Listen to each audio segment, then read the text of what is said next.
Dated March 9, 2021. Language English. Credits J. A.D. 121. His real name was M. Annius Verus, and he was sprung of a noble family which claimed descent from Numa, second king of Rome. Thus the most religious of emperors came of the blood of the most pious of early kings. His father, Annius Verus, had held high office in Rome, and his grandfather, of the same name, had been thrice consul. Both his parents died young, but Marcus held them in loving remembrance. On his father's death, Marcus was adopted by his grandfather, the consular Annius Verus, and there was deep love between these two. On the very first page of his book, Marcus gratefully declares how of his grandfather he had learned to be gentle and meek, and to refrain from all anger and passion. The Emperor Hadrian divined the fine character of the lad, whom he used to call not Verus but Vericimus, more truthful than his own name. He advanced Marcus to equestrian rank when 6 years of age, and at the age of 8 made him a member of the ancient Salian priesthood. The boy's aunt, Annia Galeria Faustina, was married to Antoninus Pius, afterwards emperor. Hence it came about that Antoninus, having no son, adopted Marcus, changing his name to that which he is known by, and betrothed him to his daughter Faustina. His education was conducted with all care. The ablest teachers were engaged for him, and he was trained in the strict doctrine of the Stoic philosophy, which was his great delight. He was taught to dress plainly and to live simply, to avoid all softness and luxury. His body was trained to hardihood by wrestling, hunting, and outdoor games, and though his constitution was weak, he showed great personal courage to encounter the fiercest boars. At the same time, he was kept from the extravagancies of his day. The great excitement in Rome was the strife of the factions, as they were called, in the circus. The racing drivers used to adopt one of 4 colors, red, blue, white, or green, and their partisans showed an eagerness in supporting them which nothing could surpass. Riot and corruption went in the train of the racing chariots, and from all these things Marcus held severely aloof. In 140 Marcus was raised to the consulship, and in 145 his betrothal was consummated by marriage. 2 years later Faustina brought him a daughter, and soon after the tribunate and other imperial honors were conferred upon him. Antoninus Pius died in 161, and Marcus assumed the imperial state. He at once associated with himself Sionius Commodus, whom Antoninus had adopted as a younger son at the same time with Marcus, giving him the name of Lucius Aurelius Verus. Henceforth the two are colleagues in the empire, the junior being trained as it were to succeed. No sooner was Marcus settled upon the throne than wars broke out on all sides. In the east, Vologeses Roman III of Parthia began a long meditated revolt by destroying a whole Roman legion and invading Syria, 162. Verus was sent off in hot haste to quell this rising, and he fulfilled his trust by plunging into drunkenness and debauchery, while the war was left to his officers. Soon after, Marcus had to face a more serious danger at home in the coalition of several powerful tribes on the northern frontier. Chief among those were the Marcomanni or Marchmen, the Quadi mentioned in this book, the Sarmatians, the Catti, the Jazyges. In Rome itself there was pestilence and starvation, the one brought from the east by Verus's legions, the other caused by floods which had destroyed vast quantities of grain. After all had been done possible to allay famine and to supply pressing needs, Marcus being forced even to sell the imperial jewels to find money, both emperors set forth to a struggle which was to continue more or less during the rest of Marcus's reign. During these wars, in 169, Verus died. We have no means of following the campaigns in detail, but thus much is certain, that in the end the Romans succeeded in crushing the barbarian tribes and effecting a settlement which made the empire more secure. Marcus was himself commander-in-chief, and victory was due no less to his own ability than to his wisdom in choice of lieutenants, shown conspicuously in the case of Pertinax. There were several important battles fought in these campaigns, and one of them has become celebrated for the legend of the Thundering Legion. In a battle against the Quadi in 174, the day seemed to be going in favor of the foe, when on a sudden arose a great storm of thunder and rain. The lightning struck the barbarians with terror, and they turned to rout.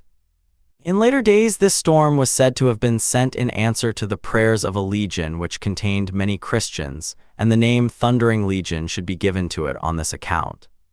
The title of Thundering Legion is known at an earlier date, so this part of the story at least cannot be true, but the aid of the storm is acknowledged by one of the scenes carved on Antonine's column at Rome, which commemorates these wars.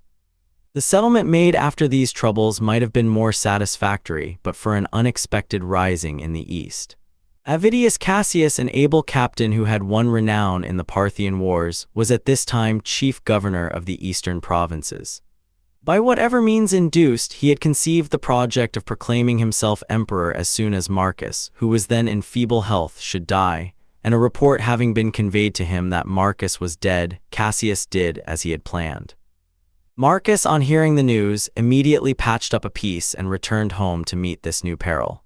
The emperor's great grief was that he must needs engage in the horrors of civil strife. He praised the qualities of Cassius and expressed a heartfelt wish that Cassius might not be driven to do himself a hurt before he should have the opportunity to grant a free pardon. But before he could come to the east, news had come to Cassius that the emperor still lived. His followers fell away from him and he was assassinated. Marcus now went to the east, and while there the murderers brought the head of Cassius to him, but the emperor indignantly refused their gift, nor would he admit the men to his presence. On this journey his wife Faustina died. At his return the emperor celebrated a triumph, 176. Immediately afterwards he repaired to Germany and took up once more the burden of war. His operations were followed by complete success, but the troubles of late years had been too much for his constitution, at no time robust, and on March 17, 180, he died in Pannonia.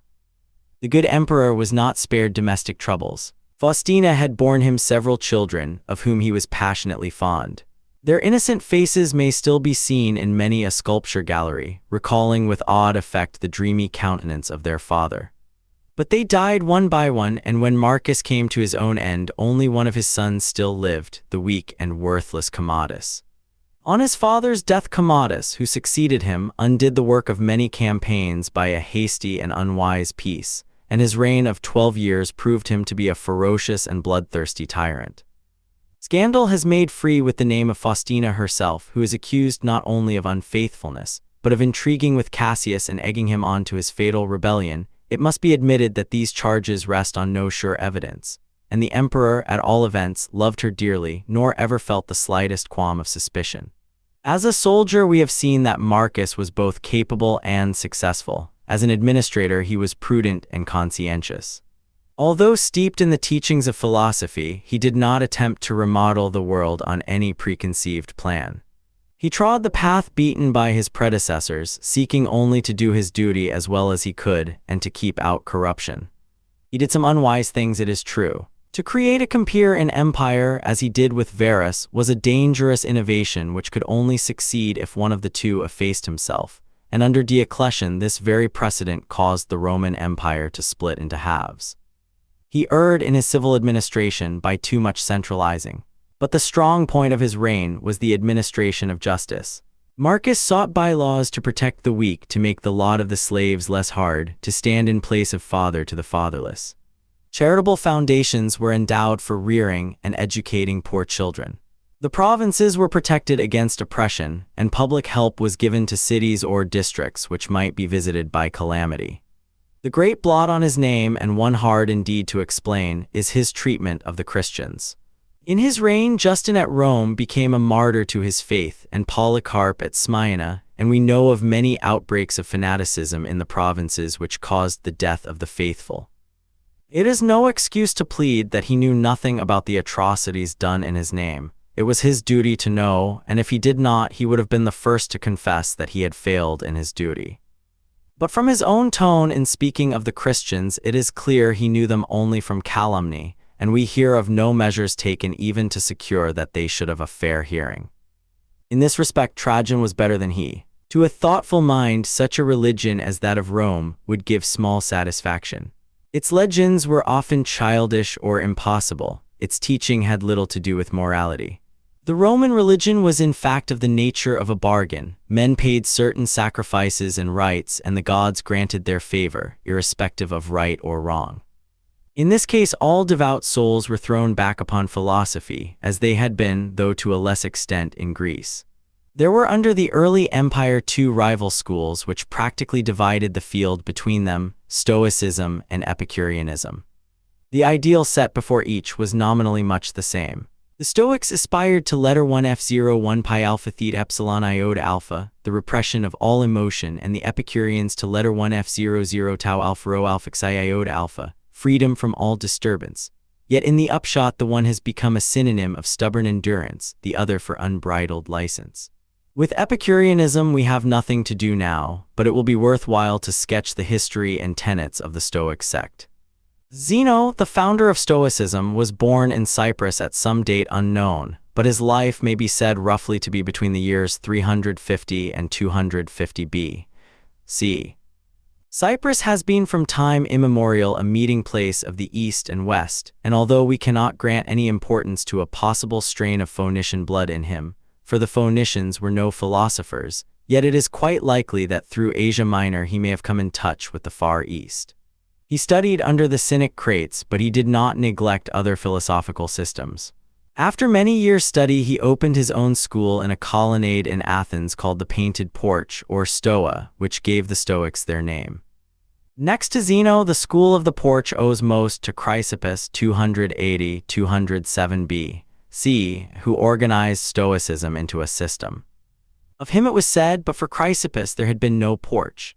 The Stoics regarded speculation as a means to an end, and that end was, as Zeno put it, to live consistently. Letter 1 F4 1 mu omicron lambda omicron gamma omicron upsilon mu epsilon nu omicron sigma zeta letter 1 F C6 nu, or as it was later explained, to live in conformity with nature. Letter 1 F4 1 mu omicron lambda omicron gamma omicron upsilon mu epsilon nu omicron sigma tau letter 1 F C7 phi upsilon sigma epsilon iota zeta letter 1 F C6 nu.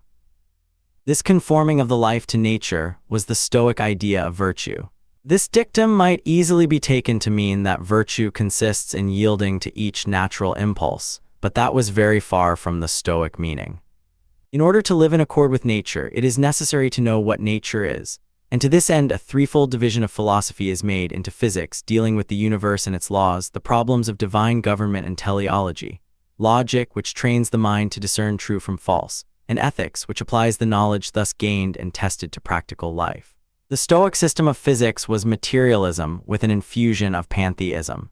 In contradiction to Plato's view that the ideas or prototypes of phenomena alone really exist, the Stoics held that material objects alone existed, but immanent in the material universe was a spiritual force which acted through them, manifesting itself under many forms as fire, ether, spirit, soul, reason, the ruling principle. The universe then is God, of whom the popular gods are manifestations, while legends and myths are allegorical.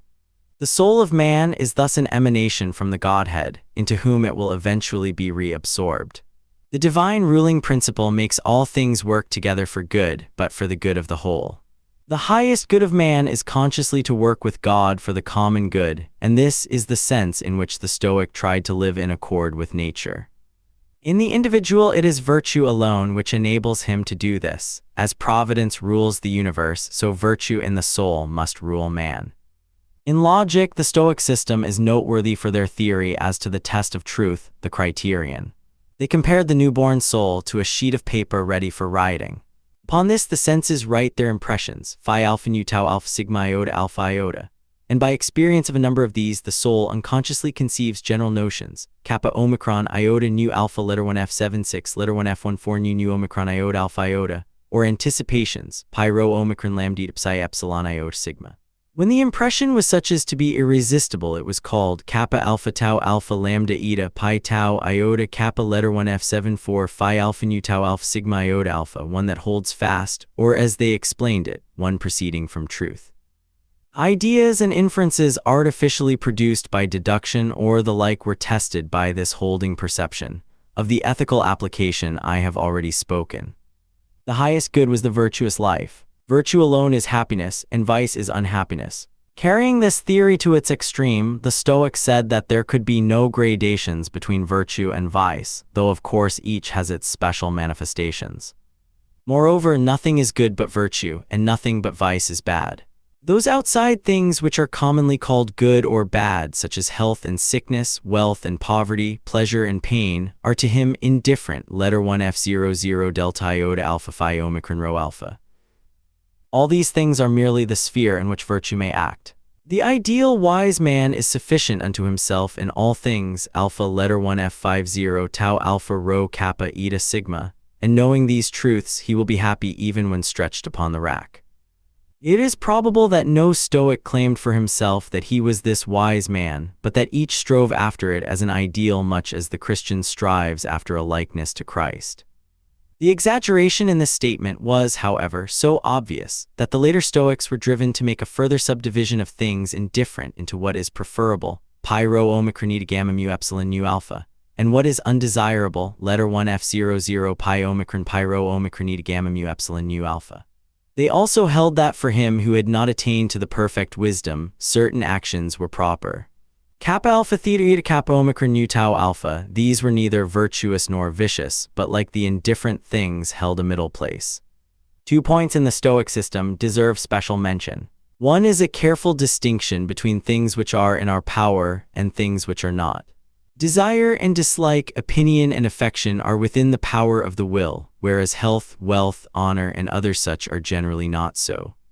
The Stoic was called upon to control his desires and affections and to guide his opinion, to bring his whole being under the sway of the will or leading principle, just as the universe is guided and governed by divine providence. This is a special application of the favorite Greek virtue of moderation, sigma omega phi rho omicron sigma epsilon nu eta, and has also its parallel in Christian ethics. The second point is a strong insistence on the unity of the universe and on man's duty as part of a great whole.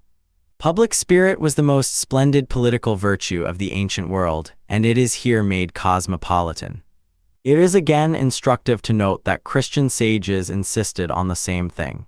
Christians are taught that they are members of a worldwide brotherhood, where is neither Greek nor Hebrew, bond nor free, and that they live their lives as fellow workers with God. Such is the system which underlies the meditations of Marcus Aurelius. Some knowledge of it is necessary to the right understanding of the book, but for us the chief interest lies elsewhere. We do not come to Marcus Aurelius for a treatise on Stoicism. He is no head of a school to lay down a body of doctrine for students. He does not even contemplate that others should read what he writes. His philosophy is not an eager intellectual inquiry, but more what we should call religious feeling. The uncompromising stiffness of Zeno or Chrysippus is softened and transformed by passing through a nature reverent and tolerant, gentle and free from guile. The grim resignation which made life possible to the Stoic sage becomes in him almost a mood of aspiration. His book records the innermost thoughts of his heart, set down to ease it with such moral maxims and reflections as may help him to bear the burden of duty and the countless annoyances of a busy life. It is instructive to compare the Meditations with another famous book, The Imitation of Christ. There is the same ideal of self-control in both. It should be a man's task, says the Imitation, to overcome himself and every day to be stronger than himself. In withstanding of the passions standeth very peace of heart. Let us set the axe to the root, that we being purged of our passions may have a peaceable mind. To this end there must be continual self-examination. If thou may not continually gather thyself together, namely sometimes do it, at least once a day, the morning or the evening. In the morning purpose, in the evening discuss the manner, what thou hast been this day, in word, work, and thought. But while the Roman's temper is a modest self-reliance, the Christian aims at a more passive mood, humbleness and meekness, and reliance on the presence and personal friendship of God. The Roman scrutinizes his faults with severity, but without the self-contempt which makes the Christian vile in his own sight. The Christian, like the Roman, bids study to withdraw thine heart from the love of things visible, but it is not the busy life of duty he has in mind so much as the contempt of all worldly things, and the cutting away of all lower delectations. Both rate men's praise or blame at their real worthlessness. Let not thy peace, says the Christian, be in the mouths of men, but it is to God's censure the Christian appeals, the Roman to his own soul. The petty annoyances of injustice or unkindness are looked on by each with the same magnanimity. Why doth a little thing said or done against thee make thee sorry? It is no new thing, it is not the first, nor shall it be the last, if thou live long. At best suffer patiently, if thou canst not suffer joyously. The Christian should sorrow more for other men's malice than for our own wrongs, but the Roman is inclined to wash his hands of the offender. Study to be patient in suffering and bearing other men's defaults and all manner infirmities, says the Christian, but the Roman would never have thought to add, if all men were perfect, what had we then to suffer of other men for God? The virtue of suffering in itself is an idea which does not meet us in the Meditations. Both alike realize that man is one of a great community. No man is sufficient to himself, says the Christian. We must bear together, help together, comfort together. But while he sees a chief importance in zeal, in exalted emotion that is, and avoidance of lukewarmness, the Roman thought mainly of the duty to be done as well as might be, and less of the feeling which should go with the doing of it. To the saint as to the emperor, the world is a poor thing at best. Verily it is a misery to live upon the earth, says the Christian. Few and evil are the days of man's life, which passeth away suddenly as a shadow. But there is one great difference between the two books we are considering. The Imitation is addressed to others, the Meditations by the writer to himself. We learn nothing from the imitation of the author's own life, except in so far as he may be assumed to have practiced his own preachings. The Meditations reflect mood by mood the mind of him who wrote them. In their intimacy and frankness lies their great charm. These notes are not sermons, they are not even confessions. There is always an air of self-consciousness in confessions. In such revelations there is always a danger of unctuousness or of vulgarity for the best of men. St. Augustine is not always clear of offense, and John Bunyan himself exaggerates venial peccadillos into heinous sins.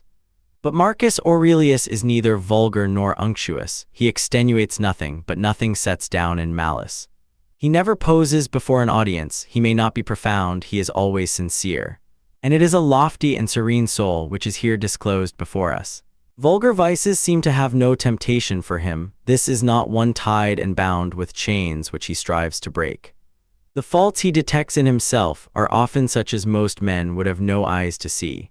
To serve the divine spirit which is implanted within him, a man must keep himself pure from all violent passion and evil affection, from all rashness and vanity, and from all manner of discontent, either in regard of the gods or men, or, as he says elsewhere, unspotted by pleasure, undaunted by pain. Unwavering courtesy and consideration are his aims. Whatsoever any man either doth or saith, thou must be good, doth any man offend.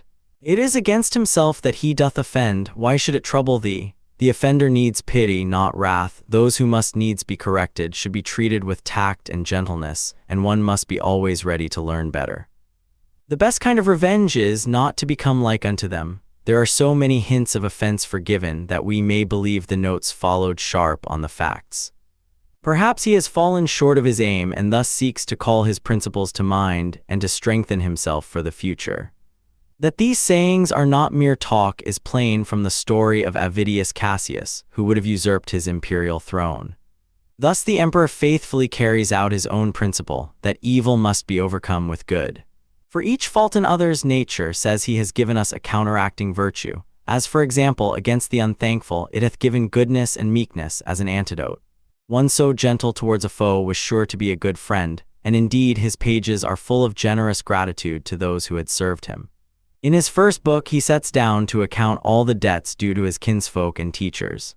To his grandfather he owed his own gentle spirit, to his father shamefastness and courage. He learnt of his mother to be religious and bountiful and single-minded. Rusticus did not work in vain if he showed his pupil that his life needed amending.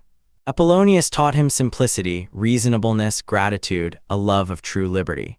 So the list runs on. Everyone he had dealings with seems to have given him something good, a sure proof of the goodness of his nature, which thought no evil.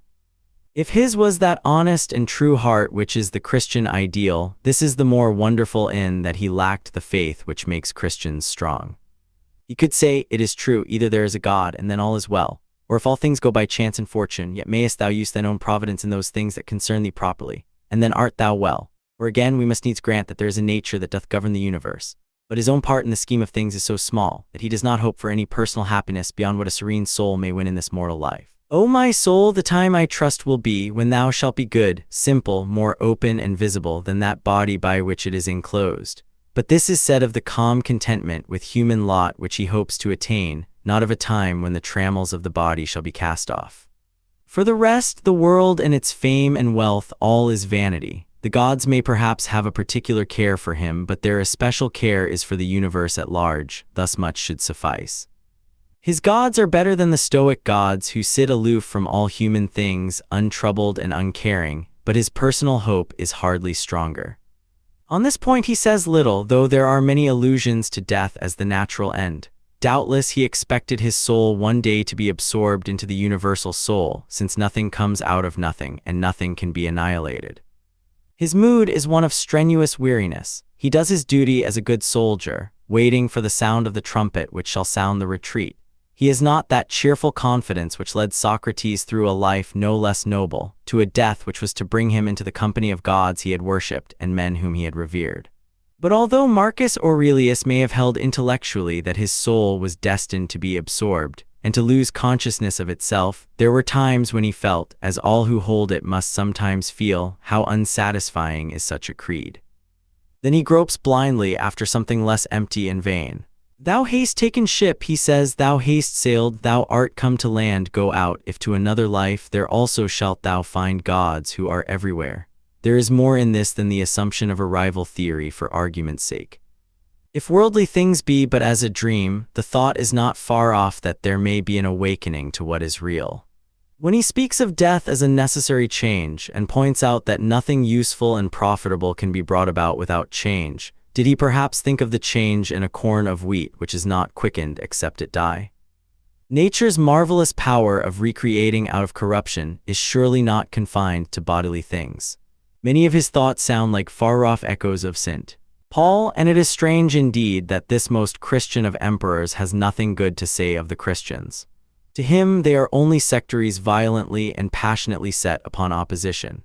Profound as philosophy these meditations certainly are not, but Marcus Aurelius was too sincere not to see the essence of such things as came within his experience.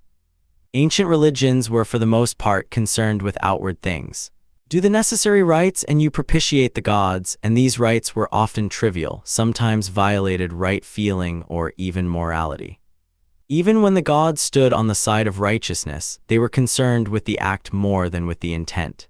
But Marcus Aurelius knows that what the heart is full of, the man will do.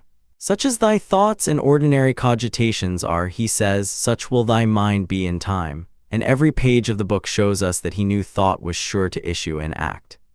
He drills his soul, as it were, in right principles that when the time comes, it may be guided by them. To wait until the emergency is to be too late. He sees also the true essence of happiness. If happiness did consist in pleasure, how came notorious robbers, impure abominable livers, parricides, and tyrants in so large a measure to have their part of pleasures? He who had all the world's pleasures at command can write thus: a happy lot and portion is good inclinations of the soul, good desires, good actions. By the irony of fate, this man, so gentle and good, so desirous of quiet joys and a mind free from care, was set at the head of the Roman Empire when great dangers threatened from east and west. For several years he himself commanded his armies in chief. In camp before the Quadi he dates the first book of his meditations, and shows how he could retire within himself amid the coarse clangor of arms. The pomps and glories which he despised were all his. What to most men is an ambition or a dream, to him was a round of weary tasks which nothing but the stern sense of duty could carry him through. And he did his work well. His wars were slow and tedious, but successful. With a statesman's wisdom he foresaw the danger to Rome of the barbarian hordes from the north, and took measures to meet it. As it was, his settlement gave 2 centuries of respite to the Roman Empire. Had he fulfilled the plan of pushing the imperial frontiers to the Elbe, which seems to have been in his mind, much more might have been accomplished. But death cut short his designs. Truly a rare opportunity was given to Marcus Aurelius of showing what the mind can do in despite of circumstances. Most peaceful of warriors, a magnificent monarch whose ideal was quiet happiness in home life, bent to obscurity yet born to greatness, the loving father of children who died young or turned out hateful, his life was one paradox. That nothing might lack, it was in camp before the face of the enemy that he passed away and went to his own place. The following is a list of the chief English translations of Marcus Aurelius. 1. By Merrick Casaubon, 1634. 2. Jeremy Collier, 1701. 3. James Thomson, 1747. 4. R. Graves, 1792. 5. H. McCormack, 1844. 6. George Long, 1862. 7. G. H. Rendall, 1898. And 8. J.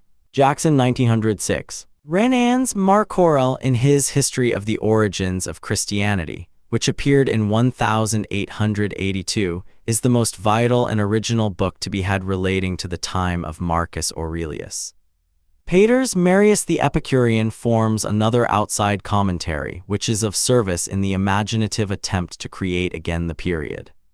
His first book concerning himself, wherein Antoninus recordeth what and of whom, whether parents, friends, or masters, by their good examples or good advice and counsel he had learned, divided into numbers or sections.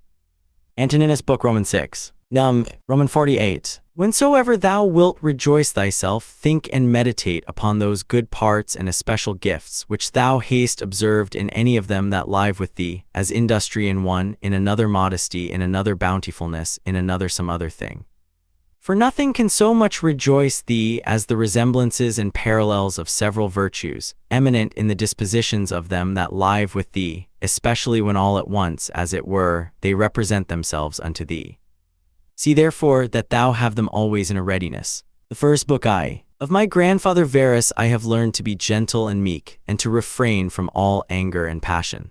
From the fame and memory of him that begot me I have learned both shamefastness and manlike behavior. Of my mother I have learned to be religious and bountiful, and to forbear not only to do but to intend any evil, to content myself with a spare diet, and to fly all such excess as is incidental to great wealth. Of my great-grandfather both to frequent public schools and auditories, and to get me good and able teachers at home, and that I ought not to think much, if upon such occasions I were at excessive charges. Roman 2. Of him that brought me up not to be fondly addicted to either of the two great factions of the coursers in the circus, called Prasini and Venetti, nor in the amphitheatre partially to favor any of the gladiators or fencers, as either the Parmularii or the Secutors. Moreover, to endure labor, nor to need many things, when I have anything to do it myself rather than by others, not to meddle with many businesses, and not easily to admit of any slander. Roman 3. Of Diognetus not to busy myself about vain things, and not easily to believe those things which are commonly spoken, by such as take upon them to work wonders, and by sorcerers or prestidigitators and impostors, concerning the power of charms, and their driving out of demons or evil spirits, and the like. Not to keep quails for the game, nor to be mad after such things. Not to be offended with other men's liberty of speech, and to apply myself unto philosophy. Him also I must thank that ever I heard first Bacchius, then Tandaces and Martianus, and that I did write dialogues in my youth, and that I took liking to the philosophers' little couch and skins, and such other things which by the Grecian discipline are proper to those who profess philosophy. Roman 4. To Rusticus I am beholding, that I first entered into the conceit that my life wanted some redress and cure. And then, that I did not fall into the ambition of ordinary sophists, either to write tracts concerning the common theorems, or to exhort men unto virtue and the study of philosophy by public orations. As also that I never by way of ostentation did affect to show myself an active able man for any kind of bodily exercises. And that I gave over the study of rhetoric and poetry, and of elegant neat language. That I did not use to walk about the house in my long robe, nor to do any such things. Moreover, I learned of him to write letters without any affectation or curiosity, such as that was which by him was written to my mother from Sinusa, and to be easy and ready to be reconciled, and well pleased again with them that had offended me, as soon as any of them would be content to seek unto me again. To read with diligence, not to rest satisfied with a light and superficial knowledge, nor quickly to assent to things commonly spoken of, whom also I must thank that ever I lighted upon Epictetus his Hyponemata, or moral commentaries in common factions, which also he gave me of his own. V. From Apollonius true liberty and unvariable steadfastness, and not to regard anything at all, though never so little, but right and reason, and always, whether in the sharpest pains or after the loss of a child. or in long diseases to be still the same man, who also was a present and visible example unto me that it was possible for the same man to be both vehement and remiss, a man not subject to be vexed, and offended with the incapacity of his scholars and auditors in his lectures and expositions, and a true pattern of a man who of all his good gifts and faculties least esteemed in himself that his excellent skill and ability to teach and persuade others the common theorems and maxims of the Stoic philosophy. Of him also I learned how to receive favors and kindnesses, as commonly they are accounted, from friends, so that I might not become obnoxious unto them, for them, nor more yielding upon occasion than in right I ought, and yet so that I should not pass them neither as an unsensible and unthankful man. Vi. Of Sextus, mildness and the pattern of a family governed with paternal affection, and a purpose to live according to nature, to be grave without affectation.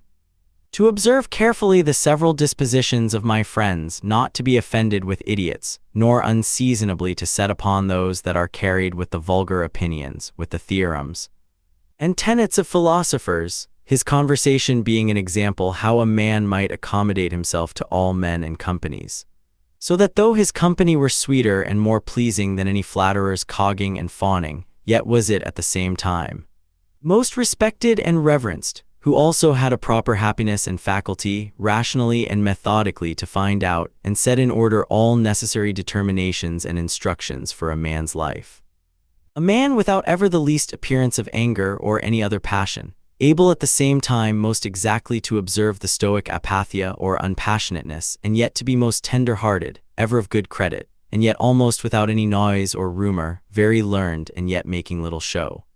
Romans 7. From Alexander the grammarian, to be unreprovable myself, and not reproachfully to reprehend any man for barbarism or solecism or any false pronunciation, but dexterously by way of answer or testimony or confirmation of the same matter, taking no notice of the word to utter it as it should have been spoken, or by some other such close and indirect admonition handsomely and civilly to tell him of it. Roman 8. Affronto to how much envy and fraud and hypocrisy the state of a tyrannous king is subject unto, and how they who are commonly called epsilon letter 1 f50 pi alpha tau rho iota delta alpha iota, i.e.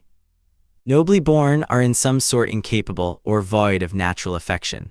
Roman 9. Of Alexander the Platonic, not often nor without great necessity to say or to write to any man in a letter, I am not at leisure, nor in this manner still to put off those duties which we owe to our friends and acquaintances, to every one in his kind under pretense of urgent affairs. Eggs. Of Catullus, not to contemn any friend's expostulation, though unjust, but to strive to reduce him to his former disposition, freely and heartily to speak well of all my masters upon any occasion, as it is reported of Domitius and Athenodotus, and to love my children with true affection.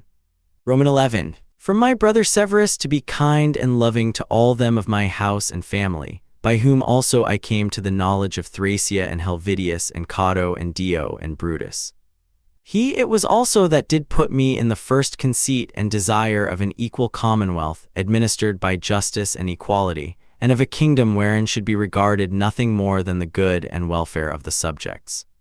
Of him also to observe a constant tenor, not interrupted with any other cares and distractions, in the study and esteem of philosophy, to be bountiful and liberal in the largest measure, always to hope the best, and to be confident that my friends love me. In whom I moreover observed open dealing towards those whom he reproved at any time, and that his friends might without all doubt or much observation know what he would, or would not, so open and plain was he. Roman 12. From Claudius Maximus, in all things to endeavor to have power of myself, and in nothing to be carried about, to be cheerful and courageous in all sudden chances and accidents, as in sicknesses, to love mildness and moderation and gravity, and to do my business, whatsoever it be, thoroughly and without querulousness. Whatsoever he said, all men believed him that as he spake, so he thought, and whatsoever he did, that he did it with a good intent.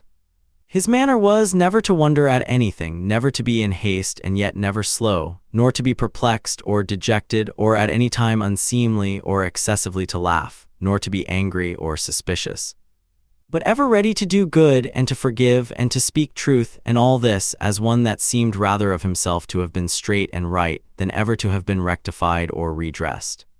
Neither was there any man that ever thought himself undervalued by him, or that could find in his heart to think himself a better man than he. He would also be very pleasant and gracious. Romans 13. In my father I observed his meekness, his constancy without wavering in those things which after a due examination and deliberation he had determined. How free from all vanity he carried himself in matter of honor and dignity, as they are esteemed, his laboriousness and assiduity, his readiness to hear any man that had aught to say tending to any common good, how generally and impartially he would give every man his due, his skill and knowledge when rigor or extremity, or when remissness or moderation was in season. How he did abstain from all unchaste love of youths, his moderate condescending to other men's occasions as an ordinary man, neither absolutely requiring of his friends that they should wait upon him at his ordinary meal, nor that they should of necessity accompany him in his journeys, and that whensoever any business upon some necessary occasions was to be put off and omitted before it could be ended, he was ever found when he went about it again, the same man that he was before. His accurate examination of things in consultations, and patient hearing of others.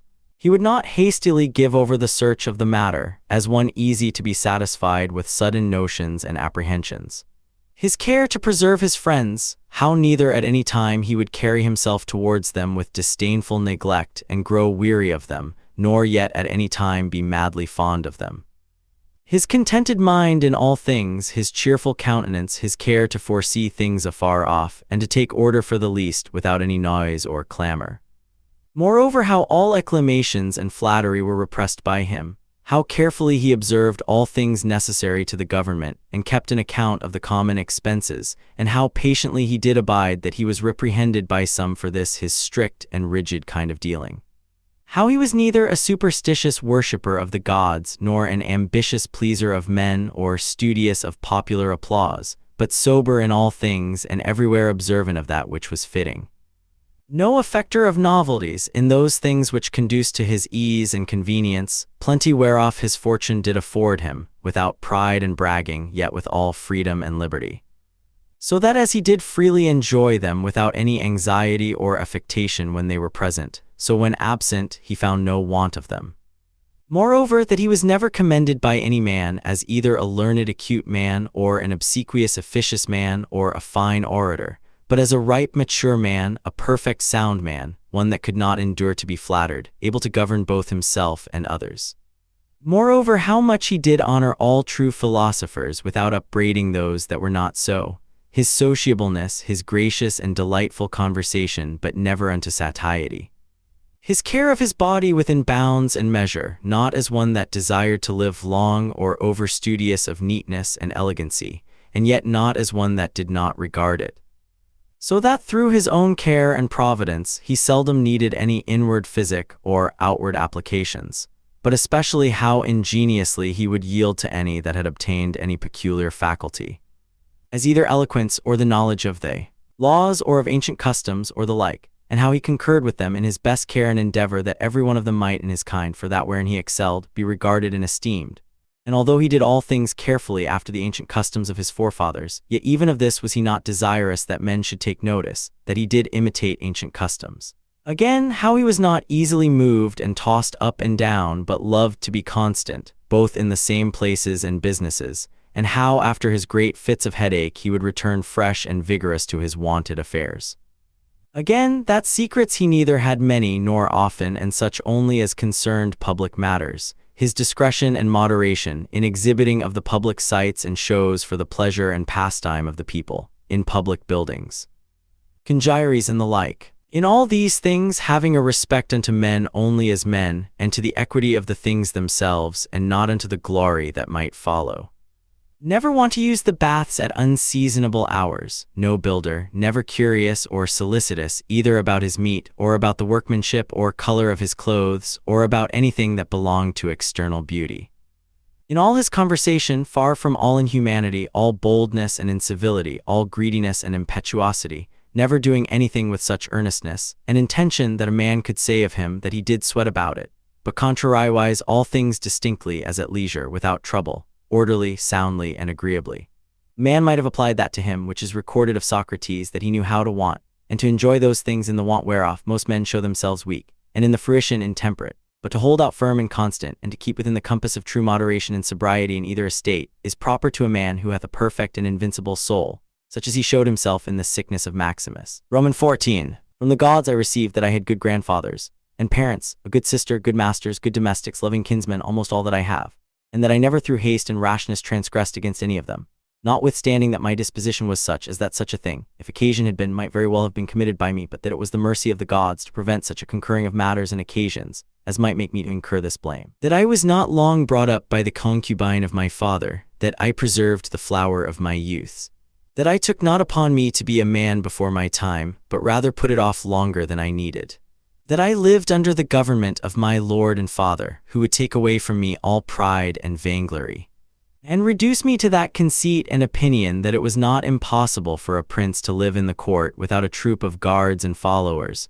extraordinary apparel, such and such torches and statues, and other like particulars of state and magnificence, but that a man may reduce and contract himself almost to the state of a private man, and yet for all that not to become the more base and remiss in those public matters and affairs, wherein power and authority is requisite.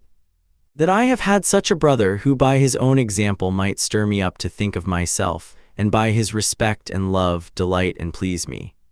That I have got ingenuous children, and that they were not born distorted, nor with any other natural deformity.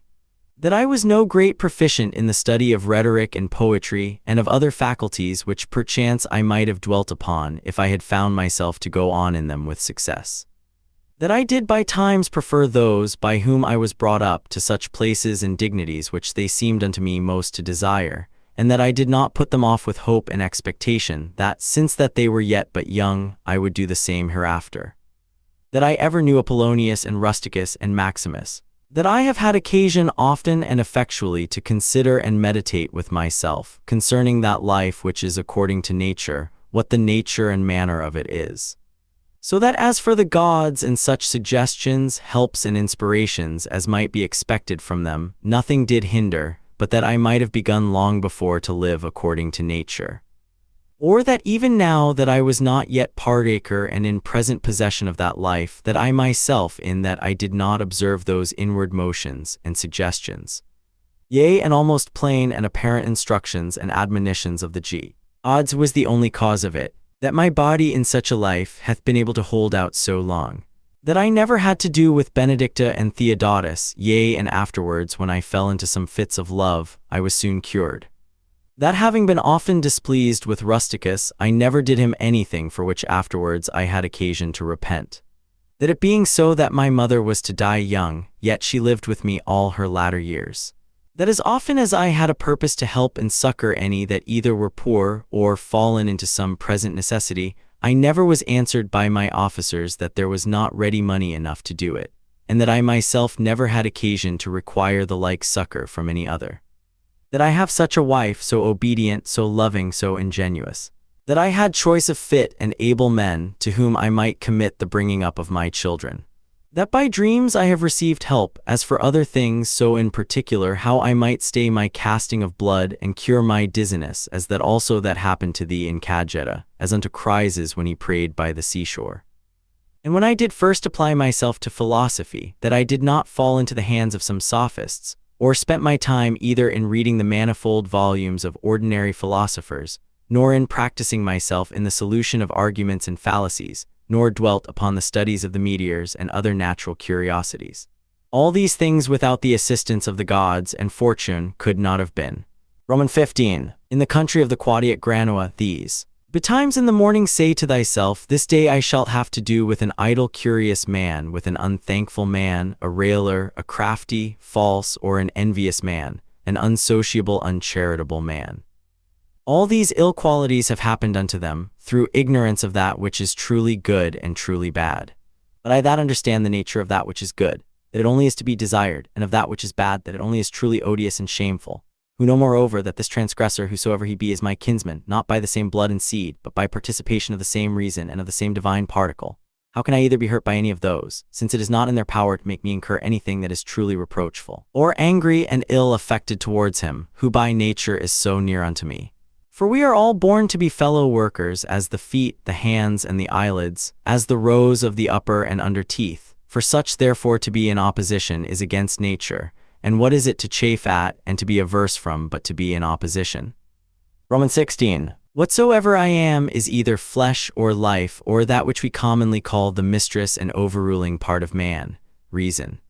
Away with thy books, suffer not thy mind any more to be distracted and carried to and fro, for it will not be, but is even now ready to die. Think little of thy flesh, blood, bones, and a skin, a pretty piece of knit and twisted work, consisting of nerves, veins, and arteries. Think no more of it than so.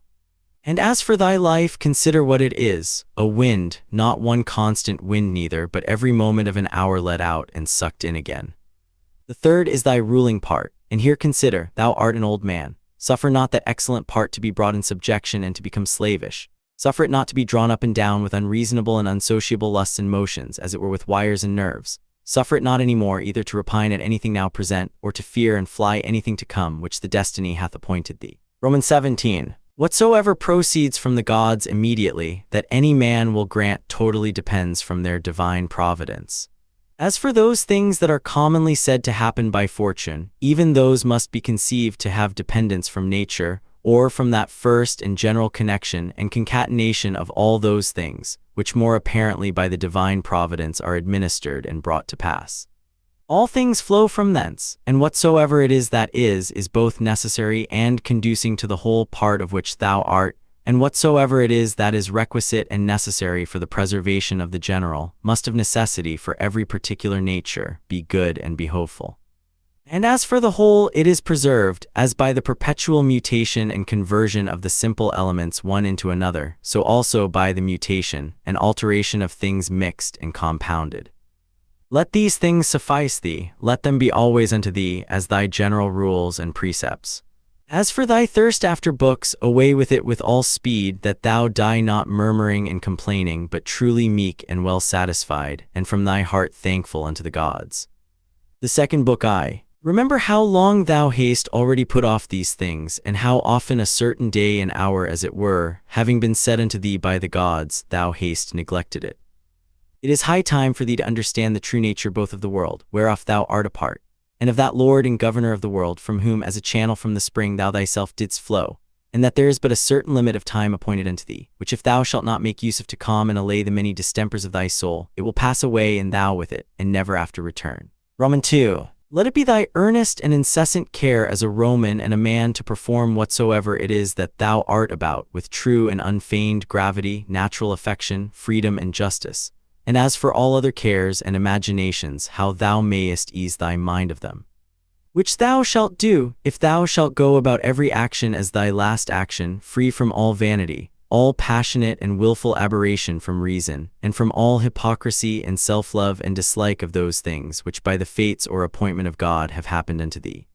Thou seest that those things which for a man to hold on in a prosperous course and to live a divine life are requisite and necessary are not many, for the gods will require no more of any man that shall but keep and observe these things.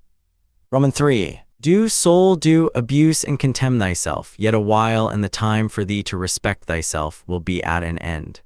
Every man's happiness depends from himself, but behold, thy life is almost at an end, whiles affording thyself no respect, thou dost make thy happiness to consist in the souls and conceits of other men.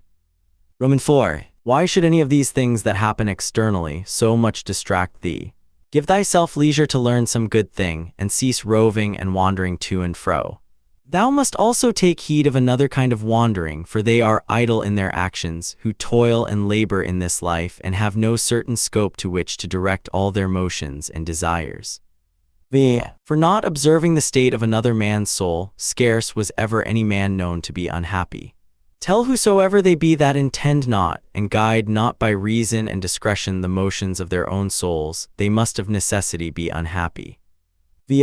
These things thou must always have in mind. What is the nature of the universe, and what is mine in particular? This unto that what relation it hath, what kind of part of what kind of universe it is, and that there is nobody that can hinder thee, but that thou mayest always both do and speak those things which are agreeable to that nature, whereof thou art a part.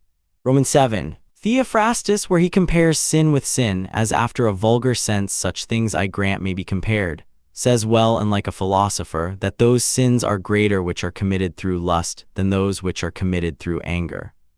For he that is angry seems with a kind of grief and close contraction of himself to turn away from reason. But he that sins through lust, being overcome by pleasure, doth in his very sin bewray a more impotent and unmanlike disposition.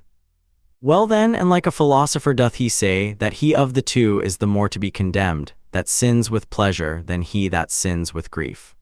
For indeed this latter may seem first to have been wronged, and so in some manner through grief thereof to have been forced to be angry, whereas he who through lust doth commit anything, did of himself merely resolve upon that action. Roman 8. Whatsoever thou dost effect, whatsoever thou dost project, so do and so project all, as one who, for aught thou knowest, may at this very present depart out of this life. And as for death, if there be any gods, it is no grievous thing to leave the society of men. The gods will do thee no hurt, thou mayest be sure. But if it be so that there be no gods, or that they take no care of the world, why should I desire to live in a world void of gods and of all divine providence? But gods there be certainly, and they take care for the world. And as for those things which be truly evil, as vice and wickedness, such things they have put in a man's own power, that he might avoid them if he would. And had there been anything besides that had been truly bad and evil, they would have had a care of that also, that a man might have avoided it. But why should that be thought to hurt and prejudice a man's life in this world, which cannot anyways make man himself the better or the worse in his own person? Neither must we think that the nature of the universe did either through ignorance pass these things, or if not as ignorant of them, yet as unable either to prevent, or better to order and dispose them. It cannot be that she through want either of power or skill should have committed such a thing, so as to suffer all things both good and bad, equally and promiscuously, to happen unto all both good and bad. As for life therefore, and death, honor and dishonor, labor and pleasure, riches and poverty, all these things happen unto men indeed, both good and bad equally, but as things which of themselves are neither good nor bad, because of themselves neither shameful nor praiseworthy. Roman 9. Consider how quickly all things are dissolved and resolved, the bodies and substances themselves into the matter and substance of the world, and their memories into the general age and time of the world. Consider the nature of all worldly sensible things, of those especially which either ensnare by pleasure, or for their irksomeness are dreadful, or for their outward luster and show are in great esteem and request, how vile and contemptible, how base and corruptible, how destitute of all true life and being they are. Eggs. It is the part of a man endowed with a good understanding faculty, to consider what they themselves are in very deed, from whose bare conceits and voices, honor and credit do proceed. As also what it is to die, and how if a man shall consider this by itself alone to die, and separate from it in his mind all those things which with it usually represent themselves unto us, he can conceive of it no otherwise than as of a work of nature, and he that fears any work of nature is a very child. Now death, it is not only a work of nature, but also conducing to nature. Roman 11. Consider with thyself how man, and by what part of his, is joined unto God, and how that part of man is affected, when it is said to be diffused. There is nothing more wretched than that soul, which in a kind of circuit compasseth all things, searching, as he saith, even the very depths of the earth, and by all signs and conjectures prying into the very thoughts of other men's souls. And yet of this is not sensible, that it is sufficient for a man to apply himself wholly, and to confine all his thoughts and cares to the tendance of that spirit which is within him, and truly and really to serve him. His service doth consist in this, that a man keep himself pure from all violent passion and evil affection, from all rashness and vanity, and from all manner of discontent, either in regard of the gods or men.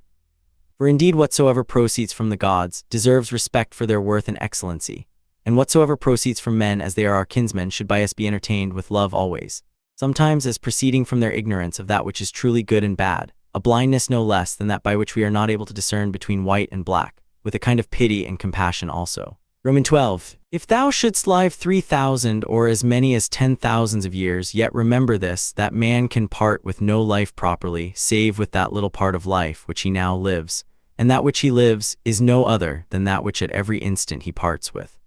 That then which is longest of duration, and that which is shortest, come both to one effect. For although in regard of that which is already past there may be some inequality, yet that time which is now present and in being is equal unto all men.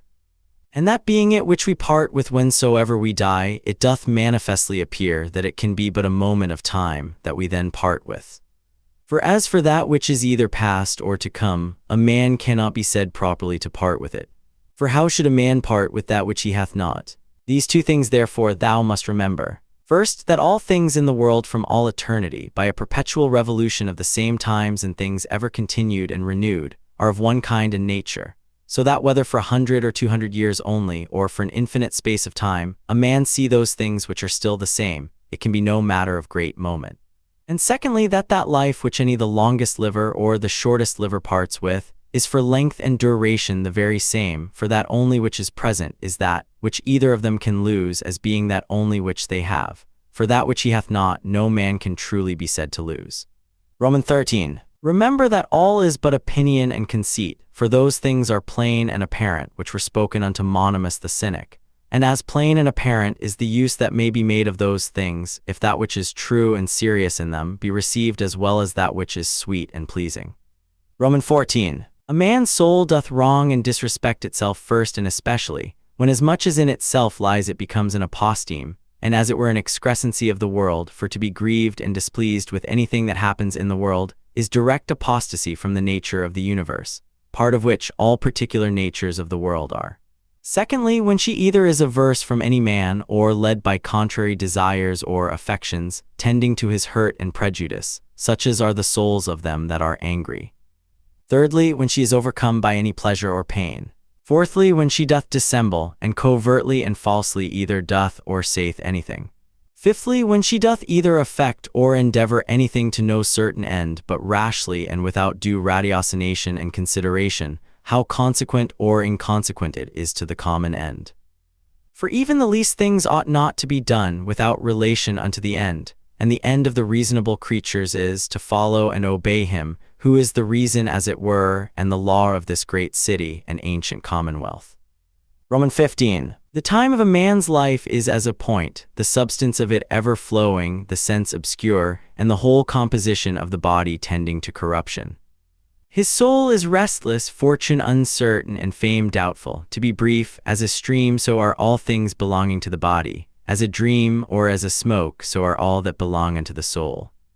Our life is a warfare and a mere pilgrimage. Fame after life is no better than oblivion. What is it then that will adhere and follow? Only one thing, philosophy. And philosophy doth consist in this, for a man to preserve that spirit which is within him, from all manner of contumelies and injuries, and above all pains or pleasures, never to do anything either rashly, or feignedly, or hypocritically, wholly to depend from himself and his own proper actions, all things that happen unto him to embrace contentedly, as coming from him from whom he himself also came.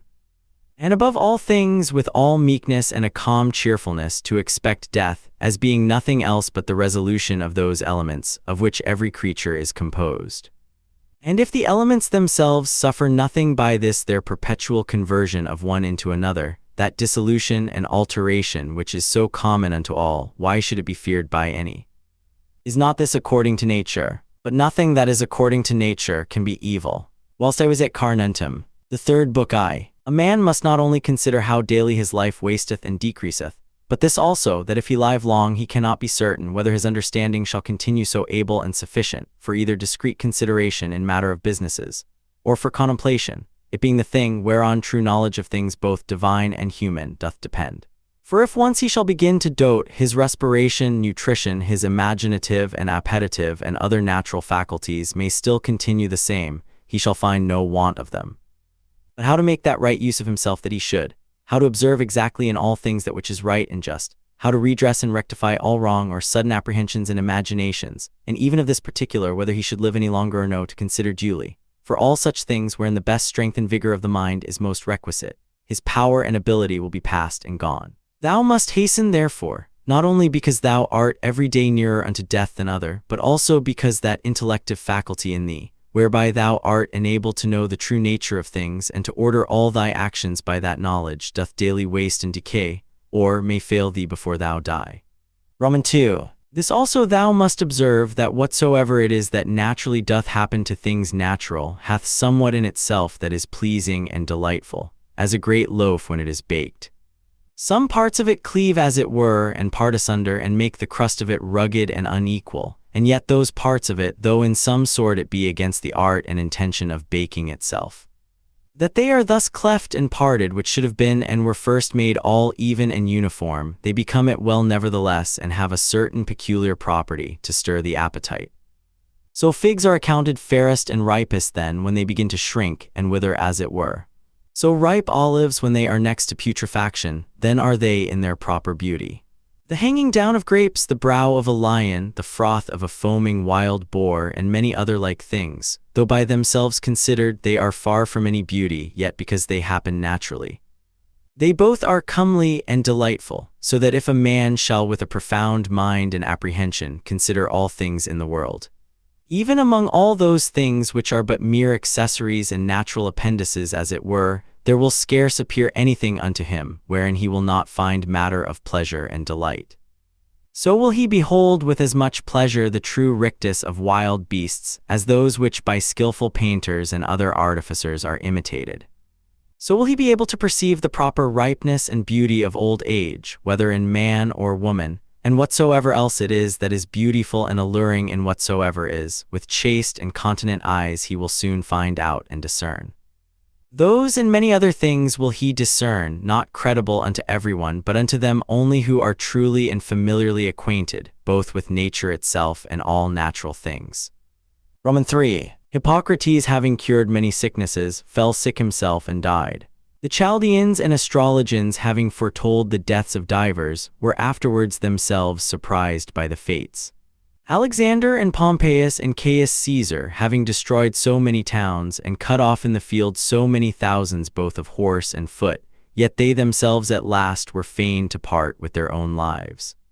Heraclitus, having written so many natural tracts concerning the last and general conflagration of the world, died afterwards all filled with water within, and all bedaubed with dirt and dung without. Lice killed Democritus and Socrates, another sort of vermin, wicked ungodly men. How then stands the case? Thou hast taken ship, thou hast sailed, thou art come to land, go out, if to another life, there also shalt thou find gods who are everywhere.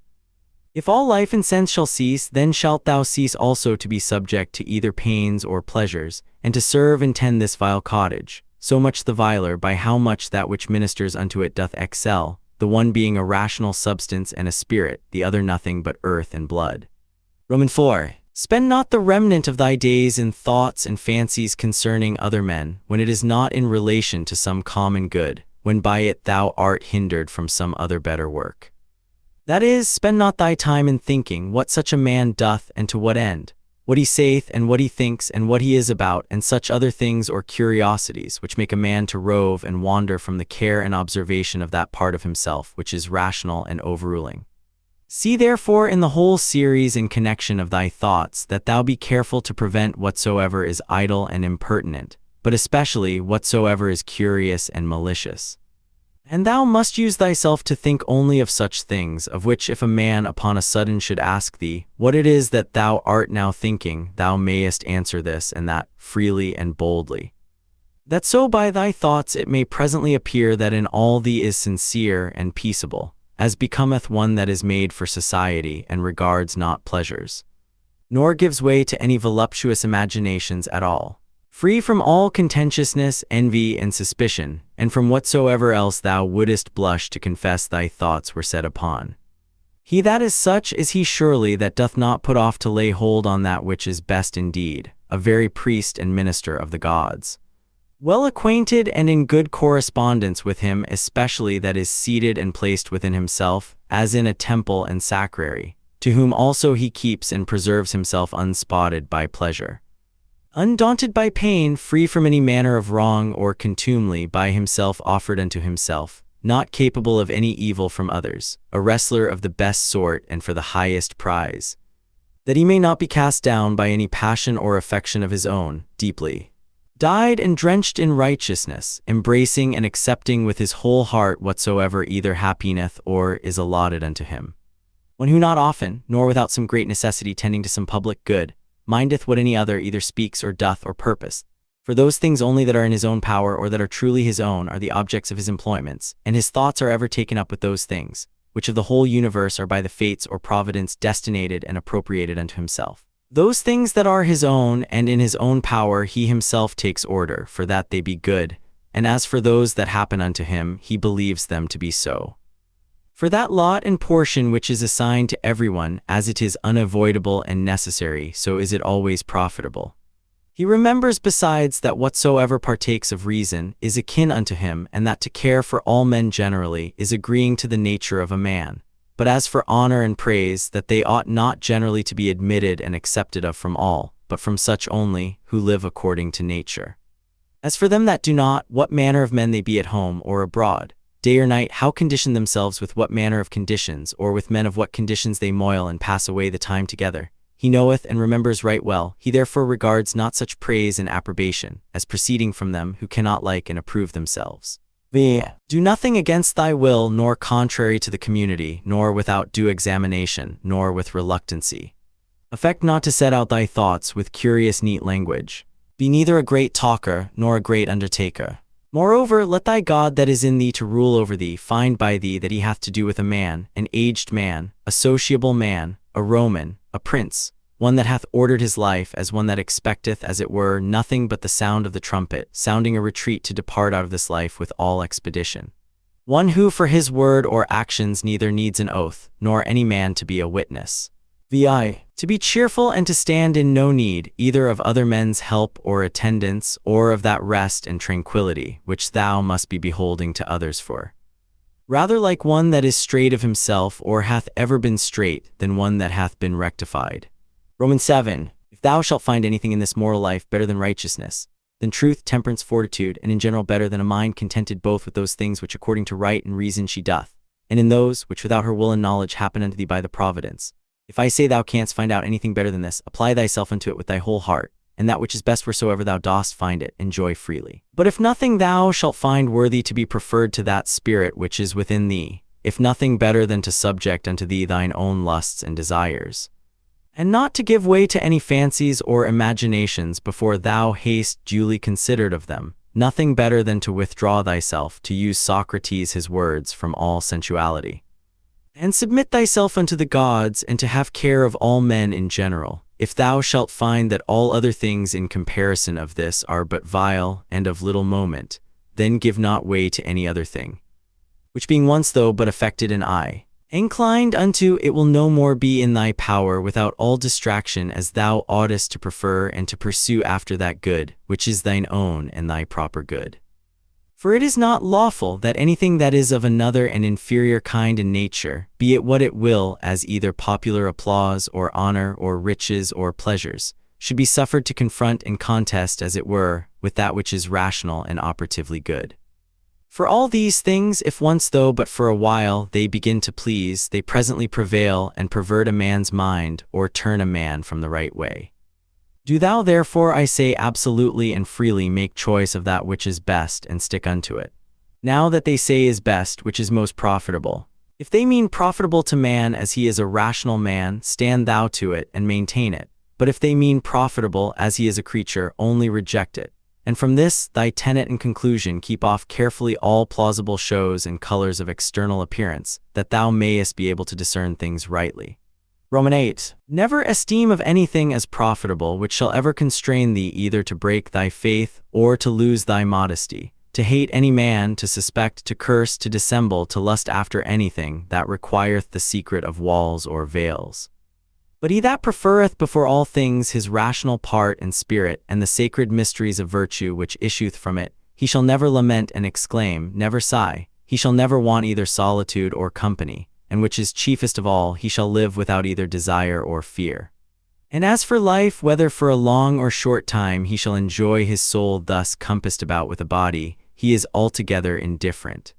For if even now he were to depart, he is as ready for it, as for any other action which may be performed with modesty and decency. For all his life long this is his only care, that his mind may always be occupied in such intentions and objects as are proper to a rational sociable creature. Roman 9. In the mind that is once truly disciplined and purged, thou canst not find anything either foul or impure, or as it were festered, nothing that is either servile or affected, no partial tie, no malicious averseness, nothing obnoxious, nothing concealed. The life of such an one death can never surprise as imperfect, as of an actor that should die before he had ended, or the play itself were at an end, a man might speak. Eggs. Use thine opinative faculty with all honor and respect, for in her indeed is all, that thy opinion do not beget in thy understanding anything contrary to either nature, or the proper constitution of a rational creature. The end and object of a rational constitution is to do nothing rashly, to be kindly affected towards men, and in all things willingly to submit unto the gods. Casting therefore all other things aside, keep thyself to these few, and remember withal that no man properly can be said to live more than that which is now present, which is but a moment of time. Whatsoever is besides either is already past or uncertain. The time therefore that any man doth live is but a little, and the place where he lieth is but a very little corner of the earth, and the greatest fame that can remain of a man after his death, even that is but little, and that too, such as it is whilst it is by the succession of silly mortal men preserved, who likewise shall shortly die, and even whiles they live know not what in very deed they themselves are, and much less can know one, who long before is dead and gone. Roman 11. To these ever-present helps and mementos let one more be added, ever to make a particular description and delineation, as it were, of every object that presents itself to thy mind, that thou mayest wholly and throughly contemplate it in its own proper nature, bare and naked, wholly and severally, divided into its several parts and quarters, and then by thyself in thy mind, to call both it and those things of which it doth consist, and in which it shall be resolved, by their own proper true names and appellations. For there is nothing so effectual to beget true magnanimity, as to be able truly and methodically to examine and consider all things that happen in this life, and so to penetrate into their natures, that at the same time this also may concur in our apprehensions. What is the true use of it? And what is the true nature of this universe to which it is useful? How much in regard of the universe may it be esteemed? How much in regard of man, a citizen of the supreme city, of which all other cities in the world are as it were but houses and families? Roman 12. What is this that now my fancy is set upon? Of what things doth it consist? How long can it last? Which of all the virtues is the proper virtue for this present use? As whether meekness, fortitude, truth, faith, sincerity, contentation, or any of the rest. Of everything therefore thou must use thyself to say, this immediately comes from God, this by that fatal connection and concatenation of things, or, which almost comes to one by some coincidental casualty. And as for this, it proceeds from my neighbor, my kinsman, my fellow, through his ignorance indeed, because he knows not what is truly natural unto him, but I know it, and therefore carry myself towards him according to the natural law of fellowship, that is kindly and justly. As for those things that of themselves are altogether indifferent, as in my best judgment I conceive everything to deserve more or less, so I carry myself towards it. Roman 13. If thou shalt intend that which is present, following the rule of right and reason carefully, solidly, meekly, and shalt not intermix any other businesses, but shall study this only to preserve thy spirit unpolluted and pure, and shall cleave unto him without either hope or fear of anything, in all things that thou shalt either do or speak, contenting thyself with heroical truth, thou shalt live happily, and from this there is no man that can hinder thee. Roman 14. As physicians and chirurgeons have always their instruments ready at hand for all sudden cures, so have thou always thy digmata in a readiness for the knowledge of things, both divine and human. And whatsoever thou dost, even in the smallest things that thou dost, thou must ever remember that mutual relation and connection that is between these two things divine and things human. For without relation unto God thou shalt never speed in any worldly actions, nor on the other side in any divine, without some respect had to things human. Roman 15. Be not deceived, for thou shalt never live to read thy moral commentaries, nor the acts of the famous Romans and Grecians, nor those excerpta from several books, all which thou hadst provided and laid up for thyself against thine old age. Hasten therefore to an end, and giving over all vain hopes, help thyself in time if thou carest for thyself, as thou oughtest to do. Roman 16. To steal, to sow, to buy, to be at rest, to see what is to be done, which is not seen by the eyes, but by another kind of sight. What these words mean, and how many ways to be understood, they do not understand. The body, the soul, the understanding. As the senses naturally belong to the body, and the desires and affections to the soul, so do the digmata to the understanding. Roman 17. To be capable of fancies and imaginations is common to man and beast. To be violently drawn and moved by the lusts and desires of the soul is proper to wild beasts and monsters, such as Phalaris and Nero were. To follow reason for ordinary duties and actions is common to them also, who believe not that there be any gods, and for their advantage would make no conscience to betray their own country, and who, when once the doors be shut upon them, dare do anything. If therefore all things else be common to these likewise, it follows that for man to like and embrace all things that happen and are destinated unto him, and not to trouble and molest that spirit which is seated in the temple of his own breast, with a multitude of vain fancies and imaginations, but to keep him propitious and to obey him as a god, never either speaking anything contrary to truth or doing anything contrary to justice, is the only true property of a good man. And such a one, though no man should believe that he liveth as he doth, either sincerely and conscionably or cheerful and contentedly, yet is he neither with any man at all angry for it, nor diverted by it from the way that leadeth to the end of his life, through which a man must pass pure, ever ready to depart, and willing of himself without any compulsion to fit and accommodate himself to his proper lot and portion. The fourth book that inward mistress part of man, if it be in its own true natural temper, is towards all worldly chances and events ever so disposed and affected, that it will easily turn and apply itself to that which may be, and is within its own power to compass, when that cannot be which at first it intended. For it never doth absolutely addict and apply itself to any one object, but whatsoever it is that it doth now intend and prosecute, it doth prosecute it with exception and reservation, so that whatsoever it is that falls out contrary to its first intentions, even that afterwards it makes its proper object. Even as the fire when it prevails upon those things that are in his way, by which things indeed a little fire would have been quenched, but a great fire doth soon turn to its own nature, and so consume whatsoever comes in his way. Yea, by those very things it is made greater and greater. Romans 2. Let nothing be done rashly and at random, but all things according to the most exact and perfect rules of art. Romans 3. They seek for themselves private retiring places, as country villages, the seashore, mountains, yea, thou thyself art wont along much after such places. But all this thou must know proceeds from simplicity in the highest degree. At what time soever thou wilt, it is in thy power to retire into thyself, and to be at rest and free from all businesses. A man cannot any whither retire better than to his own soul, he especially who is beforehand provided of such things within, which whensoever he doth withdraw himself to look in, may presently afford unto him perfect ease and tranquillity. By tranquillity I understand a decent orderly disposition and carriage, free from all confusion and tumultuousness. Afford then thyself this retiring continually, and thereby refresh and renew thyself. Let these precepts be brief and fundamental, which as soon as thou dost call them to mind, may suffice thee to purge thy soul thoroughly, and to send thee away well pleased with those things whatsoever they be, which now again after this short withdrawing of thy soul into herself thou dost return unto. For what is it that thou art offended at? Can it be at the wickedness of men, when thou dost call to mind this conclusion, that all reasonable creatures are made one for another, and that it is part of justice to bear with them, and that it is against their wills that they offend? And how many already who once likewise prosecuted their enmities, suspected, hated, and fiercely contended, are now long ago stretched out and reduced unto ashes? It is time for thee to make an end. As for those things which among the common chances of the world happen unto thee as thy particular lot and portion, canst thou be displeased with any of them, when thou dost call that our ordinary dilemma to mind, either a Providence or Democritus's atoms, and with it, whatsoever we brought to prove that the whole world is as it were one city?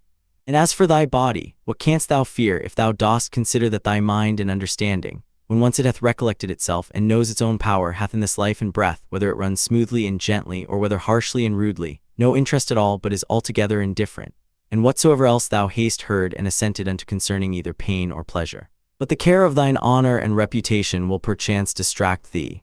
How can that be, if thou dost look back and consider both how quickly all things that are forgotten, and what an immense chaos of eternity was before and will follow after all things, and the vanity of praise and the inconstancy and variableness of human judgments and opinions, and the narrowness of the place wherein it is limited and circumscribed? For the whole earth is but as one point, and of it this inhabited part of it is but a very little part, and of this part how many in number, and what manner of men are they that will commend thee? What remains then but that thou often put in practice this kind of retiring of thyself to this little part of thyself, and above all things keep thyself from distraction, and intend not anything vehemently, but be free and consider all things as a man whose proper object is virtue, as a man whose true nature is to be kind and sociable, as a citizen, as a mortal creature. Among other things which to consider and look into thou must use to withdraw thyself, let those two be among the most obvious and at hand. 1. That the things or objects themselves reach not unto the soul, but stand without still and quiet, and that it is from the opinion only which is within that all the tumult and all the trouble doth proceed. The next, that all these things which now thou seest shall within a very little while be changed and be no more, and ever call to mind how many changes and alterations in the world thou thyself hast already been an eyewitness of in thy time. This world is mere change, and this life opinion. Roman 4. If to understand and to be reasonable be common unto all men, then is that reason, for which we are termed reasonable, common unto all. If reason is general, then is that reason also, which prescribeth what is to be done and what not, common unto all. If that, then law. If law, then are we fellow citizens. If so, then are we partners in some one commonweal. If so, then the world is as it were a city. For which other commonweal is it, that all men can be said to be members of? From this common city it is that understanding, reason, and law is derived unto us, for from whence else? Whereas that which in me is earthly I have from some common earth, and that which is moist from some other element is imparted, as my breath and life hath its proper fountain, and that likewise which is dry and fiery in me. For there is nothing which doth not proceed from something, as also there is nothing that can be reduced unto mere nothing, so also is there some common beginning from whence my understanding hath proceeded. As generation is, so also death, a secret of nature's wisdom. A mixture of elements, resolved into the same elements again, a thing surely which no man ought to be ashamed of, in a series of other fatal events and consequences, which a rational creature is subject unto, not improper or incongruous, nor contrary to the natural and proper constitution of man himself. Such and such things from such and such causes must of necessity proceed. He that would not have such things to happen, is as he that would have the fig tree grow without any sap or moisture. In sum, remember this, that within a very little while, both thou and he shall both be dead, and after a little while more, not so much as your names and memories shall be remaining. Roman 7. Let opinion be taken away, and no man will think himself wronged. If no man shall think himself wronged, then is there no more any such thing as wrong. That which makes not man himself the worse cannot make his life the worse, neither can it hurt him either inwardly or outwardly. It was expedient in nature that it should be so, and therefore necessary. Roman 8. Whatsoever doth happen in the world doth happen justly, and so if thou dost well take heed, thou shalt find it. I say not only in right order by a series of inevitable consequences, but according to justice and as it were by way of equal distribution, according to the true worth of everything. Continue then to take notice of it, as thou hast begun, and whatsoever thou dost, do it not without this proviso, that it be a thing of that nature that a good man, as the word good is properly taken, may do it. This observe carefully in every action. Roman 9. Conceit no such things as he that wrongeth thee conceiveth, or would have thee to conceive, but look into the matter itself, and see what it is in very truth. These two rules thou must have always in a readiness. First, do nothing at all but what reason proceeding from that regal and supreme part shall for the good and benefit of men suggest unto thee. And secondly, if any man that is present shall be able to rectify thee or to turn thee from some erroneous persuasion, that thou be always ready to change thy mind, and this change to proceed not from any respect of any pleasure or credit thereon depending, but always from some probable apparent ground of justice, or of some public good thereby to be furthered, or from some other such inducement. Roman 11. Hast thou reason? I have. Why then makest thou not use of it? For if thy reason do her part, what more canst thou require? Roman 12. As a part hitherto thou hast had a particular subsistence, and now shalt thou vanish away into the common substance of him, who first begot thee, or rather thou shalt be resumed again into that original rational substance, out of which all others have issued, and are propagated. Many small pieces of frankincense are set upon the same altar, one drops first and is consumed, another after, and it comes all to one. Roman 13. Within 10 days, if so happen, thou shalt be esteemed a god of them, who now if thou shalt return to the dogmata and to the honoring of reason, will esteem of thee no better than of a mere brute and of an ape. Roman 14. Not as though thou hadst thousands of years to live. Death hangs over thee, whilst yet thou livest, whilst thou mayest be good. Roman 15. Now much time and leisure doth he gain, who is not curious to know what his neighbor hath said, or hath done, or hath attempted, but only what he doth himself, that it may be just and holy. Or to express it in Agatho's words, not to look about upon the evil conditions of others, but to run on straight in the line, without any loose and extravagant agitation. Romans 16. He who is greedy of credit and reputation after his death doth not consider that they themselves by whom he is remembered shall soon after every one of them be dead, and they likewise that succeed those, until at last all memory, which hitherto by the succession of men admiring and soon after dying hath had its course, be quite extinct. But suppose that both they that shall remember thee and thy memory with them should be immortal, what is that to thee? I will not say to thee after thou art dead, but even to thee living, what is thy praise? But only for a secret and politic consideration, which we call Omicron letter 1F30 kappa Omicron nu Omicron mu iota alpha nu, or dispensation. For as for that it is the gift of nature, whatsoever is commended in thee, what might be objected from thence, let that now that we are upon another consideration be omitted as unseasonable. That which is fair and goodly, whatsoever it be, and in what respect soever it be that it is fair and goodly, it is so of itself and terminates in itself, not admitting praise as a part or member, that therefore which is praised is not thereby made either better or worse.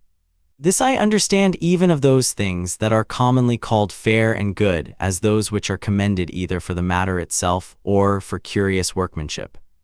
As for that which is truly good, what can it stand in need of more than either justice or truth, or more than either kindness and modesty? Which of all those either becomes good or fair because commended, or dispraised suffers any damage? Doth the emerald become worse in itself, or more vile if it be not commended? Doth gold or ivory or purple? Is there anything that doth though never so common, as a knife, a flower, or a tree? Romans 17. If so be that the souls remain after death, say they that will not believe it, how is the air from all eternity able to contain them? How is the earth, say I, ever from that time able to contain the bodies of them that are buried? For as here the change and resolution of dead bodies into another kind of subsistence, whatsoever it be, makes place for other dead bodies. So the souls after death transferred into the air after they have conversed there a while, are either by way of transmutation or transfusion or conflagration, received again into that original rational substance from which all others do proceed, and so give way to those souls, who before coupled and associated unto bodies, now begin to subsist single. This, upon a supposition that the souls after death do for a while subsist single, may be answered. And here, besides the number of bodies so buried and contained by the earth, we may further consider the number of several beasts eaten by us men and by other creatures. For notwithstanding that such a multitude of them is daily consumed, and as it were buried in the bodies of the eaters, yet is the same place and body able to contain them, by reason of their conversion, partly into blood, partly into air and fire. What in these things is the speculation of truth? To divide things into that which is passive and material, and that which is active and formal. Romans 18. Not to wander out of the way, but upon every motion and desire to perform that which is just, and ever to be careful to attain to the true natural apprehension of every fancy that presents itself.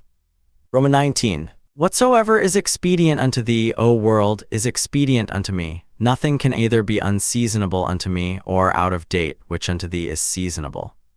Whatsoever thy seasons bear, shall ever by me be esteemed as happy fruit and increase. O nature, from thee are all things, in thee all things subsist, and to thee all tend. Could he say of Athens, thou lovely city of Cecrops, and shalt not thou say of the world, thou lovely city of God? Romans 20. They will say commonly, meddle not with many things, if thou wilt live cheerfully. Certainly there is nothing better than for a man to confine himself to necessary actions, to such and so many only as reason in a creature that knows itself born for society will command and enjoin. This will not only procure that cheerfulness which from the goodness, but that also which from the paucity of actions doth usually proceed. For since it is so that most of those things which we either speak or do are unnecessary, if a man shall cut them off, it must needs follow that he shall thereby gain much leisure and save much trouble. And therefore at every action a man must privately by way of admonition suggest unto himself, what? May not this that now I go about be of the number of unnecessary actions? Neither must he use himself to cut off actions only, but thoughts and imaginations also that are unnecessary, for so will unnecessary consequent actions the better be prevented and cut off. Romans 21. Try also how a good man's life, of one who is well pleased with those things whatsoever, which among the common changes and chances of this world fall to his own lot and share, and can live well contented and fully satisfied in the justice of his own proper present action, and in the goodness of his disposition for the future, will agree with thee. Thou hast had experience of that other kind of life, make now trial of this also. Trouble not thyself any more henceforth, reduce thyself unto perfect simplicity.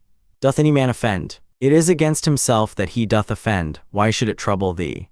Hath anything happened unto thee? It is well whatsoever it be, it is that which of all the common chances of the world from the very beginning in the series of all other things that have, or shall happen, was destinated and appointed unto thee. To comprehend all in a few words, our life is short, we must endeavor to gain the present time with best discretion and justice. Use recreation with sobriety. Roman 22. Either this world is a kappa omicron sigma mu omicron sigma, or comely peace, because all disposed and governed by certain order, or if it be a mixture, though confused, yet still it is a comely peace. For is it possible that in thee there should be any beauty at all, and that in the whole world there should be nothing but disorder and confusion? And all things in it too, by natural different properties one from another differenced and distinguished, and yet all through diffused, and by natural sympathy one to another united, as they are. Roman 23. A black or malign disposition, an effeminate disposition, an hard inexorable disposition, a wild inhuman disposition, a sheepish disposition, a childish disposition, a blockish, a false, a scurril, a fraudulent, a tyrannical. What then? If he be a stranger in the world that knows not the things that are in it, why not be a stranger as well that wonders at the things that are done in it? Roman 24. He is a true fugitive that flies from reason, by which men are sociable. He blind who cannot see with the eyes of his understanding. He poor that stands in need of another, and hath not in himself all things needful for this life.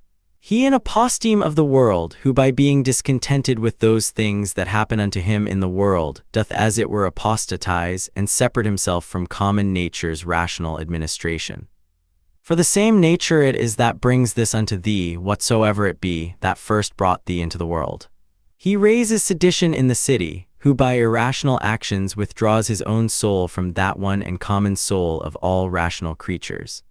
Roman 25. There is who without so much as a coat, and there is who without so much as a book, doth put philosophy in practice. I am half naked, neither have I bread to eat, and yet I depart not from reason, saith one. But I say, I want the food of good teaching and instructions, and yet I depart not from reason. Roman 26. What art and profession soever thou hast learned, endeavor to effect it and comfort thyself in it, and pass the remainder of thy life as one who from his whole heart commits himself and whatsoever belongs unto him unto the gods. And as for men, carry not thyself either tyrannically or servilely towards any. Roman 27. Consider in my mind, for example's sake, the times of Vespasian. Thou shalt see but the same things, some marrying, some bringing up children, some sick, some dying, some fighting, some feasting, some merchandising, some tilling, some flattering, some boasting, some suspecting, some undermining, some wishing to die, some fretting and murmuring at their present estate, some wooing, some hoarding, some seeking after magistracies, and some after kingdoms. And is not that their age quite over and ended? Again, consider now the times of Trajan. There likewise thou seest the very self-same things, and that age also is now over and ended. In the like manner consider other periods, both of times and of whole nations, and see how many men, after they had with all their might and main intended and prosecuted some one worldly thing or other, did soon after drop away, and were resolved into the elements. But especially thou must call to mind them, whom thou thyself in thy lifetime hast known much distracted about vain things, and in the meantime neglecting to do that, and closely and inseparably as fully satisfied with it, to adhere unto it, which their own proper constitution did require. And here thou must remember that thy carriage in every business must be according to the worth and due proportion of it, for so shalt thou not easily be tired out and vexed, if thou shalt not dwell upon small matters longer than is fitting. Roman 28. Those words which once were common and ordinary are now become obscure and obsolete, and so the names of men once commonly known and famous are now become in a manner obscure and obsolete names. Camillus, Ciso, Volsius, Leonatus, not long after, Scipio, Cato, then Augustus, then Adrianus, then Antoninus Pius, all these in a short time will be out of date, and as things of another world as it were, become fabulous. And this I say of them who once shined as the wonders of their ages, for as for the rest, no sooner are they expired, than with them all their fame and memory. And what is it, then, that shall always be remembered? All is vanity. What is it that we must bestow our care and diligence upon? Even upon this only, that our minds and wills be just, that our actions be charitable, that our speech be never deceitful, or that our understanding be not subject to error, that our inclination be always set to embrace whatsoever shall happen unto us, as necessary, as usual, as ordinary, as flowing from such a beginning and such a fountain, from which both thou thyself and all things are. Willingly therefore and wholly surrender up thyself unto that fatal concatenation, yielding up thyself unto the fates to be disposed of at their pleasure. Romans 29. Whatsoever is now present and from day to day hath its existence, all objects of memories and the minds and memories themselves incessantly consider, all things that are, have their being by change and alteration. Use thyself therefore often to meditate upon this, that the nature of the universe delights in nothing more than in altering those things that are, and in making others like unto them. So that we may say that whatsoever is but as it were the seed of that which shall be. For if thou think that that only is seed which either the earth or the womb receiveth, thou art very simple. XXX. Thou art now ready to die, and yet hast thou not attained to that perfect simplicity. Thou art yet subject to many troubles and perturbations, not yet free from all fear and suspicion of external accidents, nor yet either so meekly disposed towards all men as thou shouldest, or so affected as one, whose only study and only wisdom is to be just in all his actions. Romans 31. Behold and observe what is the state of their rational part, and those that the world doth account wise see what things they fly and are afraid of, and what things they hunt after. Romans 32. In another man's mind and understanding thy evil cannot subsist, nor in any proper temper or distemper of the natural constitution of thy body, which is but as it were the coat or cottage of thy soul. Wherein then but in that part of thee, wherein the conceit and apprehension of any misery can subsist. Let not that part therefore admit any such conceit, and then all is well. Though thy body which is so near it should either be cut or burnt, or suffer any corruption or putrefaction, yet let that part to which it belongs to judge of these be still at rest. That is, let her judge this, that whatsoever it is that equally may happen to a wicked man, and to a good man is neither good nor evil. For that which happens equally to him that lives according to nature, and to him that doth not, is neither according to nature, nor against it, and by consequent neither good nor bad. Romans 33. Ever consider and think upon the world as being but one living substance, and having but one soul, and how all things in the world are terminated into one sensitive power, and are done by one general motion as it were, and deliberation of that one soul, and how all things that are concur in the cause of one another's being, and by what manner of connection and concatenation all things happen. Romans 34. What art thou that better in divine part accepted, but as Epictetus said well, a wretched soul, appointed to carry a carcass up and down? Romans 35. To suffer change can be no hurt, as no benefit it is by change to attain to being. The age and time of the world is as it were a flood and swift current, consisting of the things that are brought to pass in the world. For as soon as anything hath appeared and is passed away, another succeeds, and that also will presently out of sight. Romans 36. Whatsoever doth happen in the world is, in the course of nature, as usual and ordinary as a rose in the spring and fruit in summer. Of the same nature is sickness and death, slander and lying in wait, and whatsoever else ordinarily doth unto fools use to be occasion either of joy or sorrow. That whatsoever it is that comes after doth always very naturally, and as it were familiarly, follow upon that which was before. For thou must consider the things of the world not as a loose independent number, consisting merely of necessary events, but as a discrete connection of things orderly and harmoniously disposed.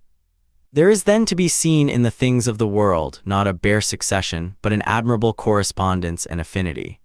Romans 37. Let that of Heraclitus never be out of thy mind, that the death of earth is water, and the death of water is air, and the death of air is fire, and so on the contrary.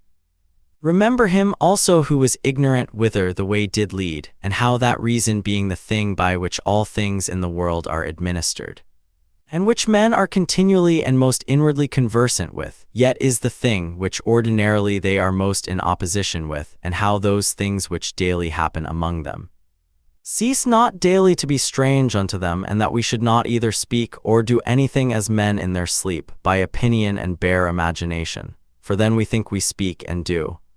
And that we must not be as children who follow their father's example, for best are. Eason alleging their bare kappa alpha theta omicron tau iota, pi alpha rho epsilon iota lambda phi alpha mu epsilon nu, or, as by successive tradition from our forefathers we have received it.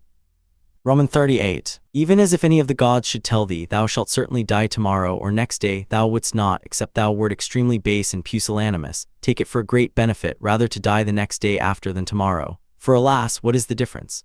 So, for the same reason, think it no great matter to die rather many years after than the very next day.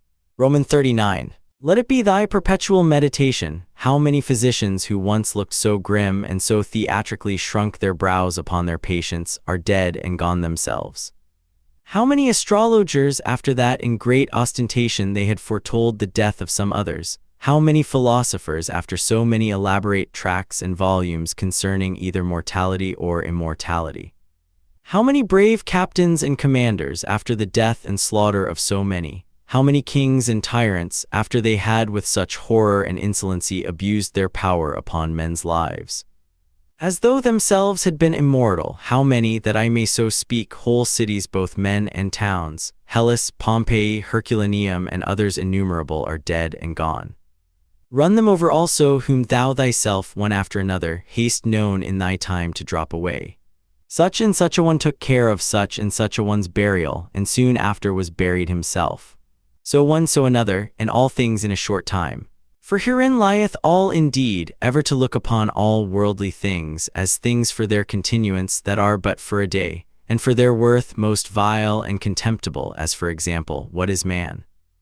That which but the other day when he was conceived was vile snivel, and within few days shall be either an embalmed carcass or mere ashes. Thus must thou, according to truth and nature, thoroughly consider how man's life is but for a very moment of time, and so depart meek and contented, even as if a ripe olive falling should praise the ground that bare her, and give thanks to the tree that begat her. Excel, thou must be like a promontory of the sea, against which though the waves beat continually, yet it both itself stands, and about it are those swelling waves stilled and quieted. Roman 41. O wretched I, to whom this mischance has happened! Nay, happy I, to whom this thing being happened, I can continue without grief, neither wounded by that which is present, nor in fear of that which is to come. For as for this, it might have happened unto any man, but any man having such a thing befallen him, could not have continued without grief. Why then should that rather be an unhappiness than this a happiness?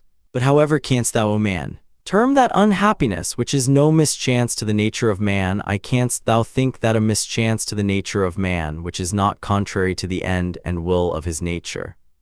What then hast thou learned is the will of man's nature? Doth that then which hath happened unto thee hinder thee from being just, or magnanimous, or temperate, or wise, or circumspect, or true, or modest, or free, or from anything else of all those things in the present enjoying and possession whereof the nature of man, as then enjoying all that is proper unto her, is fully satisfied?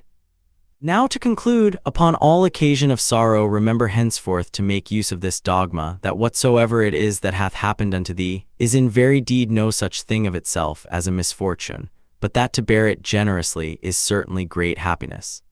Roman 42. It is but an ordinary course one, yet it is a good effectual remedy against the fear of death, for a man to consider in his mind the examples of such, who greedily and covetously, as it were, did for a long time enjoy their lives.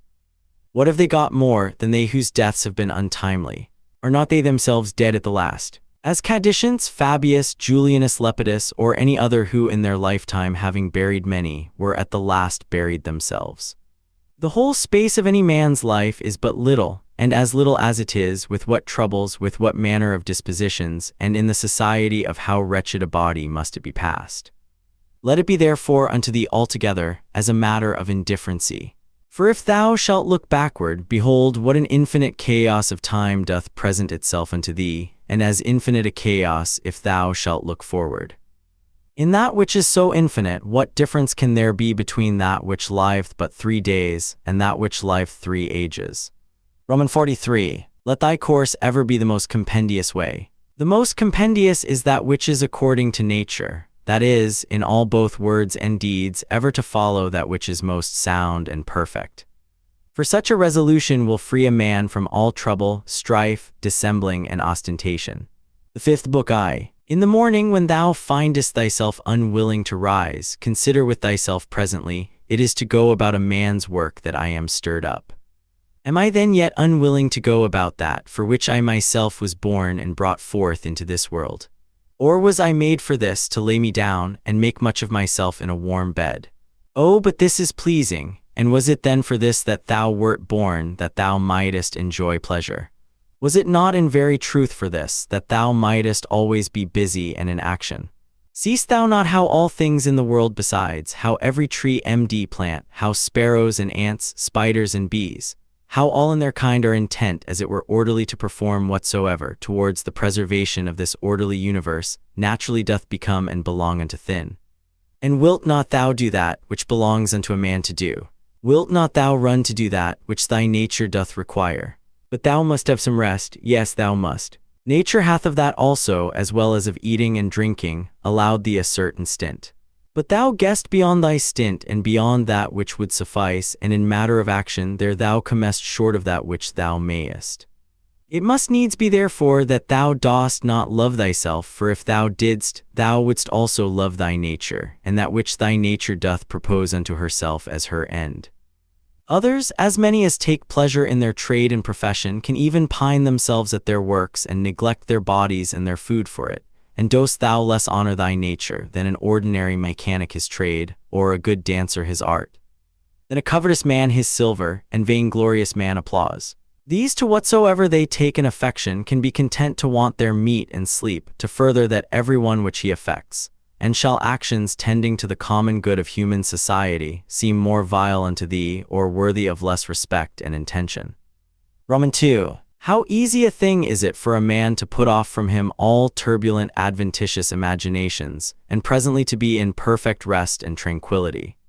Roman 3. Think thyself fit and worthy to speak or to do anything that is according to nature, and let not the reproach or report of some that may ensue upon it ever deter thee. If it be right and honest to be spoken or done, undervalue not thyself so much as to be discouraged from it.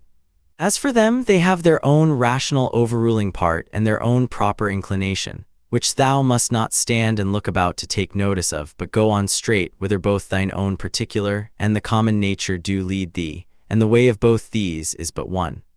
Roman 4. I continue my course by actions according to nature, until I fall and cease, breathing out my last breath into that air by which continually breathed in I did live, and falling upon that earth out of whose gifts and fruits my father gathered his seed, my mother her blood, and my nurse her milk, out of which for so many years I have been provided, both of meat and drink. And lastly, which beareth me that tread upon it, and beareth with me that so many ways do abuse it, or so freely make use of it, so many ways to so many ends. No man can admire thee for thy sharp, acute language, such is thy natural disability that way.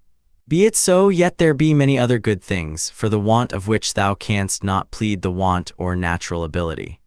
Let them be seen in thee which depend wholly from thee: sincerity, gravity, laboriousness, contempt of pleasures. Be not querulous, be content with little, be kind, be free, avoid all superfluity, all vain prattling, be magnanimous. Dost not thou perceive how many things there be which, notwithstanding any pretense of natural indisposition and unfitness, thou mightest have performed and exhibited, and yet still thou dost voluntarily continue drooping downwards?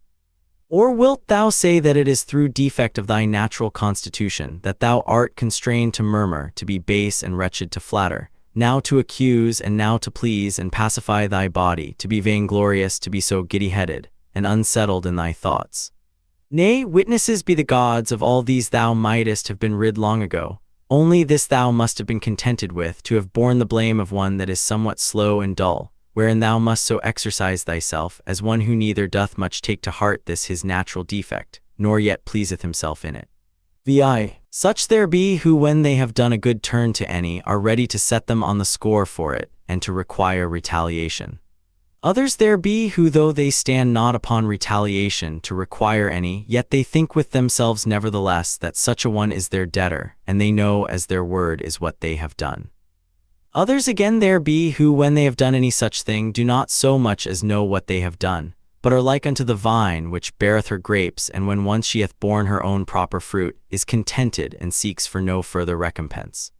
As a horse after a race, and a hunting dog when he hath hunted, and a bee when she hath made her honey, look not for applause and commendation, so neither doth that man that rightly doth understand his own nature when he hath done a good turn, but from one doth proceed to do another, even as the vine after she hath once borne fruit in her own proper season, is ready for another time. Thou therefore must be one of them, who what they do, barely do it without any further thought, and are in a manner insensible of what they do.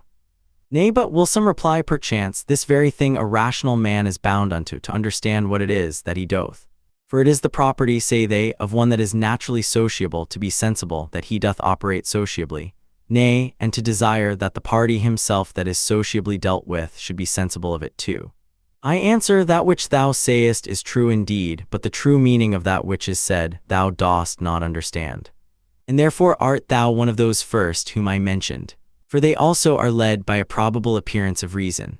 But if thou dost desire to understand truly what it is that is said, fear not that thou shalt therefore give over any sociable action.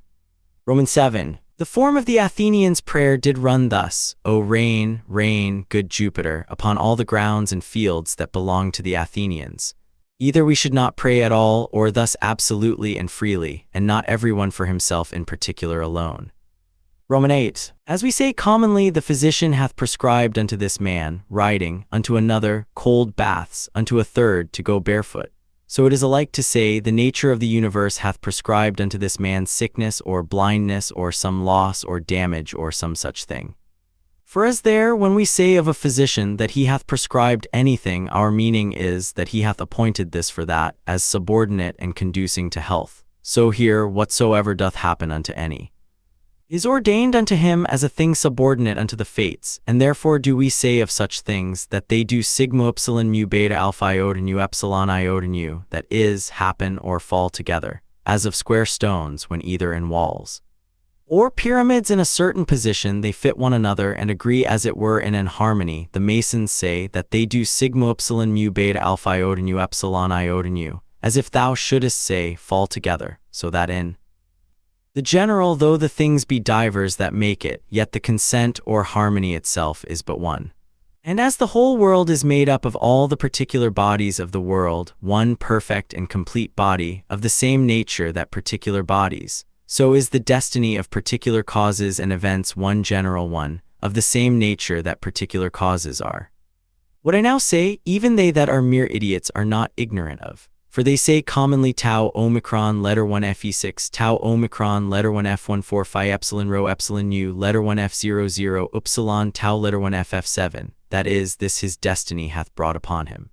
This therefore is by the fates properly and particularly brought upon this, as that unto this in particular is by the physician prescribed. These therefore let us accept of in like manner, as we do those that are prescribed unto us our physicians. For them also in themselves shall we find to contain many harsh things, but we nevertheless in hope of health and recovery accept of them. Let the fulfilling and accomplishment of those things which the common nature hath determined be unto thee as thy health. Accept then and be pleased with whatsoever doth happen, though otherwise harsh and unpleasing, as tending to that end, to the health and welfare of the universe, and to Jove's happiness and prosperity. For this whatsoever it be should not have been produced, had it not conduced to the good of the universe. For neither doth any ordinary particular nature bring anything to pass, that is not to whatsoever is within the sphere of its own proper administration and government agreeable and subordinate. For these two considerations then thou must be well pleased with anything that doth happen unto thee. First, because that for thee properly it was brought to pass, and unto thee it was prescribed, and that from the very beginning by the series and connection of the first causes it hath ever had a reference unto thee.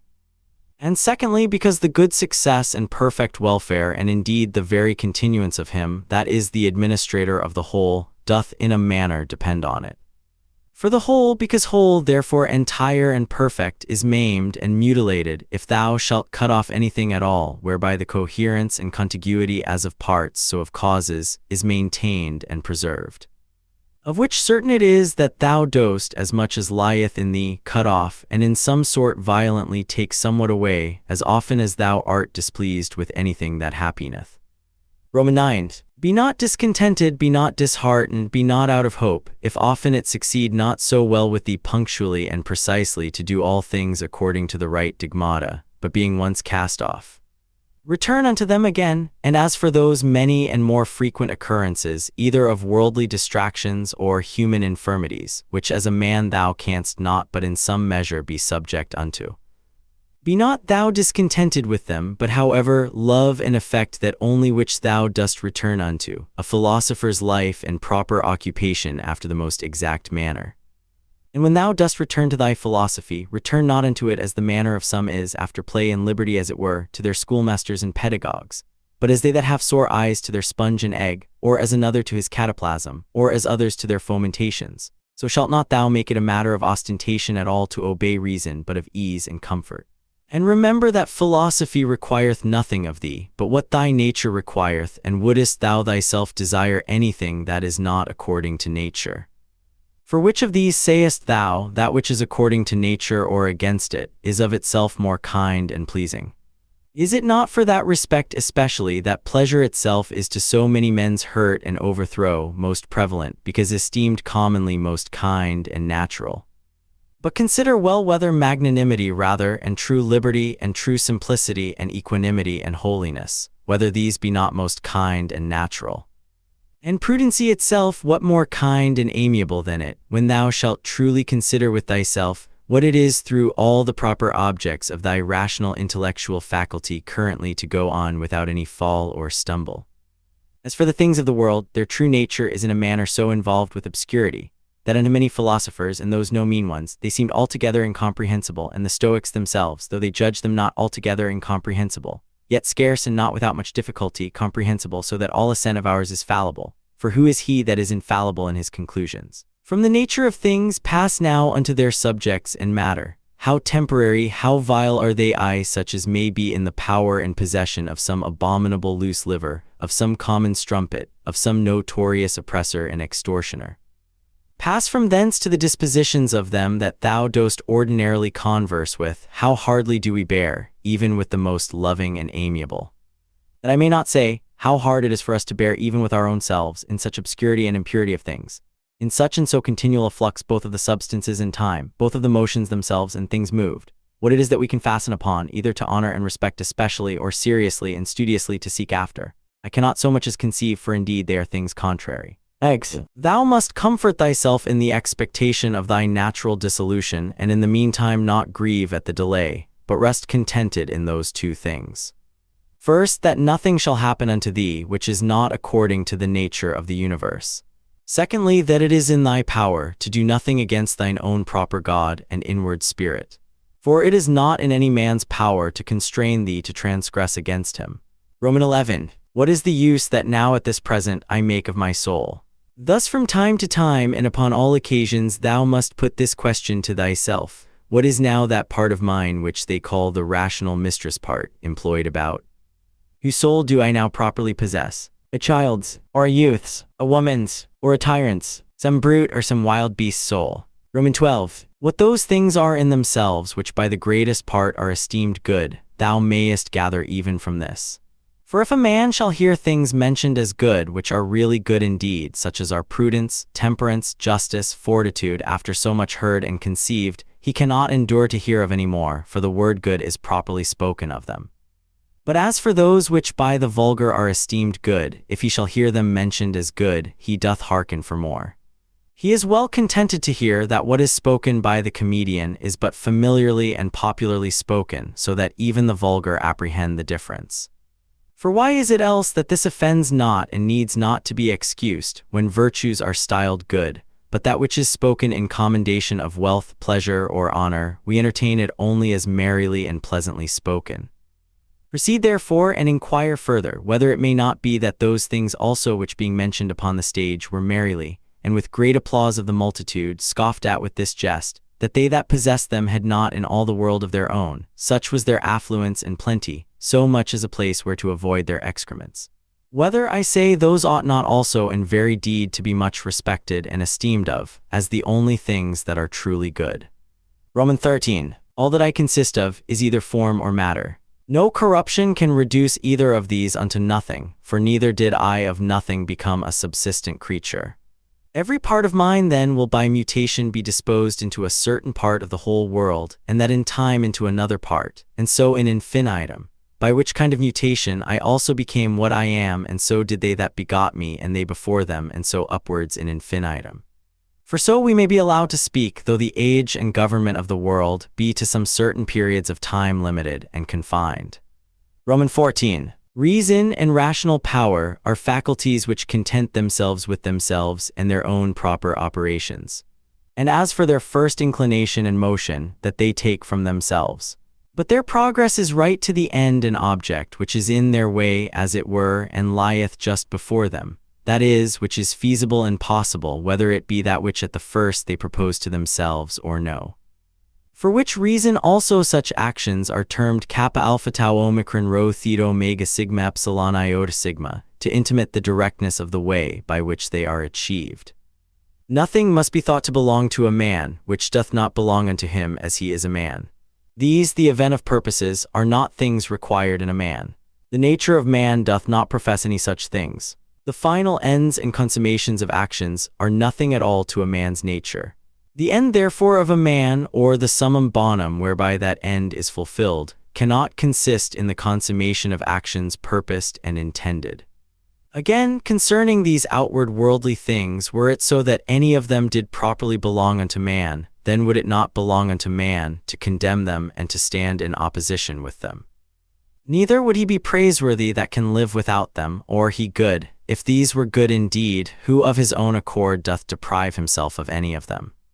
But we see contrariwise that the more a man doth withdraw himself from these wherein external pomp and greatness doth consist, or any other like these, or the better he doth bear with the loss of these, the better he is accounted. Roman 15. Such as thy thoughts and ordinary cogitations are, such will thy mind be in time. For the soul doth as it were receive its tincture from the fancies and imaginations. Diet therefore and thoroughly soak it with the assiduity of these cogitations. As for example, wheresoever thou mayest live, there it is in thy power to live well and happy. But thou mayest live at the court, there then also mayest thou live well and happy. Again, that which everything is made for, he is also made unto that, and cannot but naturally incline unto it. That which anything doth naturally incline unto, therein is his end. Wherein the end of everything doth consist, therein also doth his good and benefit consist. Society, therefore, is the proper good of a rational creature. For that we are made for society, it hath long since been demonstrated. Or can any man make any question of this, that whatsoever is naturally worse and inferior is ordinarily subordinated to that which is better? And that those things that are best are made one for another. And those things that have souls are better than those that have none. And of those that have, those best that have rational souls. Roman 16. To desire things impossible is the part of a mad man.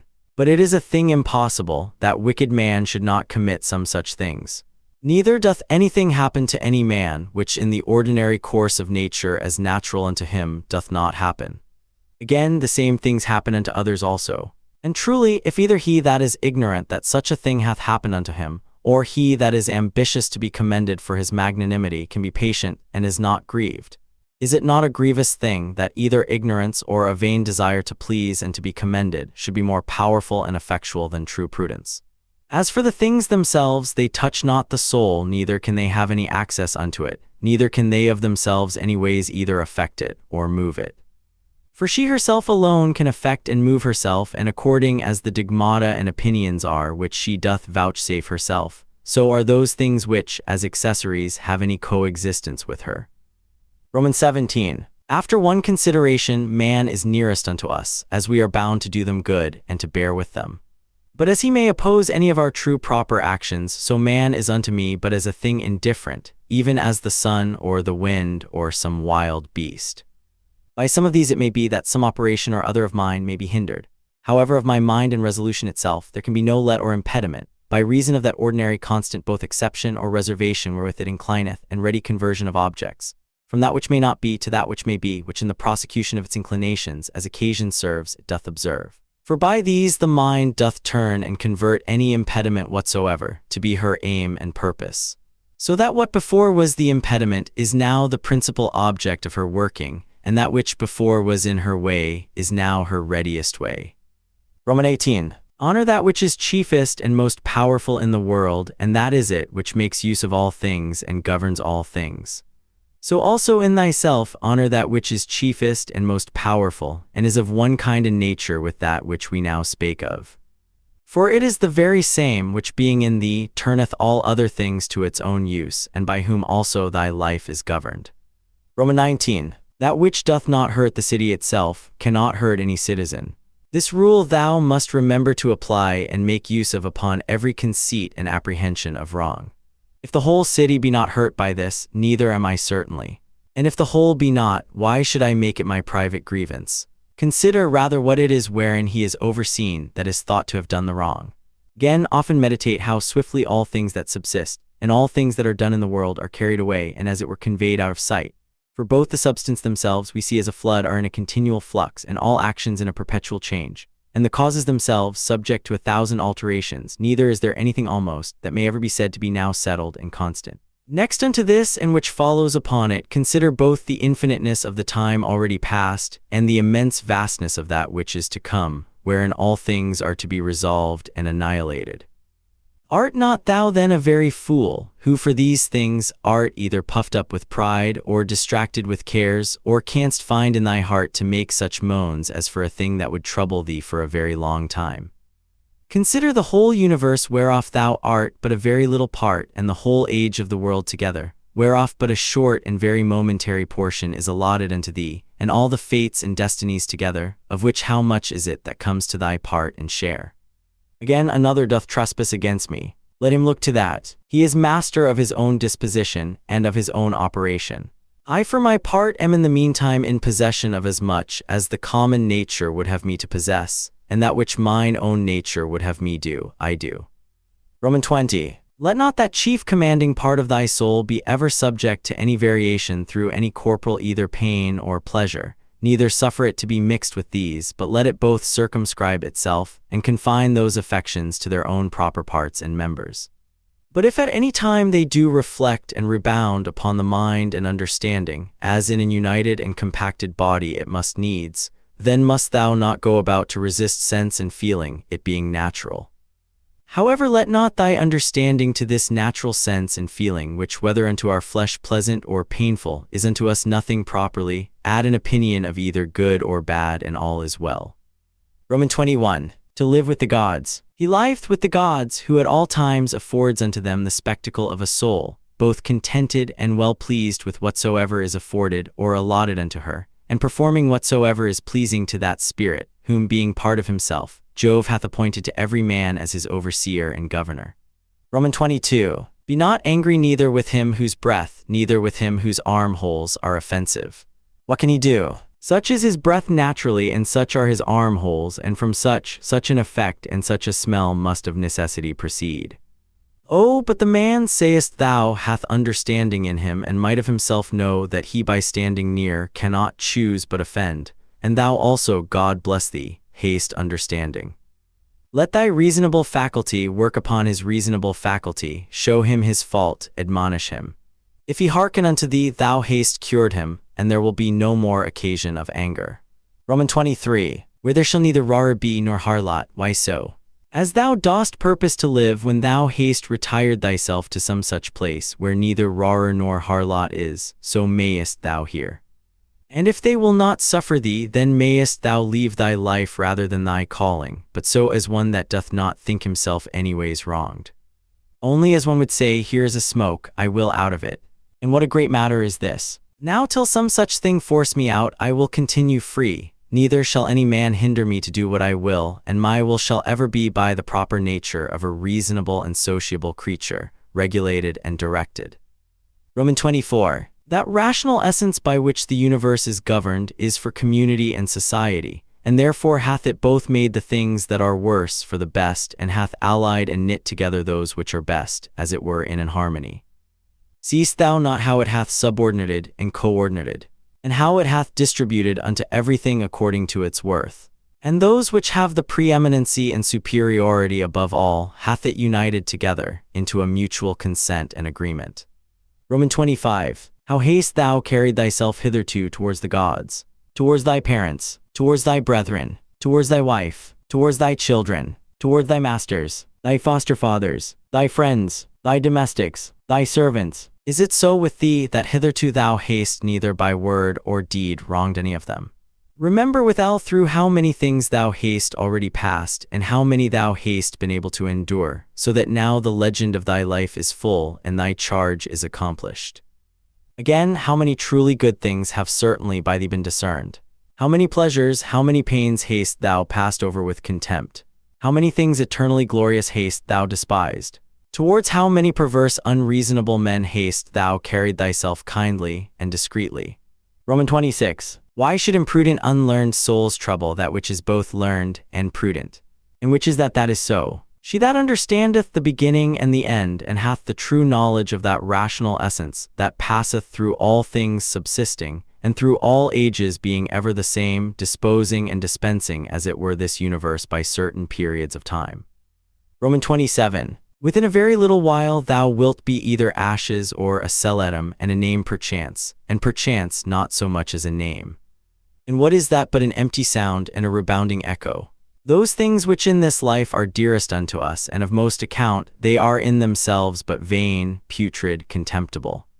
The most weighty and serious if rightly esteemed, but as puppies biting one another, or untoward children now laughing and then crying. As for faith and modesty and justice and truth, they long since, as one of the poets hath it, have abandoned this spacious earth and retired themselves unto heaven. What is it then that doth keep thee here, if things sensible be so mutable and unsettled, and the senses so obscure and so fallible, and our souls nothing but an exhalation of blood, and to be in credit among such be but vanity? What is it that thou dost stay for? An extinction or a translation, either of them with a propitious and contented mind. But still that time come, what will content thee? What else but to worship and praise the gods, and to do good unto men, to bear with them, and to forbear to do them any wrong? And for all external things belonging either to this thy wretched body or life, to remember that they are neither thine, nor in thy power. Romans 28. Thou mayest always speed if thou wilt but make choice of the right way, if in the course both of thine opinions and actions thou wilt observe a true method. These two things be common to the souls, as of God so of men and of every reasonable creature. First, that in their own proper work they cannot be hindered by anything. And secondly, that their happiness doth consist in a disposition to and in the practice of righteousness, and that in these their desire is terminated. Romans 29. If this neither be my wicked act, nor an act anyways depending from any wickedness of mine, and that by it the public is not hurt, what doth it concern me?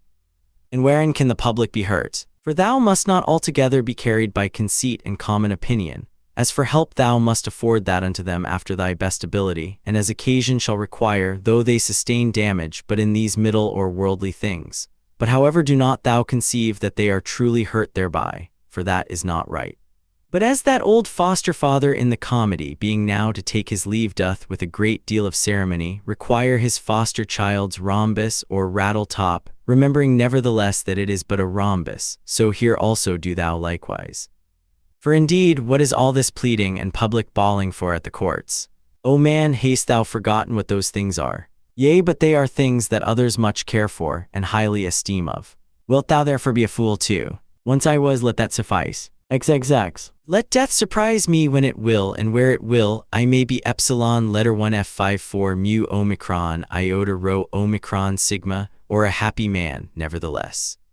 For he is a happy man, who in his lifetime dealeth unto himself a happy lot and portion.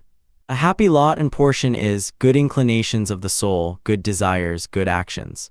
The sixth book I. The matter itself of which the universe doth consist, is of itself very tractable and pliable.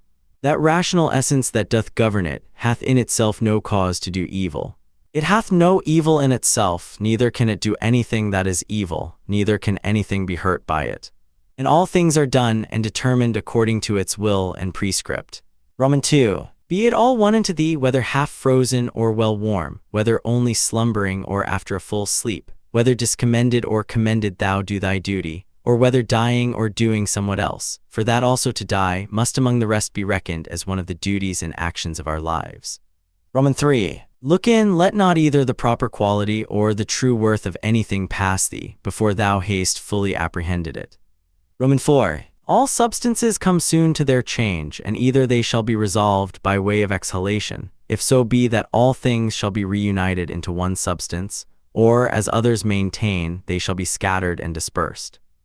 As for that rational essence by which all things are governed, as it best understandeth itself, both its own disposition and what it doth, and what matter it hath to do with, and accordingly doth all things, so we that do not know wonder, if we wonder at many things, the reasons whereof we cannot comprehend. The best kind of revenge is, not to become like unto them. Let this be thy only joy and thy only comfort, from one sociable kind action without intermission to pass unto another, God being ever in thy mind. Romans 7. The rational commanding part, as it alone can stir up and turn itself, so it maketh both itself to be and everything that happeneth to appear unto itself as it will itself. Romans 8. According to the nature of the universe all things particular are determined, not according to any other nature, either about compassing and containing, or within, dispersed and contained, or without, depending. Either this universe is a mere confused mass and an intricate context of things which shall in time be scattered and dispersed again, or it is an union consisting of order and administered by providence. If the first, why should I desire to continue any longer in this fortuite confusion and commixtion? Or why should I take care for anything else but that as soon as may be I may be earth again? And why should I trouble myself any more whilst I seek to please the gods? Whatsoever I do, dispersion is my end, and will come upon me whether I will or no. But if the latter be, then am not I religious in vain, then will I be quiet and patient and put my trust in him who is the governor of all. Romans 9. Whensoever by some present hard occurrences thou art constrained to be in some sort troubled and vexed, return unto thyself as soon as may be, and be not out of tune longer than thou must needs. For so shalt thou be the better able to keep thy part another time, and to maintain the harmony, if thou dost use thyself to this continually, once out, presently to have recourse unto it, and to begin again. If it were that thou hadst at one time both a stepmother and a natural mother living, thou wouldst honor and respect her also. Nevertheless to thine own natural mother would thy refuge and recourse be continually. So let the court and thy philosophy be unto thee. Have recourse unto it often, and comfort thyself in her, by whom it is that those other things are made tolerable unto thee, and thou also in those things not intolerable unto others. Romans 11. How marvelous useful it is for a man to represent unto himself meats and all such things that are for the mouth, under a right apprehension and imagination. As for example, this is the carcass of a fish, this of a bird, and this of a hog. And again more generally, this falernum, this excellent highly commended wine, is but the bare juice of an ordinary grape. This purple robe but sheep's hairs, dyed with the blood of a shellfish. So for coitus it is but the attrition of an ordinary base entrail and the excretion of a little vile snivel with a certain kind of convulsion, according to Hippocrates his opinion. How excellent useful are these lively fancies and representations of things, thus penetrating and passing through the objects to make their true nature known and apparent. This must thou use all thy life long and upon all occasions, and then especially when matters are apprehended as of great worth and respect, thy art and care must be to uncover them, and to behold their vileness, and to take away from them all those serious circumstances and expressions, under which they made so grave a show. For outward pomp and appearance is a great juggler, and then especially art thou most in danger to be beguiled by it, when, to a man's thinking, thou most seemest to be employed about matters of moment. Romans 12. See what Crates pronounceth concerning Xenocrates himself. Romans 13. Those things which the common sort of people do admire are most of them such things as are very general, and may be comprehended under things merely natural or naturally affected and qualified, as stones, wood, figs, vines, olives. Those that be admired by them that are more moderate and restrained are comprehended under things animated, as flocks and herds. Those that are yet more gentle and curious, their admiration is commonly confined to reasonable creatures only, not in general as they are reasonable, but as they are capable of art, or of some craft and subtile invention, or perchance barely to reasonable creatures, as they that delight in the possession of many slaves. But he that honors a reasonable soul in general, as it is reasonable and naturally sociable, doth little regard anything else, and above all things is careful to preserve his own in the continual habit and exercise both of reason and sociableness, and thereby doth cooperate with him, of whose nature he doth also participate, God. Romans 14. Some things hasten to be, and others to be no more. And even whatsoever now is, some part thereof hath already perished. Perpetual fluxes and alterations renew the world, as the perpetual course of time doth make the age of the world of itself infinite to appear always fresh and new. In such a flux and course of all things, what of these things that hasten so fast away should any man regard, since among all there is not any that a man may fasten and fix upon? As if a man would settle his affection upon some ordinary sparrow living by him, who is no sooner seen than out of sight. For we must not think otherwise of our lives than as a mere exhalation of blood, or of an ordinary respiration of air. For what in our common apprehension is to breathe in the air and to breathe it out again, which we do daily, so much is it and no more, at once to breathe out all thy respirative faculty into that common air from whence but lately, as being but from yesterday, and today, thou didst first breathe it in, and with it life. Romans 15. Not vegetative spiration, it is not surely which plants have that in this life should be so dear unto us, nor sensitive respiration, the proper life of beasts both tame and wild, nor this our imaginative faculty, nor that we are subject to be led and carried up and down by the strength of our sensual appetites, or that we can gather and live together, or that we can feed, or that in effect is no better than that we can void the excrements of our food. What is it then that should be dear unto us? To hear a clattering noise. If not that, then neither to be applauded by the tongues of men. For the praises of many tongues is in effect no better than the clattering of so many tongues. If then neither applause, what is there remaining that should be dear unto thee? This I think, that in all thy motions and actions thou be moved and restrained according to thine own true natural constitution and construction only. And to this even ordinary arts and professions do lead us.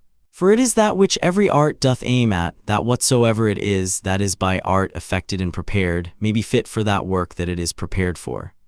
This is the end that he that dresseth the vine, and he that takes upon him either to tame colts or to train up dogs doth aim at.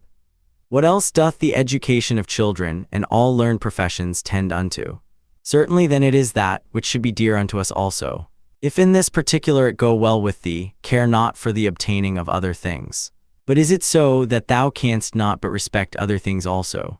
Then canst not thou truly be free. Then canst thou not of self-content, then wilt thou ever be subject to passions. For it is not possible but that thou must be envious and jealous and suspicious of them whom thou knowest can bereave thee of such things, and again, a secret underminer of them whom thou seest in present possession of that which is dear unto thee. To be short, he must of necessity be full of confusion within himself, and often accuse the gods whosoever stands in need of these things. But if thou shalt honor and respect thy mind only, that will make thee acceptable towards thyself, towards thy friends very tractable, and conformable and concordant with the gods, that is, accepting with praises whatsoever they shall think good to appoint and allot unto thee.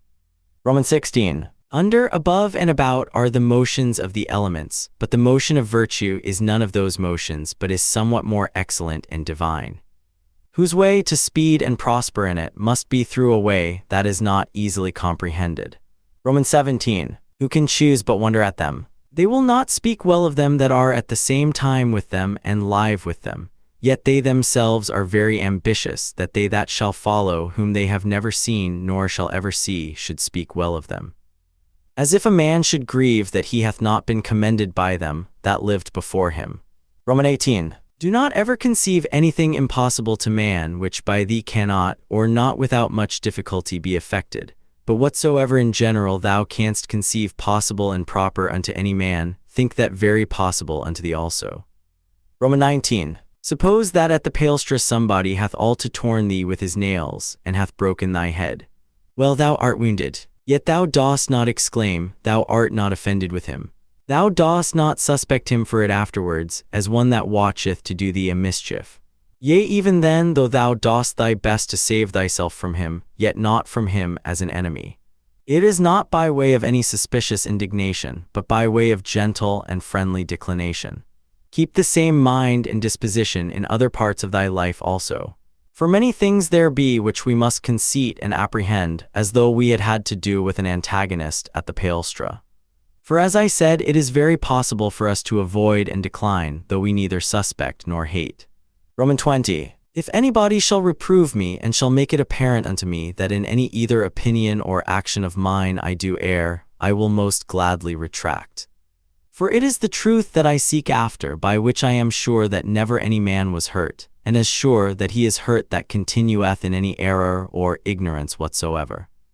Romans 21. I for my part will do what belongs unto me, as for other things, whether things unsensible or things irrational, or if rational, yet deceived and ignorant of the true way, they shall not trouble or distract me.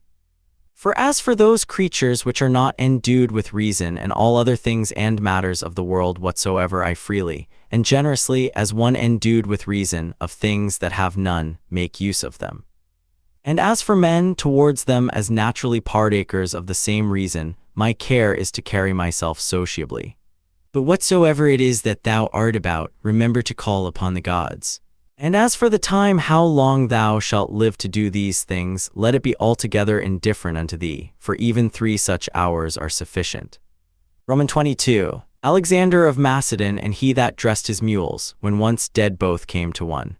For either they were both resumed into those original rational essences from whence all things in the world are propagated, or both after one fashion were scattered into atoms. Romans 23. Consider how many different things, whether they concern our bodies or our souls, in a moment of time come to pass in every one of us, and so thou wilt not wonder if many more things, or rather all things that are done, can at one time subsist and coexist in that both one and general which we call the world.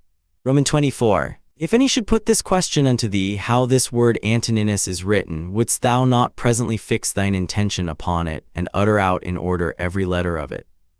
And if any shall begin to gainsay thee and quarrel with thee about it, wilt thou quarrel with him again, or rather go on meekly as thou hast begun, until thou hast numbered out every letter? Here then likewise remember, that every duty that belongs unto a man doth consist of some certain letters or numbers as it were, to which without any noise or tumult keeping thyself thou must orderly proceed to thy proposed end, forbearing to quarrel with him that would quarrel and fall out with thee.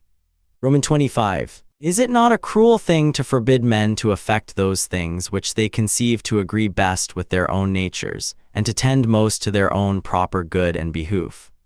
But thou after a sort deniest them this liberty, as often as thou art angry with them for their sins. For surely they are led unto those sins whatsoever they be, as to their proper good and commodity. But it is not so, thou wilt object perchance. Thou therefore teach them better, and make it appear unto them, but be not thou angry with them.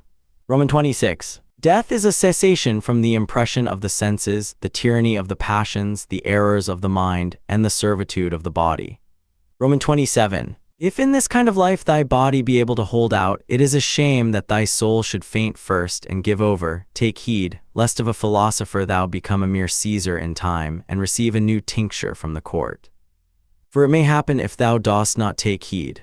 Keep thyself therefore truly simple, good, sincere, grave, free from all ostentation, a lover of that which is just, religious, kind, tender-hearted, strong and vigorous to undergo anything that becomes thee. Endeavor to continue such, as philosophy, hadst thou wholly and constantly applied thyself unto it, would have made and secured thee. Worship the gods, procure the welfare of men, this life is short. Charitable actions and a holy disposition is the only fruit of this earthly life. Romans 28. Do all things as becometh the disciple of Antoninus Pius. Remember his resolute constancy in things that were done by him according to reason, his equability in all things, his sanctity, the cheerfulness of his countenance, his sweetness. And how free he was from all vainglory, how careful to come to the true and exact knowledge of matters in hand, and how he would by no means give over till he did fully and plainly understand the whole state of the business, and how patiently and without any contestation he would bear with them that did unjustly condemn him, how he would never be over hasty in anything, nor give ear to slanders and false accusati, Ons, but examine and observe with best diligence the several actions and dispositions of men.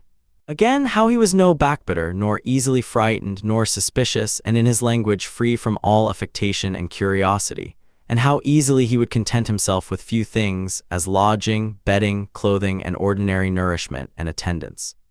How able to endure labor, how patient, able through his spare diet to continue from morning to evening without any necessity of withdrawing before his accustomed hours to the necessities of nature, his uniformity and constancy in matter of friendship. How he would bear with them that with all boldness and liberty opposed his opinions, and even rejoice if any man could better advise him, and lastly, how religious he was without superstition. All these things of him remember, that whensoever thy last hour shall come upon thee, it may find thee, as it did him, ready for it in the possession of a good conscience. Romans 29. Stir up thy mind, and recall thy wits again from thy natural dreams and visions, and when thou art perfectly awoken, and canst perceive that they were but dreams that troubled thee, as one newly awakened out of another kind of sleep, look upon these worldly things with the same mind as thou didst upon those that thou sawest in thy sleep. XXX. I consist of body and soul. To my body all things are indifferent, for of itself it cannot affect one thing more than another with apprehension of any difference. As for my mind, all things which are not within the verge of her own operation are indifferent unto her, and for her own operations those altogether depend of her. Neither does she busy herself about any but those that are present. For as for future and past operations, those also are now at this present indifferent unto her. Romans 31. As long as the foot doth that which belongeth unto it to do, and the hand that which belongs unto it, their labor, whatsoever it be, is not unnatural. So a man, as long as he doth that which is proper unto a man, his labor cannot be against nature, and if it be not against nature, then neither is it hurtful unto him.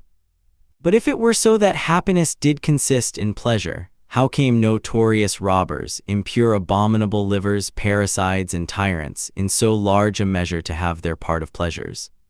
Romans 32. Dost thou not see, how even those that profess mechanic arts, though in some respect they be no better than mere idiots, yet they stick close to the course of their trade, neither can they find in their heart to decline from it? And is it not a grievous thing that an architect or a physician shall respect the course and mysteries of their profession, more than a man the proper course and condition of his own nature, reason which is common to him and to the gods? Romans 33. Asia, Europe, what are they but as corners of the whole world, of which the whole sea is but as one drop, and the great Mount Athos but as a clod, as all present time is but as one point of eternity. All petty things, all things that are soon altered, soon perished. And all things come from one beginning, either all severally and particularly deliberated and resolved upon by the general ruler and governor of all, or all by necessary consequence.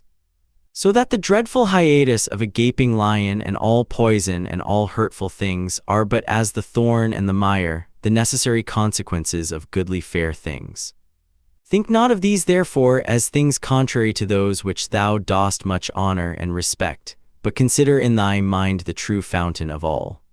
Romans 34. He that seeth the things that are now hath seen all that either was ever or ever shall be, for all things are of one kind, and all like one unto another.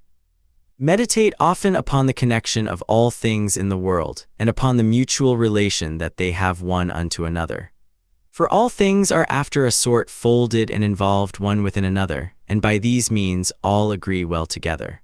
For one thing is consequent unto another by local motion, by natural conspiration and agreement, and by substantial union or reduction of all substances into one.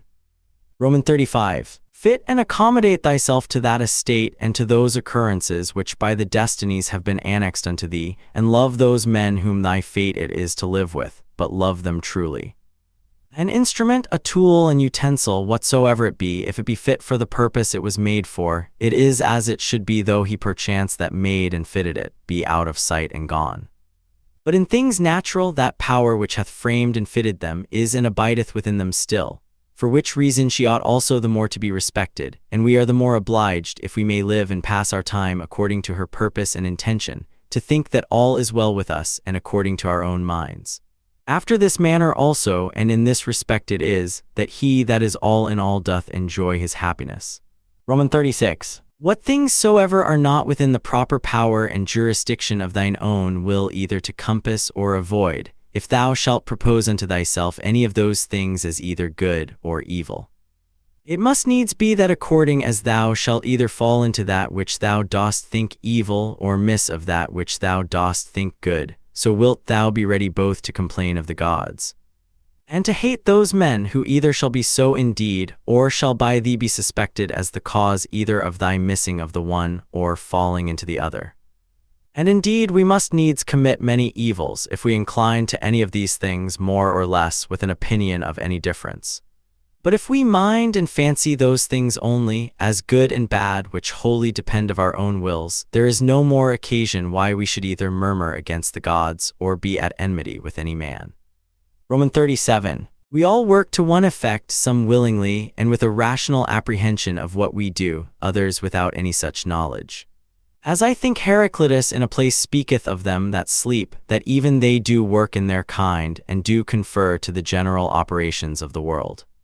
One man therefore doth co-operate after one sort, and another after another sort. But even he that doth murmur, and to his power doth resist and hinder, even he as much as any doth co-operate. For of such also did the world stand in need. Now do thou consider among which of these thou wilt rank thyself. For as for him who is the administrator of all, he will make good use of thee whether thou wilt or no, and make thee, as a part and member of the whole, so to co-operate with him, that whatsoever thou dost shall turn to the furtherance of his own counsels and resolutions. But be not thou for shame such a part of the whole, as that vile and ridiculous verse, which Chrysippus in a place doth mention, is a part of the comedy. Roman 38. Doth either the sun take upon him to do that which belongs to the rain, or his son Aesculapius that, which unto the earth doth properly belong? How is it with every one of the stars in particular? Though they all differ one from another, and have their several charges and functions by themselves, do they not all nevertheless concur and co-operate to one end? Roman 39. If so be that the gods have deliberated in particular of those things that should happen unto me, I must stand to their deliberation, as discreet and wise. For that a god should be an imprudent god is a thing hard even to conceive, and why should they resolve to do me hurt? For what profit either unto them or the universe, which they specially take care for, could arise from it? But if so be that they have not deliberated of me in particular, certainly they have of the whole in general, and those things which in consequence and coherence of this general deliberation happen unto me in particular, I am bound to embrace and accept of. But if so be that they have not deliberated at all, which indeed is very irreligious for any man to believe, for then let us neither sacrifice nor pray nor respect our oaths. Neither let us any more use any of those things which we persuaded of the presence and secret conversation of the gods among us, daily use and practice. But I say, if so be that they have not indeed either in general or particular deliberated of any of those things that happen unto us in this world, yet God be thanked that of those things that concern myself, it is lawful for me to deliberate myself and all my day. Liberation is but concerning that which may be to me most profitable. Now that unto everyone is most profitable, which is according to his own constitution and nature. And my nature is to be rational in all my actions, and as a good and natural member of a city and commonwealth, towards my fellow members ever to be sociably and kindly disposed and affected. My city and country as I am Antoninus is Rome, as a man the whole world. Those things therefore that are expedient and profitable to those cities, are the only things that are good and expedient for me. Excel, whatsoever in any kind doth happen to anyone, is expedient to the whole. And thus much to content us might suffice, that it is expedient for the whole in general. But yet this also shalt thou generally perceive, if thou dost diligently take heed, that whatsoever doth happen to any one man or men. And now I am content that the word expedient should more generally be understood of those things which we otherwise call middle things or things indifferent, as health, wealth, and the like. Roman 41. As the ordinary shows of the theatre and of other such places, when thou art presented with them, affect thee, as the same things still seen, and in the same fashion make the sight ingrateful and tedious, so must all the things that we see all our life long affect us. For all things above and below are still the same and from the same causes. When then will there be an end? Roman 42. Let the several deaths of men of all sorts and of all sorts of professions and of all sort of nations be a perpetual object of thy thoughts. so that thou mayst even come down to Philistio, Phobos, and Oreganian. Pass now to other generations. Thither shall we after many changes, where so many brave orators are, where so many grave philosophers, Heraclitus, Pythagoras, Socrates, where so many heroes of the old times, and then so many brave captains of the latter times, and so many kings. After all these, where Eudoxus, Hipparchus, Archimedes, where so many other sharp, generous, industrious, subtile, peremptory dispositions, and among others even they that have been the greatest scoffers and deriders of the frailty and brevity of this our human life, as Menipus and others, as many as there have been such as he. Of all these consider that they long since are all dead and gone. And what do they suffer by it? Nay, they that have not so much as a name remaining, what are they the worse for it? One thing there is, and that only, which is worth our while in this world, and ought by us much to be esteemed, and that is, according to truth and righteousness, meekly and lovingly to converse with false and unrighteous men. Roman 43. When thou wilt comfort and cheer thyself, call to mind the several gifts and virtues of them whom thou dost daily converse with, as for example, the industry of the one, the modesty of another, the liberality of a third, of another some other thing. For nothing can so much rejoice thee as the resemblances and parallels of several virtues, visible and eminent in the dispositions of those who live with thee, especially when, all at once, as near as may be, they represent themselves unto thee. And therefore thou must have them always in a readiness. Roman 44. Dost thou grieve that thou dost weigh but so many pounds, and not 300 rather? Just as much reason haste thou to grieve that thou must live but so many years, and not longer. For as for bulk and substance thou dost content thyself with that proportion of it that is allotted unto thee, so shouldst thou for time. Roman 45. Let us do our best endeavors to persuade them, but however, if reason and justice lead thee to it, do it, though they be never so much against it. But if any shall by force withstand thee and hinder thee in it, convert thy virtuous inclination from one object unto another, from justice to contented equanimity and cheerful patience, so that what in the one is thy hindrance, thou mayst make use of it for the exercise of another virtue. And remember that it was with due exception and reservation that thou didst at first incline and desire. For thou didst not set thy mind upon things impossible. Upon what then? That all thy desires might ever be moderated with this due kind of reservation. And this thou hast and mayst always obtain, whether the thing desired be in thy power or no. And what do I care for more, if that for which I was born and brought forth into the world, to rule all my desires with reason and discretion, may be? Roman 46. The ambitious supposeth another man's act, praise, and applause to be his own happiness, the voluptuous his own sense and feeling, but he that is wise his own action. Roman 47. It is in thy power absolutely to exclude all manner of conceit and opinion as concerning this matter, and by the same means to exclude all grief and sorrow from thy soul. For as for the things and objects themselves, they of themselves have no such power, whereby to beget and force upon us any opinion at all. Roman 48. Use thyself when any man speaks unto thee, so to hearken unto him, as that in the interim thou give not way to any other thoughts, that so thou mayst, as far as is possible, seem fixed and fastened to his very soul, whosoever he be that speaks unto thee. Roman 49. That which is not good for the beehive cannot be good for the bee. Will either passengers or patients find fault and complain, either the one if they be well carried, or the others if well cured? Do they take care for any more than this, the one that their shipmaster may bring them safe to land, and the other that their physician may effect their recovery? How many of them who came into the world at the same time when I did, are already gone out of it? To them that are sick of the jaundice, honey seems bitter, and to them that are bitten by a mad dog, the water terrible, and to children, a little ball seems a fine thing. And why then should I be angry? Or do I think that error and false opinion is less powerful to make men transgress than either choler being immoderate and excessive to cause the jaundice, or poison to cause rage? No man can hinder thee to live as thy nature doth require. Nothing can happen unto thee but what the common good of nature doth require. What manner of men they be whom they seek to please, and what to get, and by what actions. How soon time will cover and bury all things, and how many it hath already buried. The seventh book. What is wickedness? It is that which many time and often thou hast already seen and known in the world.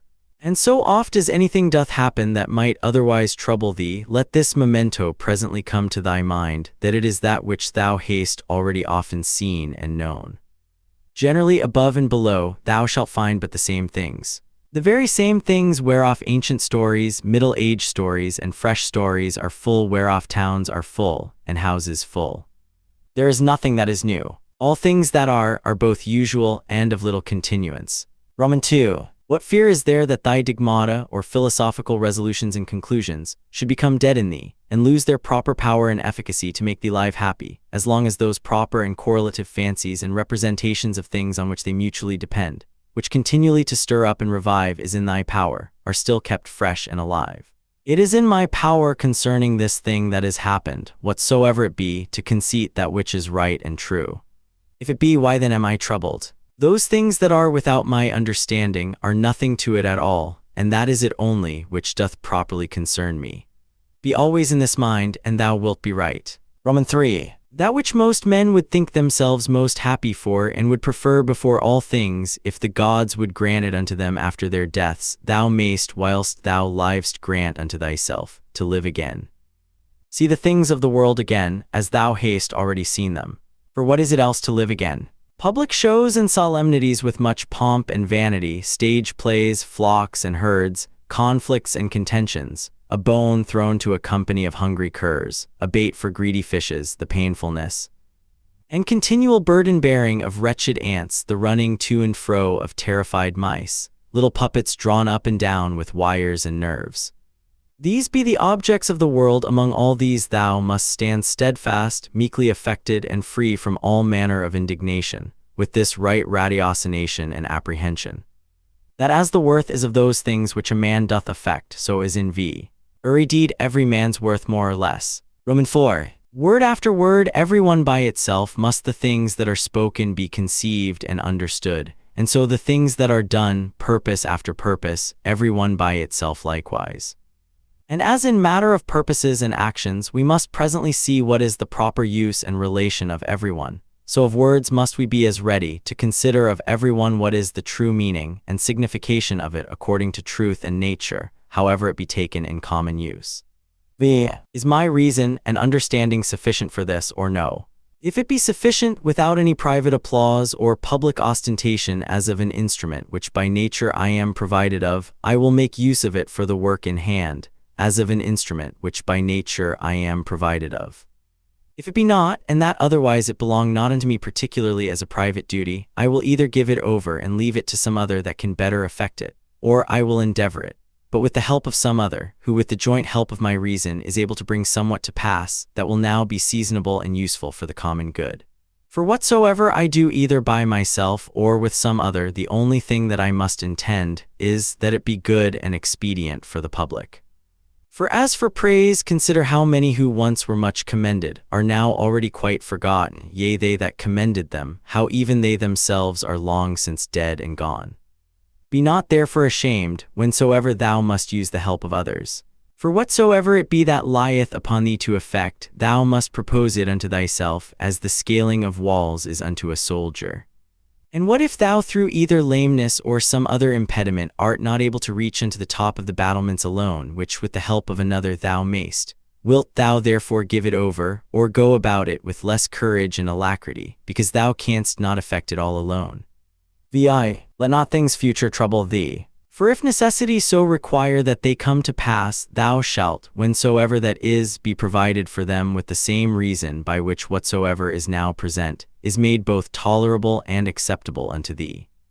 All things are linked and knitted together, and the knot is sacred, neither is there anything in the world that is not kind and natural in regard of any other thing, or that hath not some kind of reference and natural correspondence with whatsoever is in the world besides.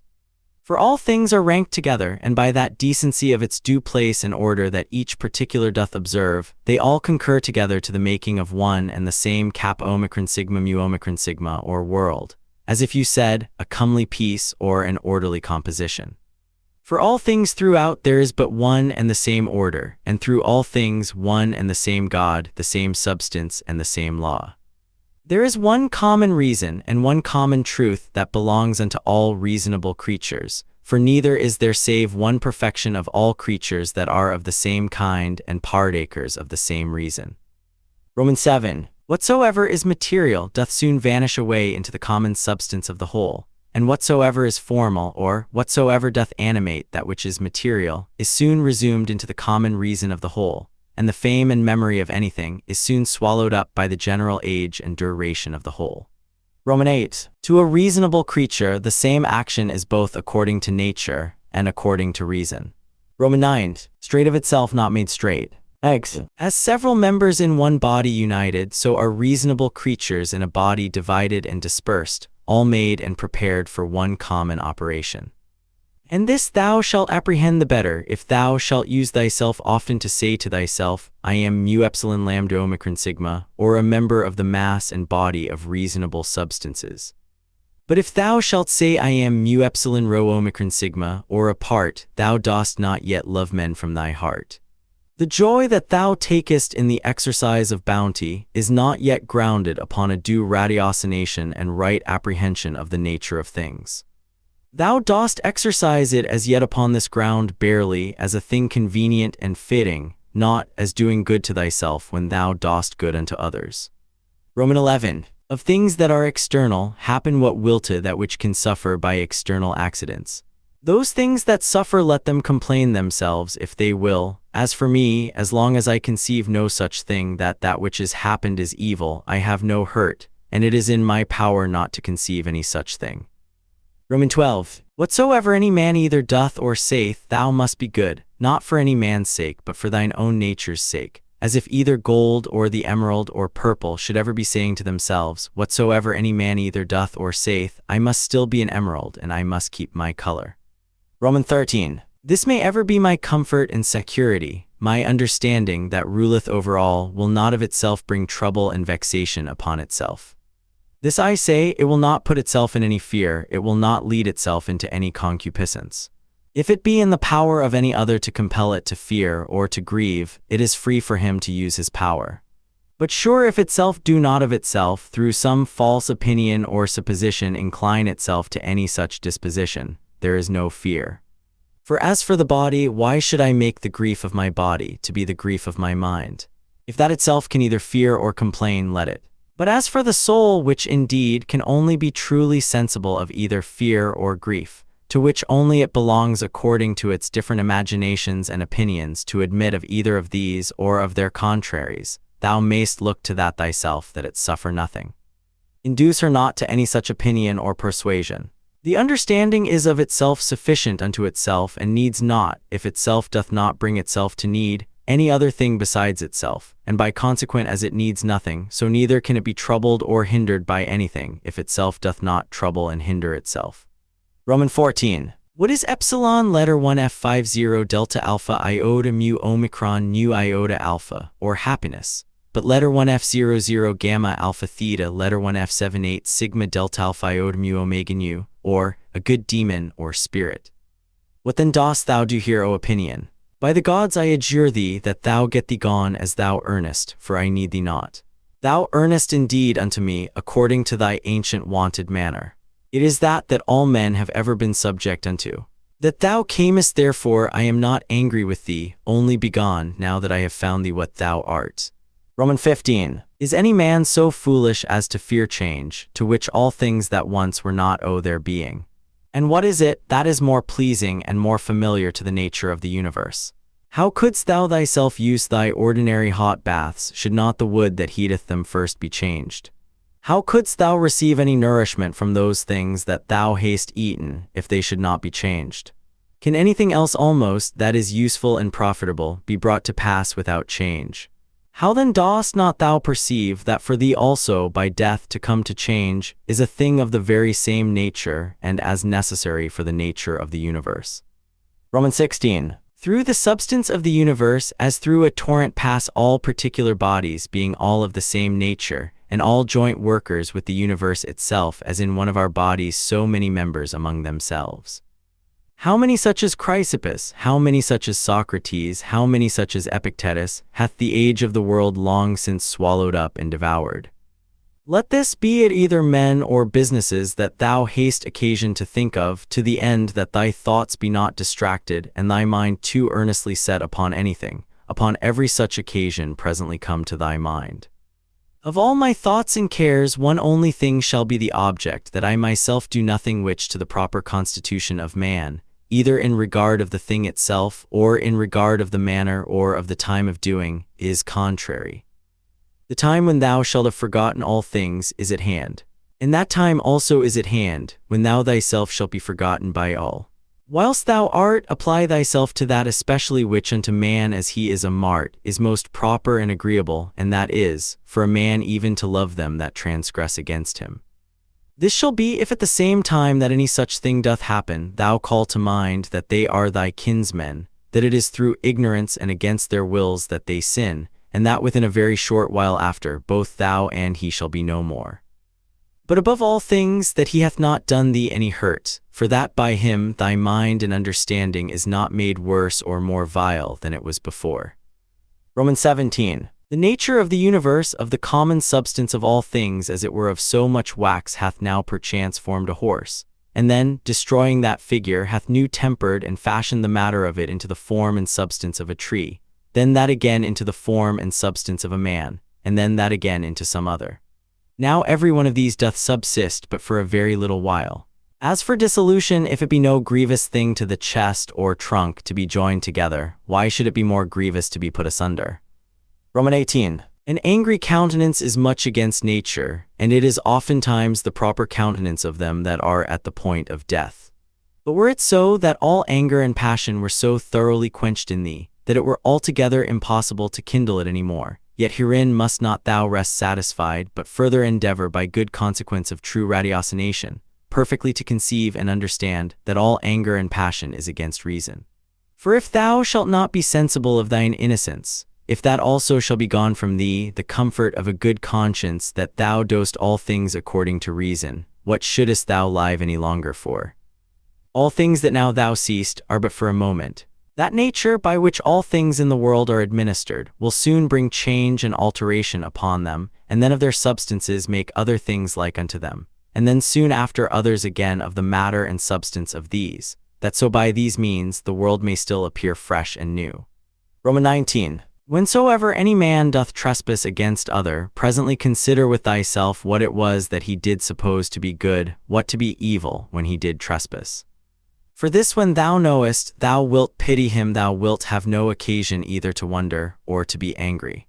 For either thou thyself dost yet live in that error and ignorance, as that thou dost suppose either that very thing that he doth, or some other like worldly thing to be good, and so thou art bound to pardon him if he have done that which thou in the like case wouldst have done thyself.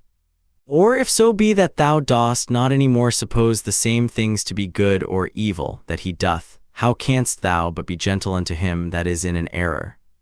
Romans 20. Fancy not to thyself things future, as though they were present, but of those that are present, take some aside, that thou takest most benefit of, and consider of them particularly, how wonderfully thou wouldst want them if they were not present.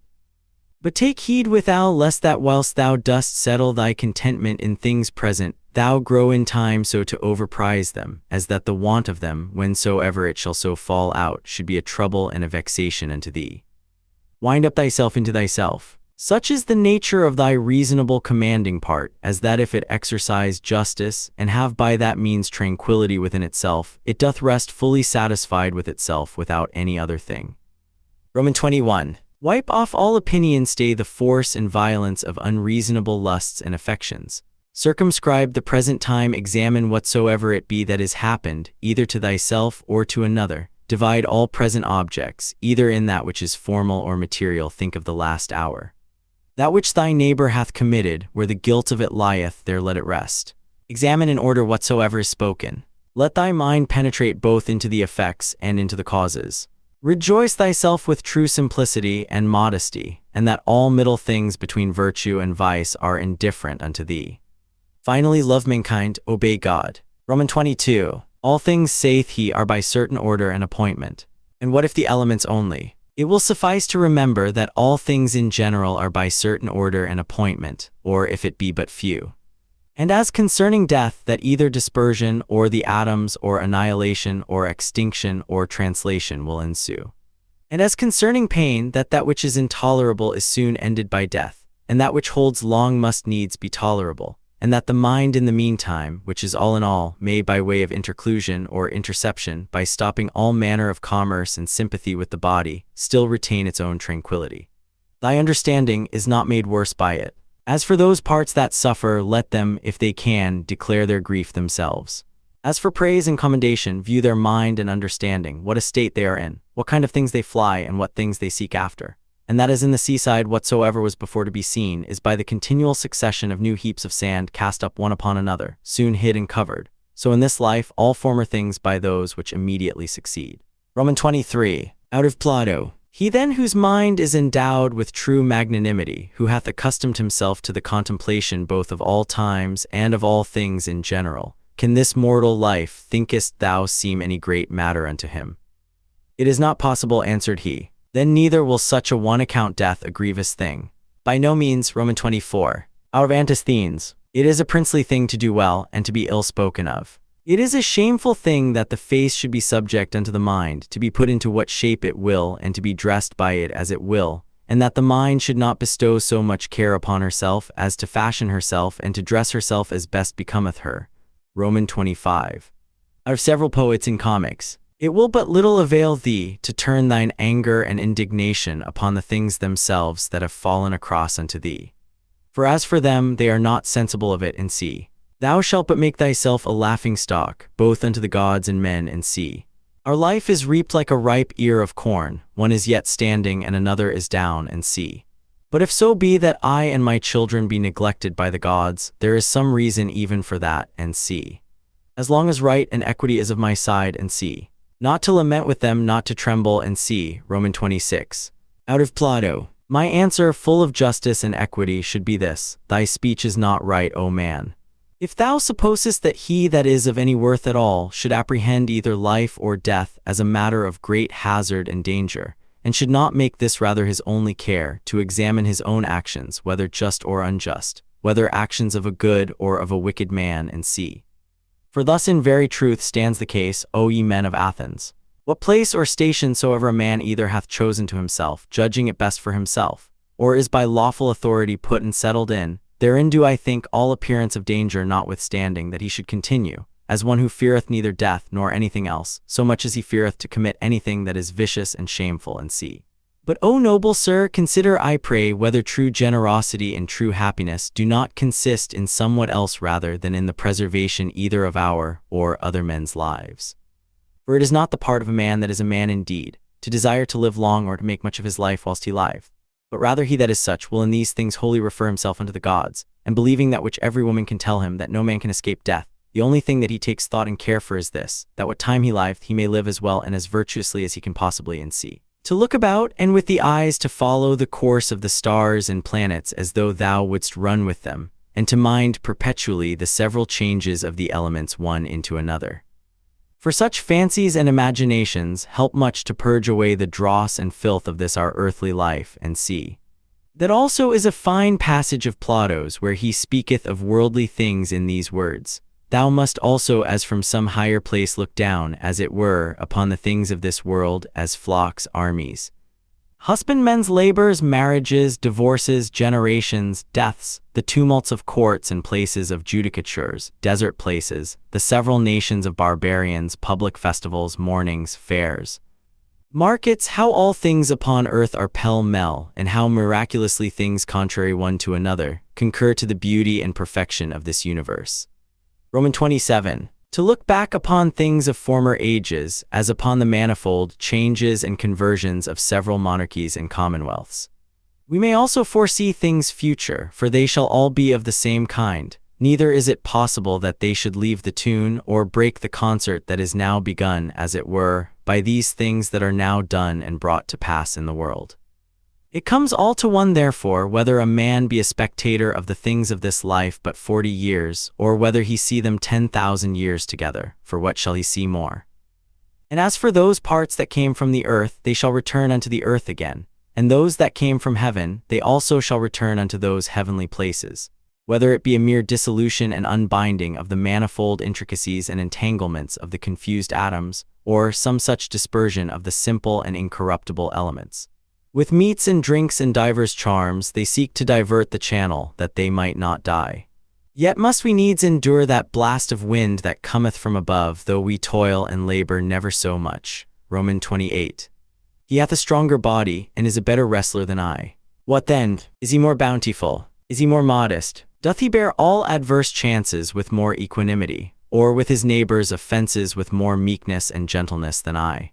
Romans 29. Where the matter may be effected agreeably to that reason which both unto the gods and men is common, there can be no just cause of grief or sorrow. For where the fruit and benefit of an action well begun and prosecuted according to the proper constitution of man may be reaped and obtained, or is sure and certain, it is against reason that any damage should there be suspected. In all places and at all times it is in thy power religiously to embrace whatsoever by God's appointment is happened unto thee, and justly to converse with those men whom thou hast to do with, and accurately to examine every fancy that presents itself, that nothing may slip and steal in, before thou hast rightly apprehended the true nature of it. XXX. Look not about upon other men's minds and understandings, but look right on forwards whither nature, both that of the universe in those things that happen unto thee, and thine in particular in those things that are done by thee, doth lead and direct thee. Now everyone is bound to do that which is consequent and agreeable to that end which by his true natural constitution he was ordained unto. As for all other things, they are ordained for the use of reasonable creatures, as in all things we see that that which is worse and inferior is made for that which is better. Reasonable creatures, they are ordained one for another. That therefore which is chief in every man's constitution is, that he intend the common good. The second is, that he yield not to any lusts and motions of the flesh. For it is the part and privilege of the reasonable and intellective faculty that she can so bound herself, as that neither the sensitive nor the appetitive faculties may not anyways prevail upon her. For both these are brutish, and therefore over both she challengeth mastery, and cannot anyways endure, if in her right temper, to be subject unto either. And this indeed most justly. For by nature she was ordained to command all in the body. The third thing proper to man by his constitution is to avoid all rashness and precipitancy, and not to be subject to error. To these things then let the mind apply herself and go straight on without any distraction about other things, and she hath her end, and by consequent her happiness. Romans 31. As one who had lived and were now to die by right, whatsoever is yet remaining, bestow that wholly as a gracious overplus upon a virtuous life. Love and affect that only whatsoever it be that happineth, and is by the fates appointed unto thee. For what can be more reasonable? And as anything doth happen unto thee by way of cross or calamity, call to mind presently and set before thine eyes the examples of some other men to whom the self-same thing did once happen likewise. Well, what did they? They grieved, they wondered, they complained. And where are they now? All dead and gone. Wilt thou also be like one of them? Or rather leaving to men of the world, whose life both in regard of themselves and them that they converse with, is nothing but mere mutability, or men of as fickle minds as fickle bodies, ever changing and soon change themselves, let it be thine only care and study, how to make a right use of all such accidents. For there is good use to be made of them, and they will prove fit matter for thee to work upon, if it shall be both thy care and thy desire, that whatsoever thou dost, thou thyself mayst like and approve thyself for it. And both these see that thou remember well, according as the diversity of the matter of the action that thou art about shall require. Look within, within is the fountain of all good. Such a fountain where springing waters can never fail, so thou dig still deeper and deeper. Romans 32. Thou must use thyself also to keep thy body fixed and steady, free from all loose fluctuant either motion or posture. And as upon thy face and looks thy mind hath easily power over them to keep them to that which is grave and decent, so let it challenge the same power over the whole body also. But so observe all things in this kind, as that it be without any manner of affectation. Romans 33. The art of true living in this world is more like a wrestler's than a dancer's practice. For in this they both agree to teach a man whatsoever falls upon him, that he may be ready for it, and that nothing may cast him down. Romans 34. Thou must continually ponder and consider with thyself what manner of men they be, and for their minds and understandings what is their present estate, whose good word and testimony thou dost desire. For then neither wilt thou see cause to complain of them that offend against their wills, or find any want of their applause, if once thou dost but penetrate into the true force and ground both of their opinions and of their desires. No soul, saith he, is willingly bereft of the truth, and by consequent neither of justice or temperance or kindness and mildness, nor of anything that is of the same kind. It is most needful that thou shouldst always remember this, for so shalt thou be far more gentle and moderate towards all men. Romans 35. What pain soever thou art in, let this presently come to thy mind, that it is not a thing whereof thou needest to be ashamed, neither is it a thing whereby thy understanding, that hath the government of all, can be made worse. For neither in regard of the substance of it, nor in regard of the end of it, which is, to intend the common good, can it alter and corrupt it. This also of Epicurus mayst thou in most pains find some help of, that it is neither intolerable nor eternal, so thou keep thyself to the true bounds and limits of reason, and give not way to opinion. This also thou must consider, that many things there be which oftentimes unsensibly trouble and vex thee, as not armed against them with patience, because they go not ordinarily under the name of pains, which in very deed are of the same nature as pain, as to slumber unquietly, to suffer heat, to want appetite. When therefore any of these things make thee discontented, check thyself with these words: Now hath pain given thee the foil, thy courage hath failed thee. Romans 36. Take heed lest at any time thou stand so affected, though towards unnatural evil men, as ordinary men are commonly one towards another. Romans 37. How know we whether Socrates were so eminent indeed, and of so extraordinary a disposition? For that he died more gloriously, that he disputed with the sophists more subtlety, that he watched in the frost more assiduously, that being commanded to fetch innocent Salaminius he refused to do it more generously, all this will not serve. Nor that he walked in the streets with much gravity and majesty, as was objected unto him by his adversaries, which nevertheless a man may well doubt of, whether it were so or no, or, which above all the rest, if so be that it were true, a man would well consider of, whether commendable or discommendable. The thing therefore that we must inquire into is this: what manner of soul Socrates had, whether his disposition was such, as that all that he stood upon and sought after in this world was barely this, that he might ever carry himself justly towards men and holily towards the gods, neither vexing himself to no purpose at the wickedness of others, nor yet ever condescending to any man's evil fact or evil intentions, through either fear or engagement of friendship. Whether of those things that happened unto him by God's appointment, he neither did wonder at any when it did happen, or thought it intolerable in the trial of it. And lastly, whether he never did suffer his mind to sympathize with the senses and affections of the body. For we must not think that nature hath so mixed and tempered it with the body, as that she hath not power to circumscribe herself, and by herself to intend her own ends and occasions. Romans 38. For it is a thing very possible, that a man should be a very divine man, and yet be altogether unknown. This thou must ever be mindful of, as of this also, that a man's true happiness doth consist in very few things. And that although thou dost despair that thou shalt ever be a good either logician or naturalist, yet thou art never the further off by it from being either liberal or modest or charitable or obedient unto God. Romans 39. Free from all compulsion, in all cheerfulness and alacrity thou mayst run out thy time, though men should exclaim against thee never so much, and the wild beasts should pull in sunder the poor members of thy pampered mass of flesh.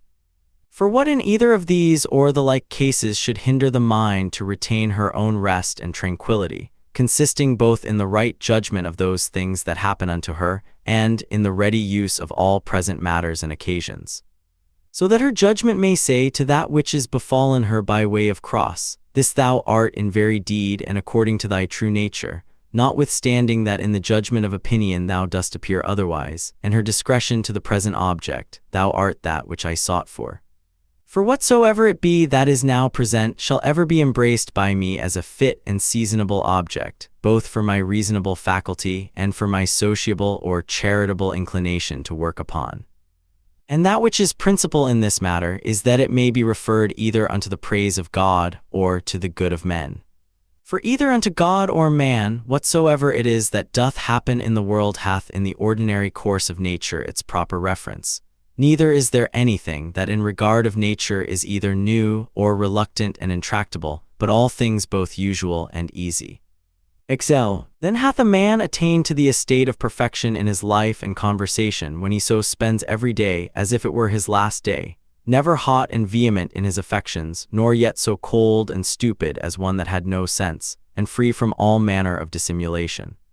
Roman 41. Can the gods, who are immortal, for the continuance of so many ages bear without indignation with such and so many sinners, as have ever been, yea, not only so, but also take such care for them that they want nothing? And dost thou so grievously take on as one that could bear with them no longer, thou that art but for a moment of time? Yea, thou that art one of those sinners thyself. A very ridiculous thing it is that any man should dispense with vice and wickedness in himself which is in his power to restrain, and should go about to suppress it in others, which is altogether impossible. Roman 42. What object soever our reasonable and sociable faculty doth meet with, that affords nothing either for the satisfaction of reason or for the practice of charity, she worthily doth think unworthy of herself. Roman 43. When thou hast done well and another is benefited by thy action, must thou like a very fool look for a third thing besides, as that it may appear unto others also that thou hast done well, or that thou mayest in time receive one good turn for another. No man useth to be weary of that which is beneficial unto him, but every action according to nature is beneficial. Be not weary then of doing that which is beneficial unto thee, whilst it is so unto others. Roman 44. The nature of the universe did once certainly before it was created, whatsoever it hath done since, deliberate and so resolve upon the creation of the world. Now since that time whatsoever it is that is and happens in the world is either but a consequent of that one and first deliberation, or if so be that this ruling rational part of the world takes any thought and care of things particular, they are surely his reasonable and principal creatures, that are the proper object of his particular care and providence. This often thought upon will much conduce to thy tranquillity. The 8th Book I. This also, among other things, may serve to keep thee from vainglory, if thou shalt consider that thou art now altogether incapable of the commendation of one, who all his life long, or from his youth at least, hath lived a philosopher's life. For both unto others and to thyself especially, it is well known that thou hast done many things contrary to that perfection of life. Thou hast therefore been confounded in thy course, and henceforth it will be hard for thee to recover the title and credit of a philosopher. And to it also is thy calling and profession repugnant. If therefore thou dost truly understand what it is that is of moment indeed, as for thy fame and credit, take no thought or care for that. Let it suffice thee if all the rest of thy life, be it more or less, thou shalt live as thy nature requireth, or according to the true and natural end of thy making. Take pains therefore to know what it is that thy nature requireth, and let nothing else distract thee. Thou hast already had sufficient experience that of those many things that hitherto thou hast erred and wandered about, thou couldst not find happiness in any of them. Not in syllogisms and logical subtleties, not in wealth, not in honor and reputation, not in pleasure. In none of all these. Wherein then is it to be found? In the practice of those things which the nature of man, as he is a man, doth require. How then shall he do those things? If his dogmata or moral tenets and opinions, from which all motions and actions do proceed, be right and true. Which be those dogmata? Those that concern that which is good or evil, as that there is nothing truly good and beneficial unto man, but that which makes him just, temperate, courageous, liberal, and that there is nothing truly evil and hurtful unto man, but that which causeth the contrary effects. Roman 2. Upon every action that thou art about, put this question to thyself: how will this, when it is done, agree with me? Shall I have no occasion to repent of it? Yet a very little while, and I am dead and gone, and all things are at end. What then do I care for more than this, that my present action, whatsoever it be, may be the proper action of one that is reasonable, whose end is the common good, who in all things is ruled and governed by the same law of right and reason by which God himself is. Roman 3. Alexander, Caius, Pompeius, what are these to Diogenes, Heraclitus, and Socrates? These penetrated into the true nature of things, into all causes and all subjects, and upon these did they exercise their power and authority. But as for those, as the extent of their error was, so far did their slavery extend. Roman 4. What they have done they will still do, although thou shouldst hang thyself. First let it not trouble thee. For all things both good and evil come to pass according to the nature and general condition of the universe, and within a very little while all things will be at an end. No man will be remembered, as now of Africanus, for example, and Augustus it is already come to pass. Then secondly, fix thy mind upon the thing itself, look into it, and remembering thyself that thou art bound nevertheless to be a good man, and what it is that thy nature requireth of thee as thou art a man, be not diverted from what thou art about, and speak that which seemeth unto thee most just.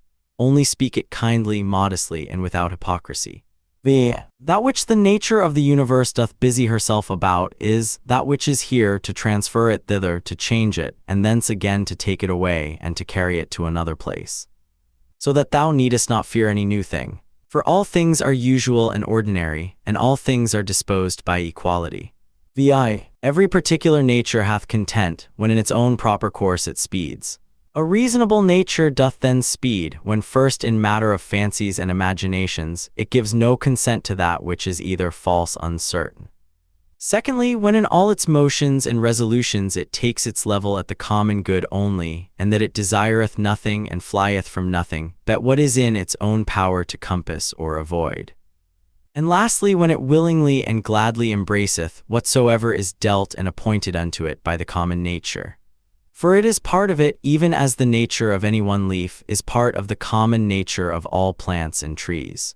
But that the nature of a leaf is part of a nature both unreasonable and unsensible, and which in its proper end may be hindered, or which is servile and slavish, whereas the nature of man is part of a common nature which cannot be hindered, and which is both reasonable and just.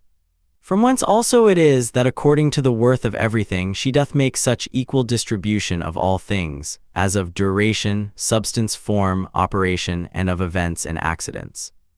But herein consider not whether thou shalt find this equality in everything absolutely and by itself, but whether in all the particulars of some one thing taken together, and compared with all the particulars of some other thing, and them together likewise. Romans 7. Thou hast no time nor opportunity to read. What then? Hast thou not time and opportunity to exercise thyself, not to wrong thyself, to strive against all carnal pleasures and pains, and to get the upper hand of them, to contemn honor and vainglory, and not only not to be angry with them, whom towards thee thou dost find unsensible and unthankful, but also to have a care of them still, and of their welfare. Romans 8. Forbear henceforth to complain of the trouble of a courtly life, either in public before others, or in private by thyself. Romans 9. Repentance is an inward and self-reprehension for the neglect or omission of somewhat that was profitable. Now whatsoever is good is also profitable, and it is the part of an honest, virtuous man to set by it, and to make reckoning of it accordingly. But never did any honest, virtuous man repent of the neglect or omission of any carnal pleasure. No carnal pleasure then is either good or profitable. This, what is it in itself and by itself, according to its proper constitution? What is the substance of it? What is the matter or proper use? What is the form or efficient cause? What is it for in this world, and how long will it abide? Thus must thou examine all things that present themselves unto thee. Romans 11. When thou art hard to be stirred up and awaked out of thy sleep, admonish thyself and call to mind that, to perform actions tending to the common good is that which thine own proper constitution, and that which the nature of man do require. But to sleep is common to unreasonable creatures also. And what more proper and natural, yea, what more kind and pleasing, than that which is according to nature? Romans 12. As every fancy and imagination presents itself unto thee, consider, if it be possible, the true nature and the proper qualities of it, and reason with thyself about it. Romans 13. At thy first encounter with anyone, say presently to thyself, this man, what are his opinions concerning that which is good or evil? As concerning pain, pleasure, and the causes of both, concerning honor and dishonor, concerning life and death. Thus and thus. Now if it be no wonder that a man should have such and such opinions, how can it be a wonder that he should do such and such things? I will remember then that he cannot but do as he doth, holding those opinions that he doth. Remember that as it is a shame for any man to wonder that a fig tree should bear figs, so also to wonder that the world should bear anything, whatsoever it is which in the ordinary course of nature it may bear. To a physician also and to a pilot it is a shame either for the one to wonder that such and such a one should have an ague, or for the other that the winds should prove contrary. Roman 14. Remember that to change thy mind upon occasion and to follow him that is able to rectify thee is equally ingenious as to find out at the first what is right and just without help. For of thee nothing is required, is beyond the extent of thine own deliberation and merit and of thine own understanding. Roman 15. If it were thine act and in thine own power, wouldest thou do it? If it were not, whom dost tin accuse? The atoms or the gods? For to do either, the part of a mad man. Thou must therefore blame nobody, but if it be in thy power, redress what is amiss. If it be not, to what end is it to complain? For nothing should be done but to some certain end. Roman 16. Whatsoever dieth and falleth, however and wheresoever it die and fall, it cannot fall out of the world. Here it have its abode and change, here also shall it have its dissolution into its proper elements. The same are the world's elements, and the elements of which thou dost consist. And they when they are changed, they murmur not, why shouldest thou? Roman 17. Whatsoever is was made for something, as a horse a vine. Why wonderest thou? The sun itself will say of itself, I was made for something, and so hath every god its proper function. What then were then made for? To disport and delight thyself. See how even common sense and reason cannot brook it. Roman 18. Nature hath its end as well in the end and final consummation of anything that is, as in the begin 9 and continuation of it. Roman 19. Is when that tosseth up a ball. And what is a ball the better if the motion of it be upwards, or the worse if it be downwards, or if it chance to fall upon the ground? So for the bubble, if it continue, what it the better? And if it dissolve, what is it the worse, and so is it of a candle too? And so must thou reason with thyself both in matter of fame and in matter of death. For as for the body itself, the subject of death, wouldest thou know the vileness of it? Turn it about that thou mayest behold it the worst sides upwards as well, as in its more ordinary pleasant shape. How doth it look when it is old and withered? When sick and pained, when in the act of lust and fornication. And as for fame, this life is short. Both he that praiseth and he that is praised, he that remembers and he that is remembered will soon be dust and ashes. Besides, it is but in one corner of this part of the world that thou art praised, and yet in this corner thou hast not the joint praises of all men, no nor scarce of any one constantly. And yet the whole earth itself, what is it but as one point in regard of the whole world? Roman 20. That which must be the subject of thy consideration is either the matter itself, or the dogma, or the operation, or the true sense and signification. Roman 21. Most justly have these things happened unto thee, why dost not thou amend? Oh, but thou hadst rather become good tomorrow than to be so today. Roman 22. Shall I do it? I will, so the end of my action be to do good unto men. Doth anything by way of cross or adversity happen unto me? I accept it with reference unto the gods and their providence, the fountain of all things, from which whatsoever comes to pass doth hang and depend. Roman 23. By one action judge of the rest, this bathing which usually takes up so much of our time, what is it? Oil, sweat, filth, or the swords of the body, an excrementitious viscosity, the excrements of oil and other ointments used about the body and mixed with the swords of the body, all base and loathsome. And such almost is every part of our life and every worldly object. Roman 24. Lucilla buried Verus, then was Lucilla herself buried by others. So second to Maximus, then second to herself. So Epitincenus Diotimus, then Epitincenus himself. So Antoninus Pius Faustina his wife, then Antoninus himself. This is the course of the world. First Celer Adrianus, then Adrianus himself. And those austere ones, those that foretold other men's deaths, those that were so proud and stately, where are they now? Those austere ones I mean, such as were Charax and Demetrius the Platonic and Eudaemon and others like unto those. They were all but for one day, all dead and gone long since.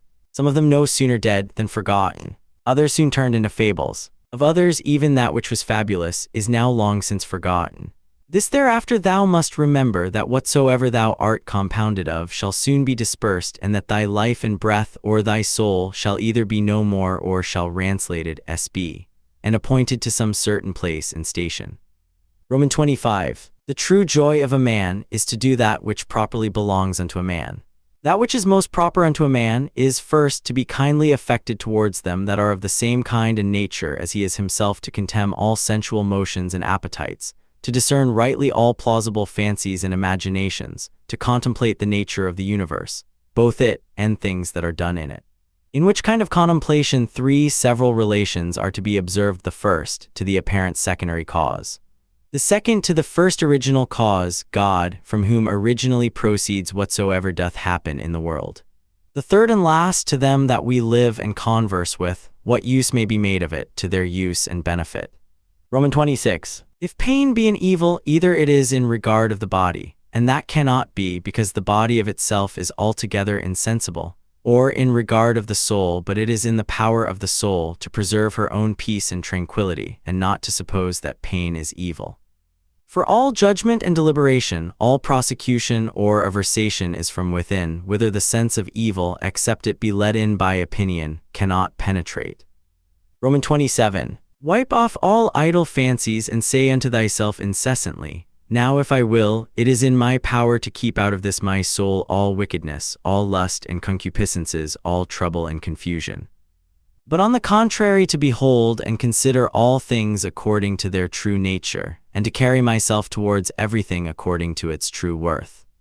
Remember then this thy power that nature hath given thee. Romans 28. Whether thou speak in the Senate, or whether thou speak to any particular, let thy speech in always grave and modest. But thou must not openly and vulgarly observe that sound and exact form of speaking, concerning that which is truly good and truly civil, the vanity of the world and of worldly men, which otherwise truth and reason doth prescribe. Romans 29. Augustus his court, his wife, his daughter, his nephews, his sons-in-law, his sister, Agrippa, his kinsmen, his domestics, his friends, Arius, Maecenas, his slayers of beasts for sacrifice and divination, there thou haste the death of a whole court together. Proceed now on to the rest that have been since that of Augustus. Hath death dwelt with them otherwise, though so many and so stately whilst they lived, than it doth use to deal with any one particular man? Consider now the death of a whole kindred and family, as of that of the Pompeys, as that also that useth to be written upon some monuments, he was the last of his own kindred. Oh, what care did his predecessors take that they might leave a successor, yet behold at last one or other must of necessity be the last. Here again therefore consider the death of a whole kindred. XXX. Contract thy whole life to the measure and proportion of one single action. And if in every particular action thou dost perform what is fitting to the utmost of thy power, let it suffice thee. And who can hinder thee but that thou mayest perform what is fitting? But there may be some outward let and impediment. Not any that can hinder thee, but that whatsoever thou dost, thou may do it justly, temperately, and with the praise of God. Yea, but there may be somewhat, whereby some operation or other of thine may be hindered. And then, with that very thing that doth hinder, thou mayest be well pleased. And so by this gentle and equanimous conversion of thy mind unto that which may be, instead of that which at first thou didst intend, in the room of that former action there succeedeth another, which agrees as well with this contraction of thy life that we now speak of. Romans 31. Receive temporal blessings without ostentation when they are sent, and thou shalt be able to part with them with all readiness and facility when they are taken from thee again. Romans 32. If ever thou sawest either a hand, or a foot, or a head lying by itself in some place or other as cut off from the rest of the body, such must thou conceive him to make himself as much as in him lieth, that either is offended with anything that has happened, whatsoever it be, and as it were divides himself from it, or that commits anything against the natural law of mutual correspondence and society among men, or he that commits any act of uncharitableness. Whosoever thou art such, thou art cast forth I know not whither out of the general unity, which is according to nature. Thou went born indeed apart, but now thou hast cut thyself off. However, herein is matter of joy and exultation, that thou mayst be united again. God hath not granted it unto any other part, that once separated and cut off, it might be reunited and come together again. But behold that goodness how great and immense it is, which hath so much esteemed man, as at first he was so made that he needed not, except he would himself have divided himself from the whole. So once divided and cut off, it hath so provided and ordered it, that if he would himself he might return and grow together again, and be admitted into its former rank and place of apart, as he was before. Romans 33. As almost all her other faculties and properties the nature of the universe hath imparted unto every reasonable creature, so this in particular we have received from her. That is whatsoever doth oppose itself unto her, and doth withstand her in her purposes and intentions, she doth, though against its will and intention, bring it about to herself, to serve herself of it in the execution of her own destinated ends, and so by this though not intended cooperation of it with herself makes it part of herself whether it will or no. So may every reasonable creature, what crosses and impediments soever it meets within the course of this mortal life, it may use them as fit and proper objects, to the furtherance of whatsoever it intended and absolutely proposed unto itself as its natural end and happiness. Roman 34. Let not the general representation unto thyself of the wretchedness of this our mortal life trouble thee. Let not thy mind wander up and down, and heap together in her thoughts the many troubles and grievous calamities which thou art as subject unto as any other. But as everything in particular doth happen, put this question unto thyself, and say, what is it that in this present matter seems unto thee so intolerable? For thou wilt be ashamed to confess it. Then upon this presently call to mind that neither that which is future nor that which is past can hurt thee, but that only which is present. And that also is much lessened if thou dost lightly circumscribe it, and then check thy mind if for so little a while, a mere instant, it cannot hold out with patience. Roman 35. What? Are either Panthea or Pergamus abiding to this day by their masters' tombs? Or either Chabrias or Diotimus by that of Adrianus? O foolery! For what if they did, would their masters be sensible of it? Or if sensible, would they be glad of it? Or if glad, were these immortal? Was not it appointed unto them also, both men and women, to become old in time and then to die? And these once dead, what would become of these former? And when all is done, what is all this for, but for a mere bag of blood and corruption? Roman 36. If thou beest quick-sighted, be so in matter of judgment and best discretion, saith he. Roman 37. In the whole constitution of man, I see not any virtue contrary to justice, whereby it may be resisted and opposed. But one whereby pleasure and voluptuousness may be resisted and opposed, I see continence. Roman 38. If thou canst but withdraw conceit and opinion concerning that which may seem hurtful and offensive, thou thyself art as safe may be. Thou thyself, and who is that? Thy reason. Yea, but I am not reason, well be it so. However, let not thy reason or understanding admit of grief, and if there be anything in thee that is grieved, let that, whatsoever it be, conceive its own grief if it can. Roman 39. That which is a hindrance of the senses is an evil to the sensitive nature. That which is a hindrance of the appetitive and prosecutive faculty is an evil to the sensitive nature. As of the sensitive, so of the vegetative constitution, whatsoever is a hindrance unto it, is also in that respect an evil unto the same. And so likewise, whatsoever is a hindrance unto the mind and understanding, must needs be the proper evil of the reasonable nature. Now apply all those things into thyself. Do either pain or pleasure seize on thee. Let the senses look to that. Hast thou met with some obstacle or other in thy purpose and intention? If thou didst propose without due reservation and exception, now hath thy reasonable part received a blow indeed. But if in general thou didst propose unto thyself whatsoever might be, thou art not thereby either hurt, nor properly hindered. For in those things that properly belong unto the mind, she cannot be hindered by any man.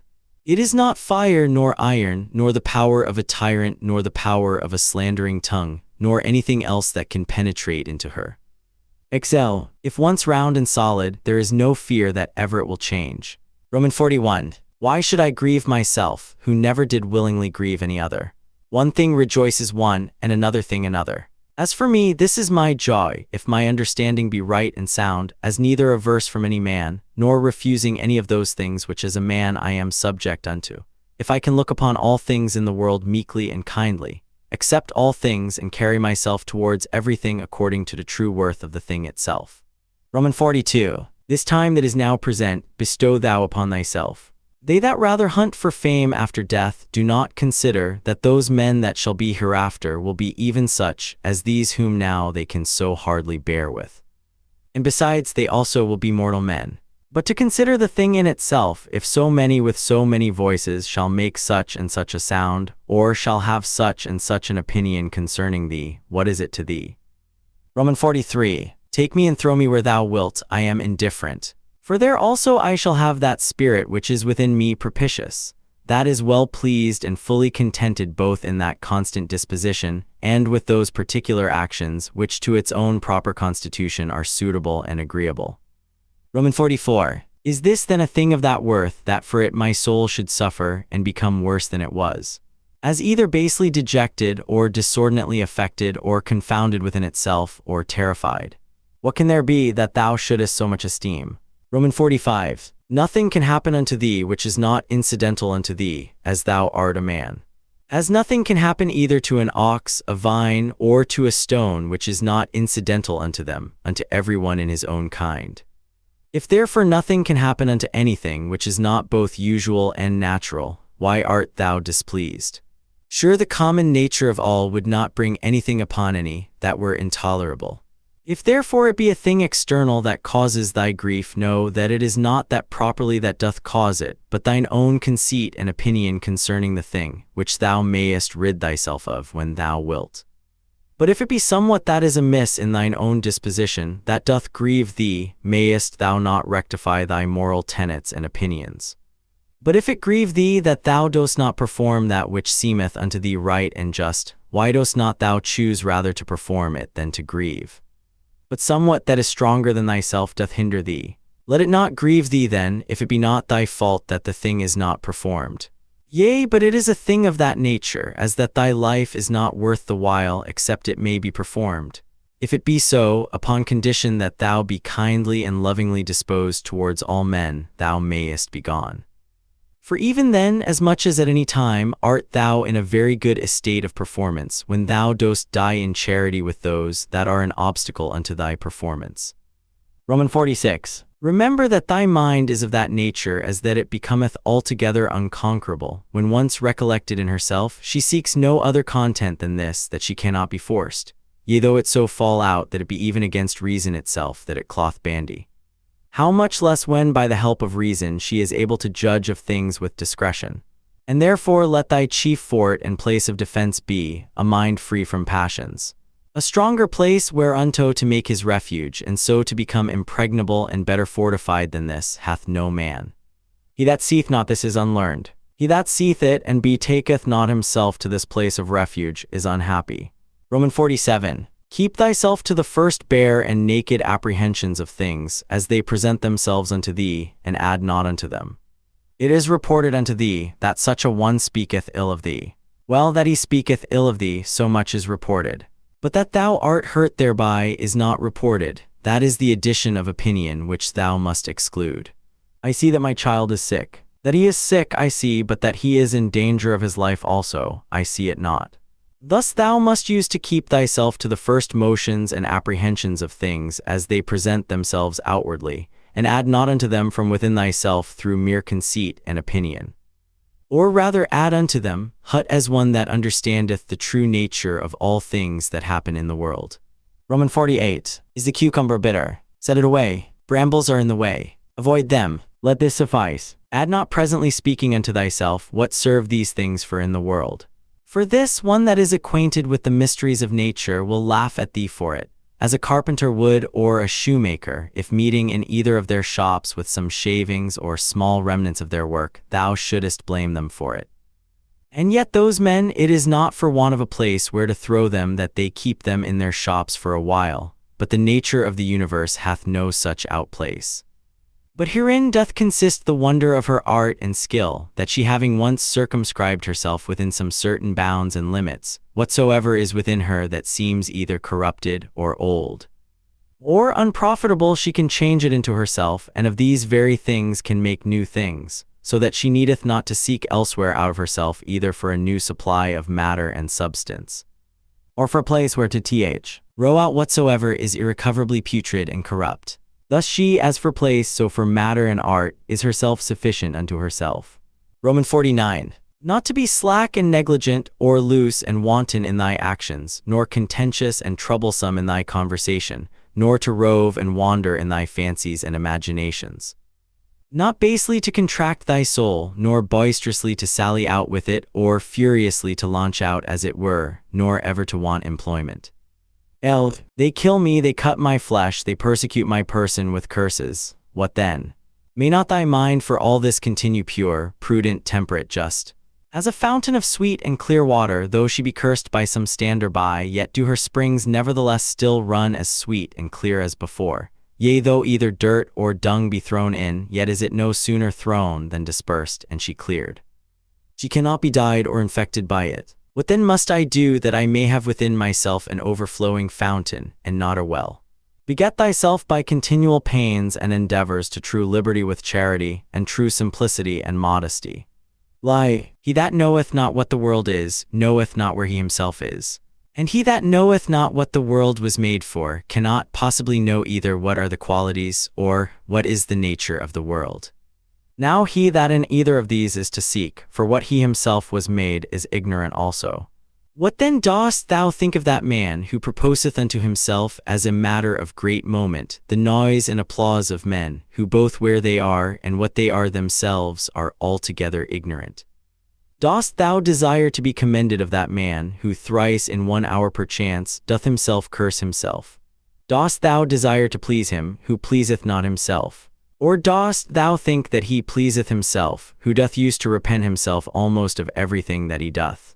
Lei, not only now henceforth to have a common breath, or to hold correspondency of breath with that air that compasseth us about, but to have a common mind, or to hold correspondency of mind also with that rational substance which compasseth all things. For that also is of itself and of its own nature, if a man can but draw it in as he should, everywhere diffused, and passeth through all things, no less than the air doth, if a man can but suck it in. Lei, wickedness in general doth not hurt the world. Particular wickedness doth not hurt any other. Only unto him it is hurtful, whosoever he be that offends, unto whom in great favor and mercy it is granted, that whensoever he himself shall but first desire it, he may be presently delivered of it. Unto my free will my neighbor's free will, whoever he be, as his life or his bode, is altogether indifferent. For though we are all made one for another, yet have our minds and understandings each of them their own proper and limited jurisdiction. For else another man's wickedness might be my evil which God would not have, that it might not be in another man's power to make me unhappy, which nothing now can do but mine own wickedness. Live, the sun seemeth to be shed abroad, and indeed it is diffused but not effused. For that diffusion of it is a tau alpha sigma iota sigma, or an extension. For therefore are the beams of it called letter 1 F00 kappa tau letter 1 FD6 nu epsilon sigma, from the word letter 1 F10 kappa tau epsilon iota nu epsilon sigma theta alpha iota, to be stretched out and extended. Now what a sunbeam is thou mayest know if thou observe the light of the sun, when through some narrow hole it pierceth into some room that is dark. For it is always in a direct line. And as by any solid body that it meets within the way that is not penetrable by air, it is divided and abrupted, and yet neither slides off or falls down, but stayeth there nevertheless, such must the diffusion in the mind be, not an effusion, but an extension. What obstacles and impediments soever she meeteth within her way, she must not violently and by way of an impetuous onset light upon them, neither must she fall down, but she must stand and give light unto that which doth admit of it. For as for that which doth not, it is its own fault and loss if it bereave itself of her light. LV. He that feareth death either feareth that he shall have no sense at all, or that his senses will not be the same. Whereas he should rather comfort himself that either no sense at all and so no sense of evil, or if any sense then another life and so no death properly. LVI. All men are made one for another, either then teach them better or bear with them. LVI. The motion of the mind is not as the motion of a dart. For the mind, when it is wary and cautelous, and by way of diligent circumspection turneth herself many ways, may then as well be said to go straight on to the object, as when it useth no such circumspection. LVI. To pierce and penetrate into the estate of everyone's understanding that thou haste to do with, as also to make the estate of thine own open and penetrable to any other. The 9th book I. He that is unjust is also impious. For the nature of the universe, having made all reasonable creatures one for another, to the end that they should do one another good, more or less according to the several persons and occasions, but in no wise hurt one another, it is manifest that he that doth transgress against this her will is guilty of impiety towards the most ancient and venerable of all the deities. For the nature of the universe is the nature the common parent of all, and therefore piously to be observed of all things that are, and that which now is, to whatsoever first was and gave it its being, hath relation of blood and kindred. She is also called truth, and is the first cause of all truths. He therefore that willingly and wittingly doth lie is impious in that he doth receive, and so commit injustice. But he that against his will, in that he disagreeth from the nature of the universe, and in that striving with the nature of the world he doth in his particular, violate the general order of the world. For he doth no better than strive and war against it, who contrary to his own nature applieth himself to that which is contrary to truth. For nature had before furnished him with instincts and opportunities sufficient for the attainment of it, which he having hitherto neglected, is not now able to discern that which is false from that which is true. He also that pursues after pleasures as that which is truly good and flies from pains as that which is truly evil, is impious. For such a one must of necessity oftentimes accuse that common nature, as distributing many things both unto the evil and unto the good, not according to the deserts of either. As unto the bad oftentimes pleasures and the causes of pleasures, so unto the good pains and the occasions of pains. Again, he that feareth pains and crosses in this world, feareth some of those things which some time or other must needs happen in the world, and that we have already showed to be impious. And he that pursueth after pleasures will not spare to compass his desires to do that which is unjust, and that is manifestly impious. Now those things which unto nature are equally indifferent, for she had not created both pain and pleasure, if both had not been unto her equally indifferent. They that will live according to nature, must in those things, as being of the same mind and disposition that she is, be as equally indifferent. Whosoever therefore in either matter of pleasure and pain, death and life, honor and dishonor, which things nature in the administration of the world indifferently doth make use of, is not as indifferent, it is apparent that he is impious. When I say that common nature doth indifferently make use of them, my meaning is, that they happen indifferently in the ordinary course of things, which by a necessary consequence, whether as principal or accessory, come to pass in the world, according to that first and ancient deliberation of Providence, by which she from some certain beginning did resolve upon the creation of such a world, conceiving then in her womb as it were some certain rational generative seeds and faculties of things future, whether subjects, changes, successions, both such and just so many. Roman 2. It were indeed more happy and comfortable for a man to depart out of this world, having lived all his life long clear from all falsehood, dissimulation, voluptuousness, and pride. But if this cannot be, yet it is some comfort for a man joyfully to depart as weary and out of love with those, rather than to desire to live and to continue long in those wicked courses. Hath not yet experience taught thee to fly from the plague? For a far greater plague is the corruption of the mind than any certain change and distemper of the common air can be. This is a plague of creatures as they are living creatures, but that of men as they are men or reasonable. Roman 3. Thou must not in matter of death carry thyself scornfully, but as one that is well pleased with it, as being one of those things that nature hath appointed.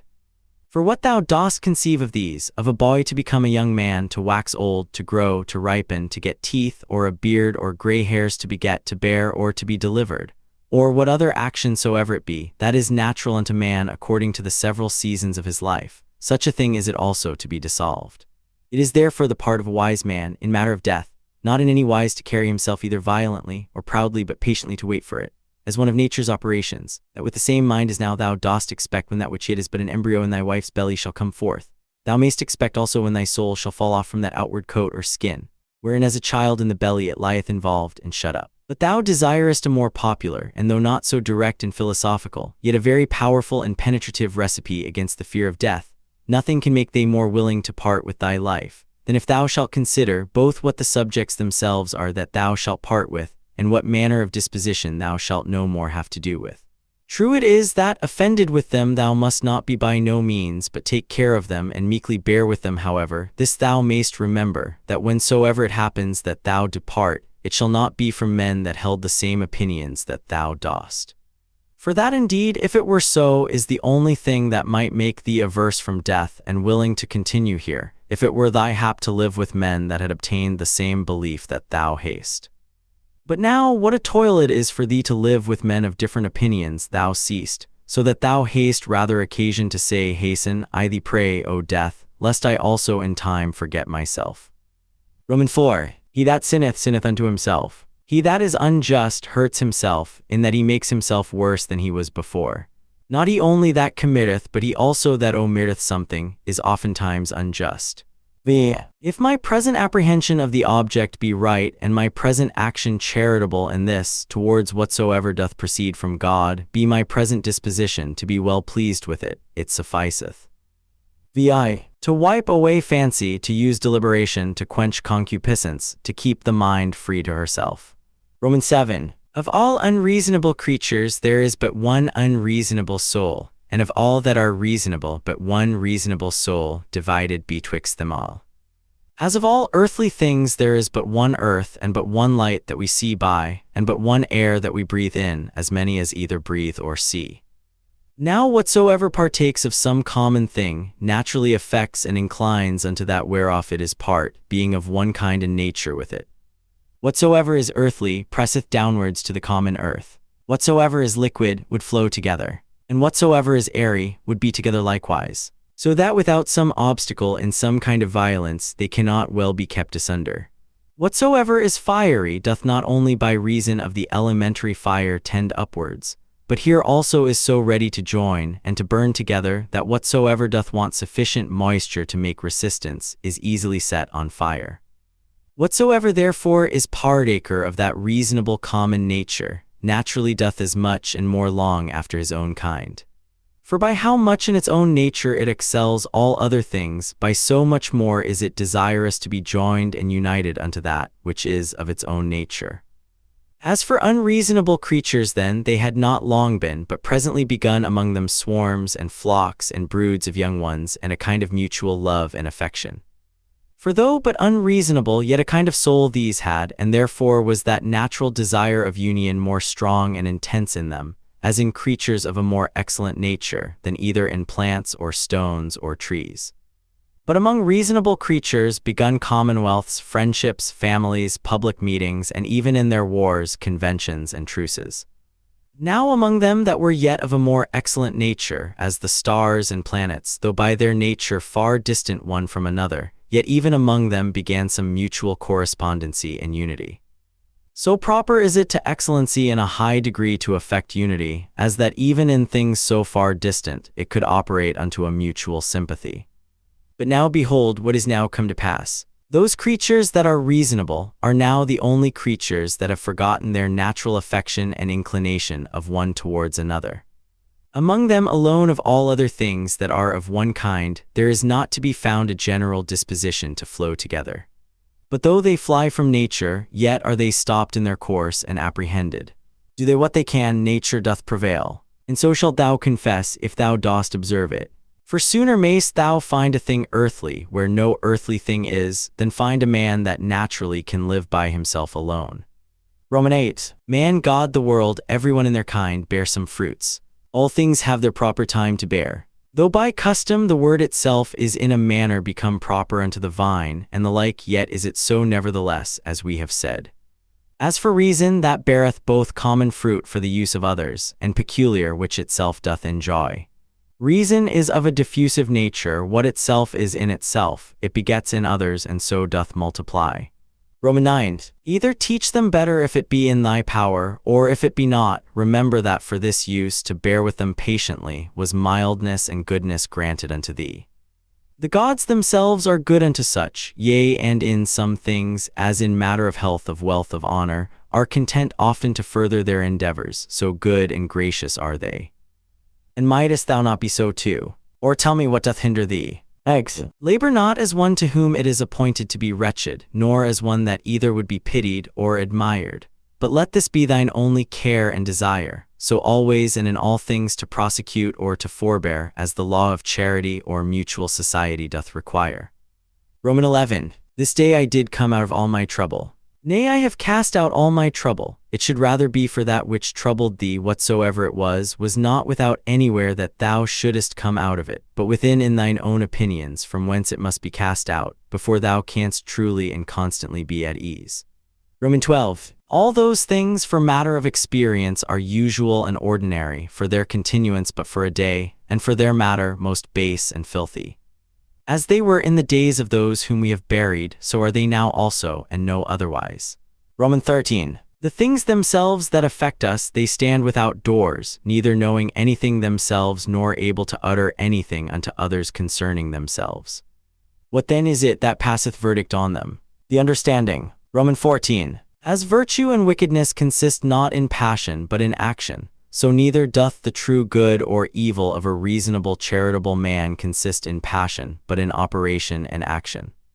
Romans 15. To the stone that is cast up, when it comes down, it is no hurt unto it, as neither benefit when it doth ascend.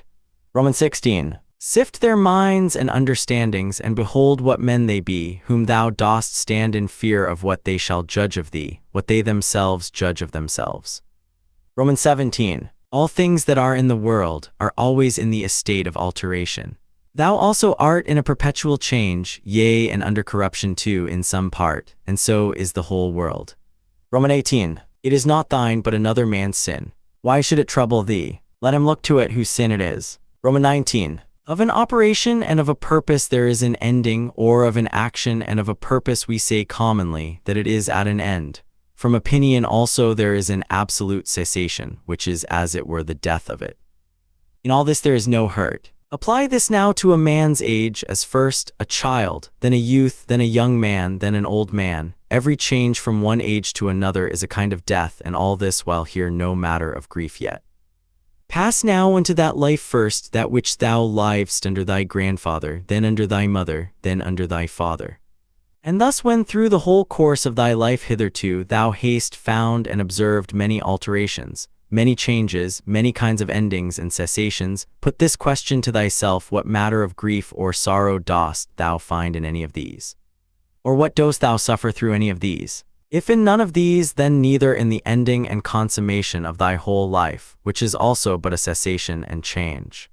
Romans 20. As occasion shall require, either to thine own understanding, or to that of the universe, or to his whom thou hast now to do with, let thy refuge be with all speed. To thine own, that it resolve upon nothing against justice. To that of the universe, that thou mayest remember, part of whom thou art. Of his, that thou mayest consider whether in the estate of ignorance or of knowledge. And then also must thou call to mind that he is thy kinsman. Romans 21. As thou thyself, whoever thou art, were made for the perfection and consummation, being a member of it, of a common society, so must every action of thine tend to the perfection and consummation of a life that is truly sociable. What action soever of thine, therefore, that either immediately or afar off hath not reference to the common good, that is an exorbitant and disorderly action, yea, it is seditious, as one among the people who from such and such a consent in unity should factiously divide and separate himself. Romans 22. Children's anger, mere babels, wretched souls bearing up dead bodies, that they may not of their fall so soon, even as it is in that common dirge song. Romans 23. Go to the quality of the cause from which the effect doth proceed. Behold it by itself bare and naked, separated from all that is material. Then consider the utmost bounds of time that cause, thus and thus qualified, can subsist and abide. Romans 24. Infinite are the troubles and miseries that thou hast already been put to by reason of this only, because that for all happiness it did not suffice thee, or that thou didst not account it sufficient happiness, that thy understanding did operate according to its natural constitution. Romans 25. When any shall either impeach thee with false accusations, or hatefully reproach thee, or shall use any such carriage towards thee, get thee presently to their minds and understandings, and look in them, and behold what manner of men they be. Thou shalt see that there is no such occasion why it should trouble thee, what such as they are think of thee.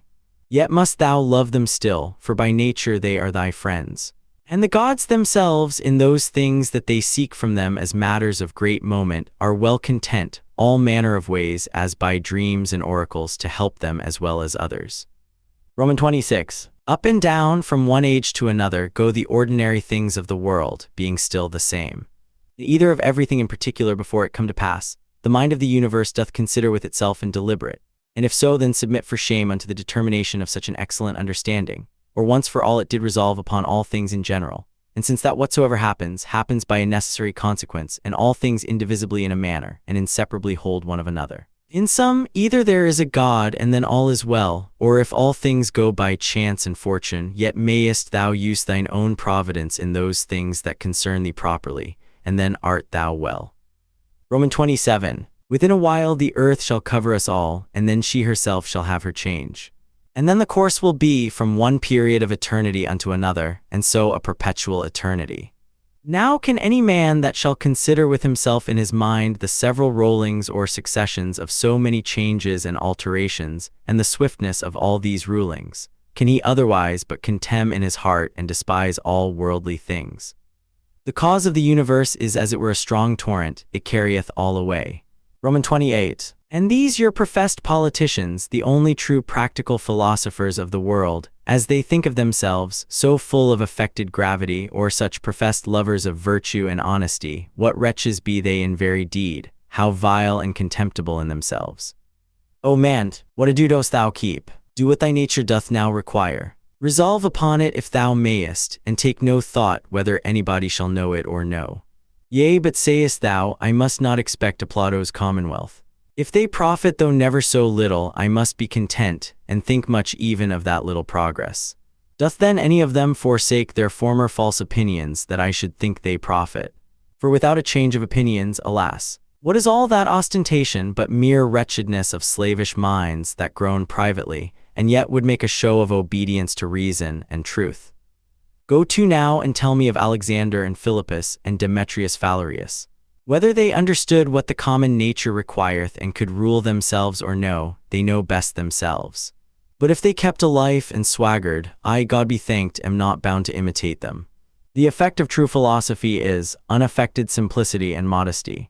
Persuade me not to ostentation and vainglory. Romans 29. From some high place as it were to look down, and to behold here flocks and their sacrifices without number, and all kind of navigation, some in a rough and stormy sea, and some in a calm. The general differences or different estates of things, some that are now first upon being, the several and mutual relations of those things that are together, and some other things that are at their last. Their lives also who were long ago, and theirs who shall be hereafter, and the present estate and life of those many nations of barbarians that are now in the world, thou must likewise consider in thy mind. And how many there be who never so much as heard of thy name, how many that will soon forget it, how many who but even now did commend thee, within a very little while perchance will speak ill of thee. So that neither fame nor honor nor anything else that this world doth afford is worth the while. The sum then of all, whatsoever doth happen unto thee, whereof God is the cause, to accept it contentedly. Whatsoever thou dost, whereof thou thyself art the cause, to do it justly. Which will be, if both in thy resolution and in thy action thou have no further end than to do good unto others, as being that which by thy natural constitution as a man thou art bound unto. XXX. Many of those things that trouble and straiten thee, it is in thy power to cut off, as wholly depending from mere conceit and opinion, and then thou shalt have room enough. Romans 31. To comprehend the whole world together in thy mind, and the whole course of this present age to represent it unto thyself, and to fix thy thoughts upon the sudden change of every particular object. How short the time is from the generation of anything unto the dissolution of the same, but how immense and infinite both that which was before the generation, and that which after the generation of it shall be. All things that thou seest will soon be perished, and they that see their corruptions will soon vanish away themselves. He that dieth 100 years old, and he that dieth young, shall come all to one. Romans 32. What are their minds and understandings, and what the things that they apply themselves unto? What do they love, and what do they hate for? Fancy to thyself the estate of their souls openly to be seen. When they think they hurt them shrewdly whom they speak ill of, and when they think they do them a very good turn whom they commend and extol, oh how full are they then of conceit and opinion. Romans 33. Loss and corruption is in very deed nothing else but change and alteration, and that is it which the nature of the universe doth most delight in, by which and according to which whatsoever is done is well done. For that was the estate of worldly things from the beginning, and so shall it ever be. Or wouldest thou rather say that all things in the world have gone ill from the beginning for so many ages, and shall ever go ill? And then among so many deities could no divine power be found all this while that could rectify the things of the world? Or is the world to incessant woes and miseries forever condemned?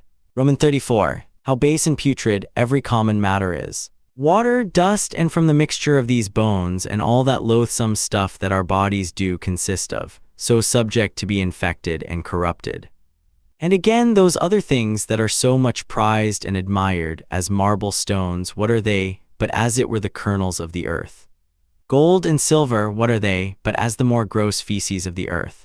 Thy most royal apparel for matter it is but as it were the hair of a silly sheep, and for color the very blood of a shellfish. Of this nature are all other things.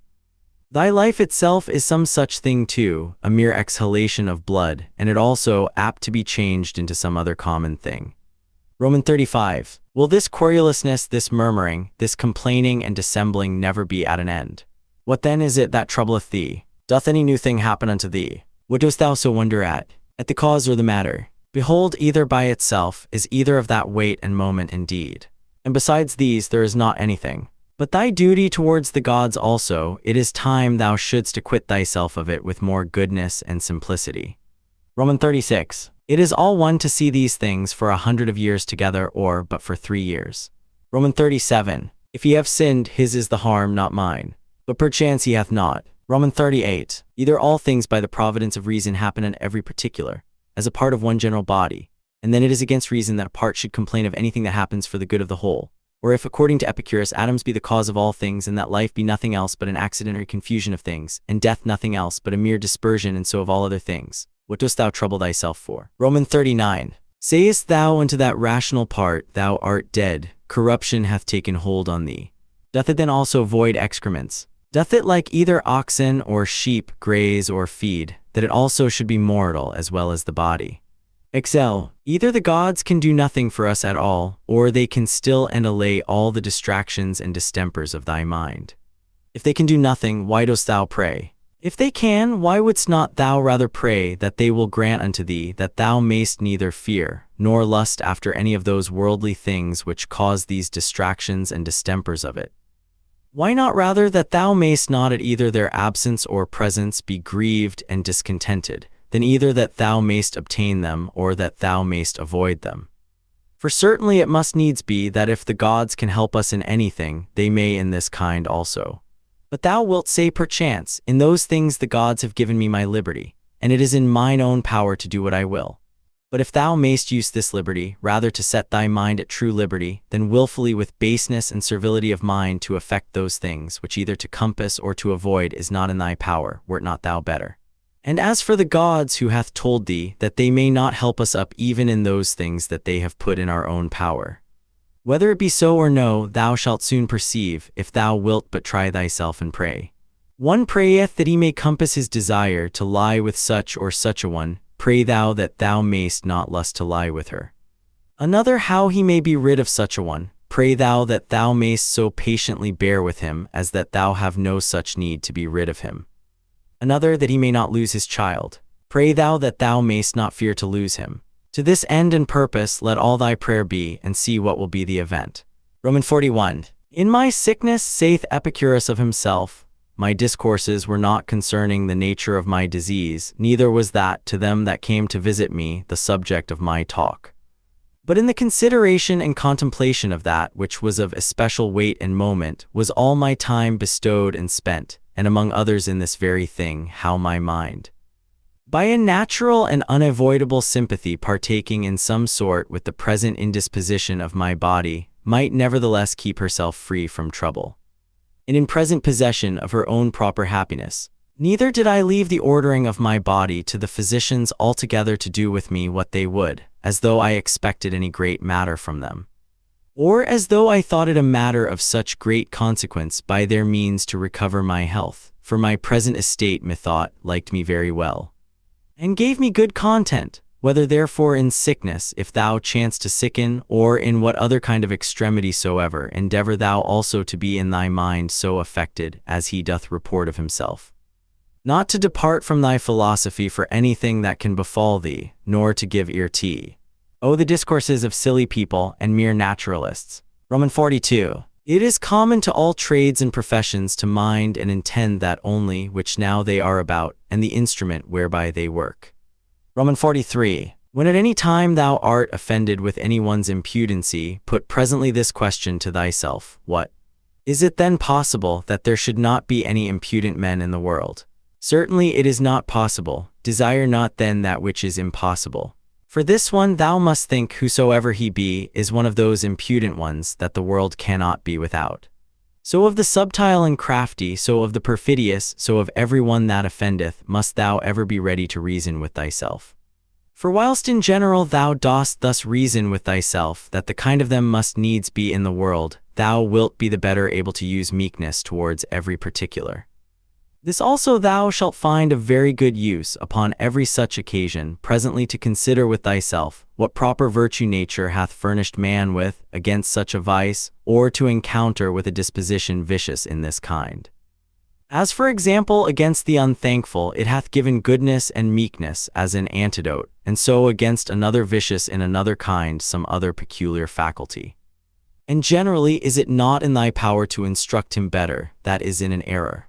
For whosoever sinneth doth in that decline from his purposed end, and is certainly deceived, and again, what art thou the worse for his sin?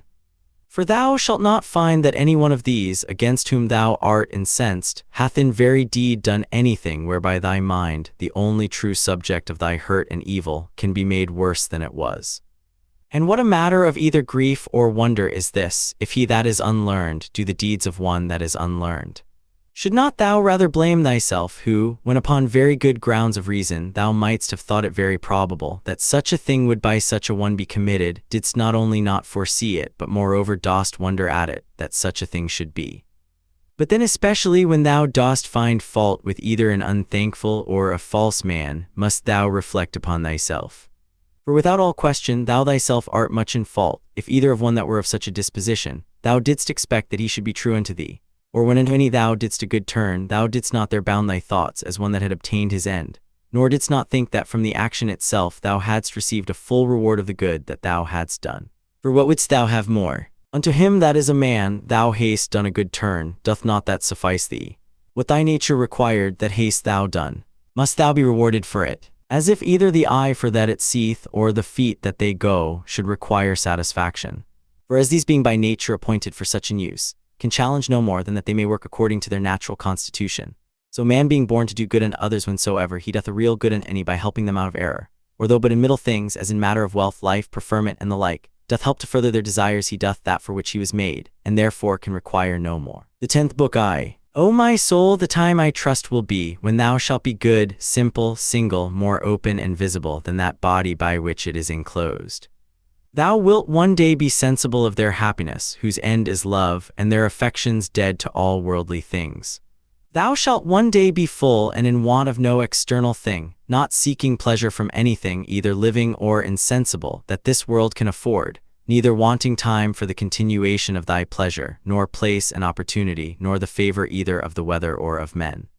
When thou shalt have content in thy present estate, and all things present shall add to thy content, when thou shalt persuade thyself that thou hast all things, all for thy good, and all by the providence of the gods, and of things future also shalt be as confident that all will do well, as tending to the maintenance and preservation in some sort of his perfect welfare and happiness, who is perfection of life, of goodness and beauty, who begets all things and containeth all things in himself, and in himself doth recollect all things from all places that are dissolved, that of them he may beget others again like unto them. Such one day shall be thy disposition, that thou shalt be able, both in regard of the gods and in regard of men, so to fit and order thy conversation, as neither to complain of them at any time for anything that they do, nor to do anything thyself for which thou mayest justly be condemned.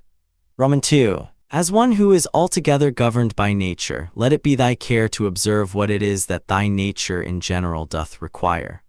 That done, if thou find not that thy nature, as thou art a living sensible creature, will be the worse for it, thou mayest proceed. Next then thou must examine what thy nature, as thou art a living sensible creature, doth require. And that whatsoever it be thou mayest admit of and do it, if thy nature, as thou art a reasonable living creature, will not be the worse for it. Now whatsoever is reasonable is also sociable. Keep thyself to these rules, and trouble not thyself about idle things. Roman 3. Whatsoever doth happen unto thee, thou art naturally by thy natural constitution either able or not able to bear.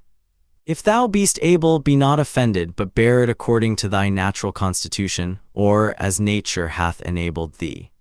If thou beest not able, be not offended, for it will soon make an end of thee, and itself, whatsoever it be, at the same time end with thee. But remember that whatsoever by the strength of opinion, grounded upon a certain apprehension of both true profit and duty, thou canst conceive tolerable, that thou art able to bear that by thy natural constitution. Roman 4. Him that offends, to teach with love and meekness, and to show him his error. But if thou canst not, then to blame thyself, or rather not thyself neither, if thy will and endeavors have not been wanting. V. Whatsoever it be that happens unto thee, it is that which from all time was appointed unto thee. For by the same coherence of causes by which thy substance from all eternity was appointed to be, was also whatsoever should happen unto it, destinated and appointed. Vi. Either with Epicurus we must fondly imagine the atoms to be the cause of all things, or we must needs grant a nature. Let this then be thy first ground, that thou art part of that universe which is governed by nature. Then secondly, that to those parts that are of the same kind and nature as thou art, thou hast relation of kindred. For of these, if I shall always be mindful, first as I am a part, I shall never be displeased with anything that falls to my particular share of the common chances of the world. For nothing that is behoveful unto the whole can be truly hurtful to that which is part of it. For this being the common privilege of all natures, that they contain nothing in themselves that is hurtful unto them, it cannot be that the nature of the universe, whose privilege beyond other particular natures is that she cannot against her will by any higher external cause be constrained, should beget anything and cherish it in her bosom that should tend to her own hurt and prejudice. As then I bear in mind that I am a part of such an universe, I shall not be displeased with anything that happens. And as I have relation of kindred to those parts that are of the same kind and nature that I am, so I shall be careful to do nothing that is prejudicial to the community, but in all my deliberations shall they that are of my kind ever be, and the common good that which all my intentions and resolutions shall drive unto, as that which is contrary unto it, I shall by all means endeavor to prevent and avoid.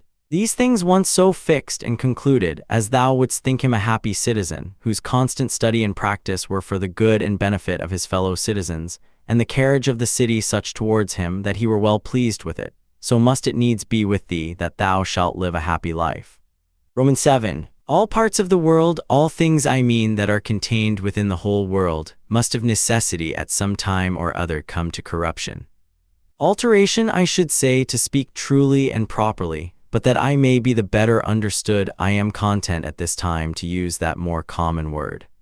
Now say I, if so be that this be both hurtful unto them and yet unavoidable, would not, thinkest thou, the whole itself be in a sweet case, all the parts of it being subject to alteration, yea, and by their making itself fitted for corruption, as consisting of things different and contrary?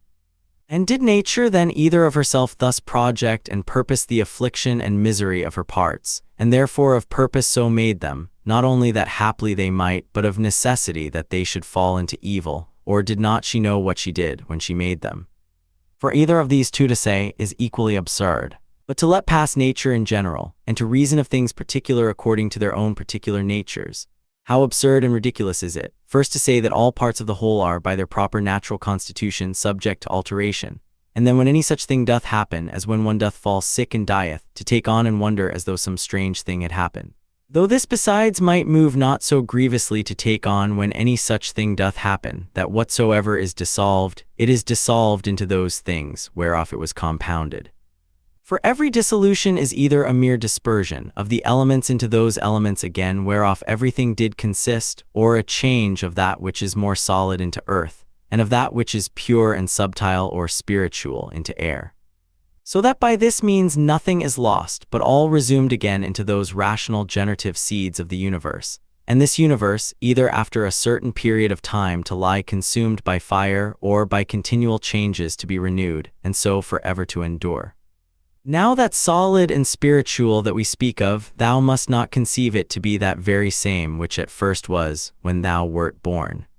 For alas, all this that now thou art in either kind, either for matter of substance or of life, hath but 2 or 3 days ago partly from meats eaten, and partly from air breathed in, received all its influx, being the same than in no other respect, than a running river maintained by the perpetual influx and new supply of waters is the same.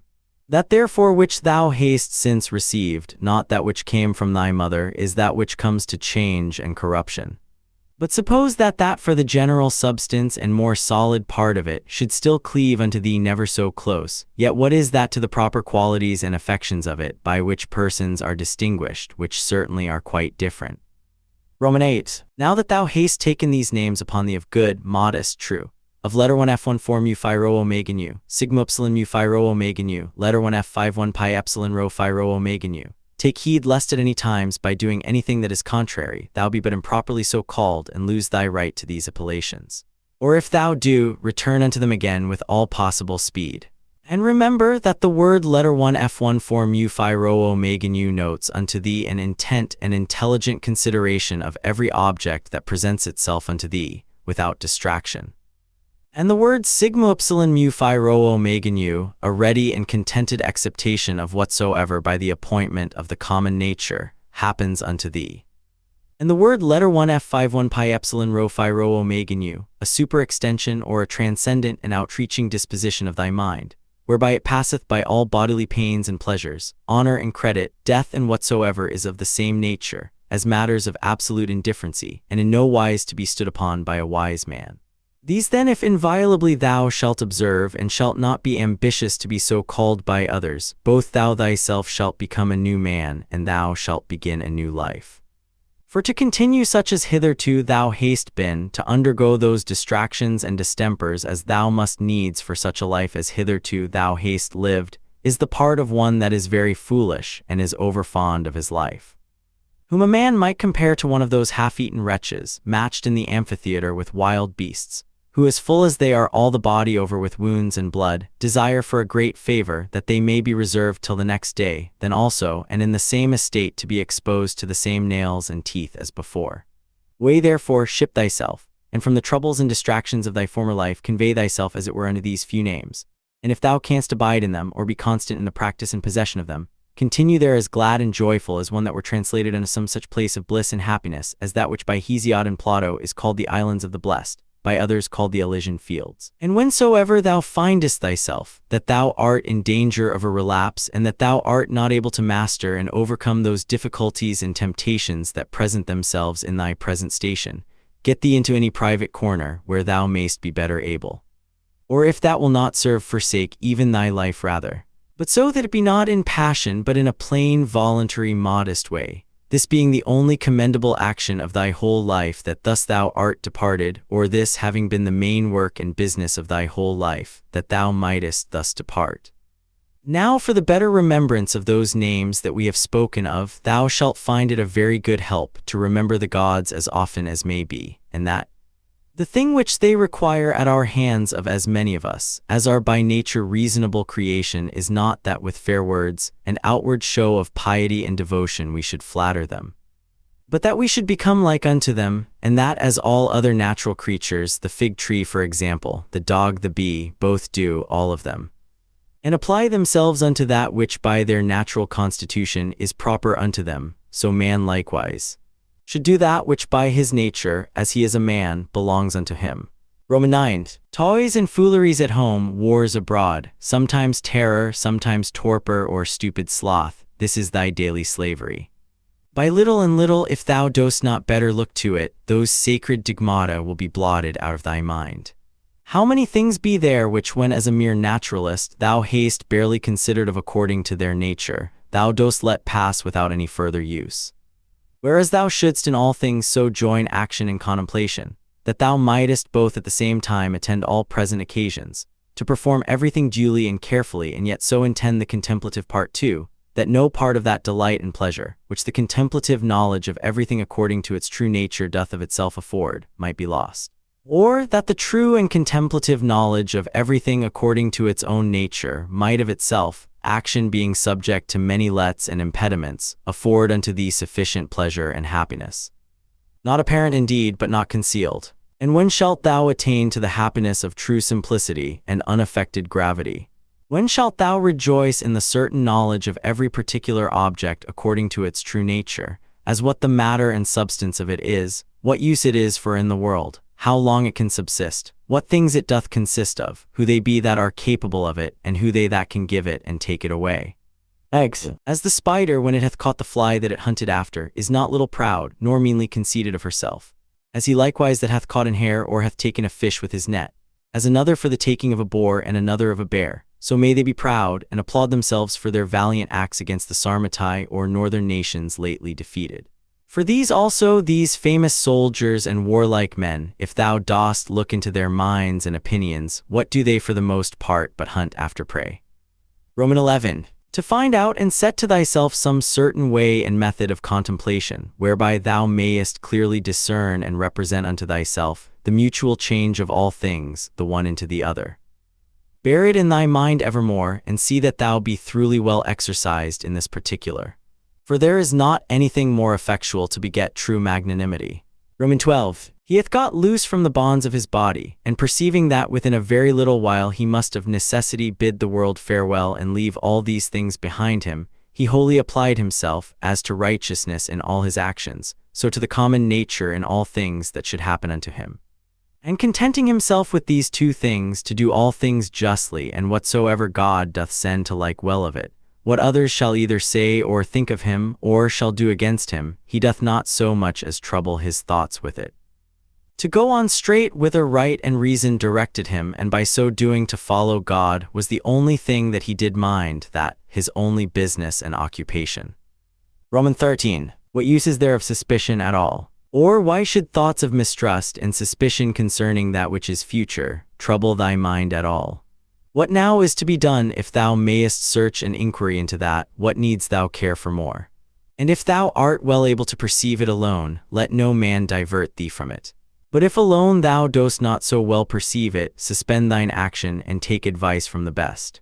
And if there be anything else that doth hinder thee, go on with prudence and discretion, according to the present occasion and opportunity, still proposing that unto thyself which thou dost conceive most right and just. For to hit that aright and to speed in the prosecution of it must needs be happiness, since it is that only which we can truly and properly be said to miss of or miscarry in. Roman 14. What is that is slow and yet quick, merry and yet grave? He that in all things doth follow reason for his guide. Roman 15. In the morning, as soon as thou art awaked, when thy judgment, before either thy affections or external objects have wrought upon it, is yet most free and impartial, put this question to thyself, whether if that which is right and just be done, the doing of it by thyself or by others when thou art not able thyself, be a thing material or no. For sure it is not. And as for these that keep such a life and stand so much upon the praises or dispraises of other men, hast thou forgotten what manner of men they be? That such and such upon their beds and such at their board, what their ordinary actions are, what they pursue after and what they fly from, what thefts and rapines they commit, if not with their hands and feet, yet with that more precious part of theirs, their minds, which, would it but admit of them, might enjoy faith, modesty, truth, justice, a good spirit. Roman 16. Give what thou wilt and take away what thou wilt, saith he that is well taught and truly modest, to him that gives and takes away. And it is not out of a stout and peremptory resolution that he saith it, but in mere love and humble submission. Roman 17. So live is indifferent to the world and all worldly objects, as one who lieth by himself alone upon some desert hill. For whether here or there, if the whole world be but as one town, it matters not much for the place. Let them behold and see a man, that is a man indeed, living according to the true nature of man. If they cannot bear with me, let them kill me. For better were it to die, than so to live as they would have thee. Roman 18. Make it not any longer a matter of dispute or discourse, what are the signs and proprieties of a good man, but really and actually to be such. Roman 19. Ever to represent unto thyself, and to set before thee both the general age and time of the world, and the whole substance of it. And how all things particular in respect of these are for their substance, as one of the least seeds that is, and for their duration, as the turning of the pestle in the mortar once about. Then to fix thy mind upon every particular object of the world, and to conceive it, as it is indeed, as already being in the state of dissolution and of change, tending to some kind of either putrefaction or dispersion, or whatsoever else it is, that is the death as it were of everything in his own kind. Roman 20. Consider them through all actions and occupations of their lives, as when they eat and when they sleep, when they are in the act of necessary exoneration and when in the act of lust. Again, when they either are in their greatest exaltation and in the middle of all their pomp and glory, or being angry and displeased in great state and majesty, as from an higher place they chide and rebuke. How base and slavish but a little while ago they were fain to be, that they might come to this, and within a very little while what will be their estate, when death hath once seized upon them. Romans 21. That is best for everyone that the common nature of all doth send unto everyone, and then is it best when she doth send it. Romans 22. The earth, saith the poet, doth often long after the rain. So is the glorious sky often as desirous to fall upon the earth, which argues a mutual kind of love between them. And so, say I, doth the world bear a certain affection of love to whatsoever shall come to pass with thine affections shall mine concur, O world. The same and no other shall the object of my longing be which is of thine. Now that the world doth love it is true indeed, so is it as commonly said and acknowledged alleged, when, according to the Greek phrase, imitated by the Latins of things that used to be, we say commonly, that they love to be. Romans 23. Either thou dost continue in this kind of life, and that is it which so long thou hast been used unto and therefore tolerable, or thou dost retire, or leave the world, and that of thine own accord, and then thou hast thy mind, or thy life is cut off, and then mayst thou rejoice that thou hast ended thy charge. One of these must needs be. Be therefore of good comfort. Romans 24. Let it always appear and be manifest unto thee that solitariness, and desert places, by many philosophers so much esteemed of and affected, are of themselves but thus and thus, and that all things are them to them that live in towns, and converse with others as they are the same nature everywhere to be seen and observed.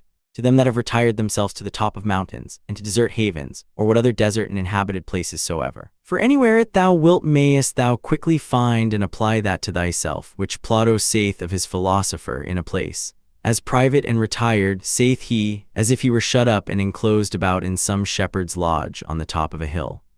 Thereby thyself to put these questions to thyself, or to enter in these considerations. What is my chief and principal part, which hath power over the rest? What is now the present estate of it as I use it, and what is it that I employ it about? Is it now void of reason or no? Is it free and separated, or so affixed, so congealed and grown together as it were with the flesh, that it is swayed by the motions and inclinations of it? Romans 25. He that runs away from his master is a fugitive, but the law is every man's master. He therefore that forsakes the law is a fugitive. So is he whosoever he be, that is either sorry, angry, or afraid, or for anything that either hath been, is, or shall be by his appointment, who is the Lord and Governor of the universe. For he truly and properly is nu omicron sigma, or the law, as the only nu epsilon mu omega nu, or distributor and dispenser of all things that happen unto anyone in his lifetime. Whatsoever then is either sorry, angry, or afraid, is a fugitive. Romans 26. From man is the seed, that once cast into the womb man hath no more to do with it. Another cause succeedeth and undertakes the work, and in time brings a child that wonderful effect from such a beginning to perfection. Again man lets food down through his throat, and that once down he hath no more to do with it. Another cause succeedeth and distributeth this food into the senses and the affections, into life and into strength, and doth with it those other many and marvelous things that belong unto man. These things therefore that are so secretly and invisibly wrought and brought to pass, thou must use to behold and contemplate, and not the things themselves only, but the power also by which they are effected, that thou mayst behold it, though not with the eyes of the body, yet as plainly and visibly as thou canst see and discern the outward efficient cause of the depression and elevation of anything.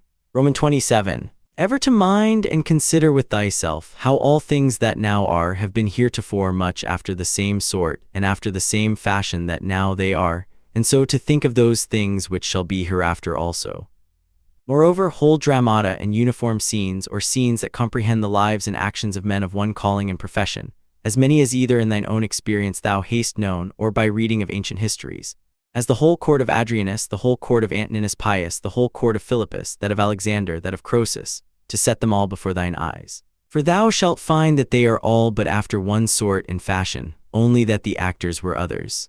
Romans 28. As a pig that cries and flings when his throat is cut, fancy to thyself every one to be, that grieves for any worldly thing and takes on Such a one is he also, who upon his bed alone doth bewail the miseries of this our mortal life.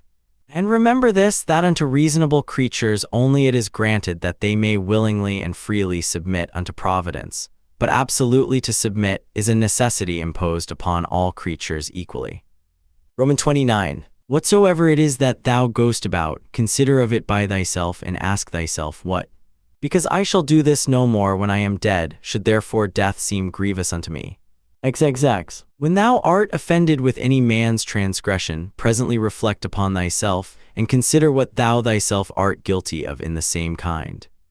As that thou also perchance dost think it a happiness either to be rich, or to live in pleasure, or to be praised and commended, and so of the rest in particular.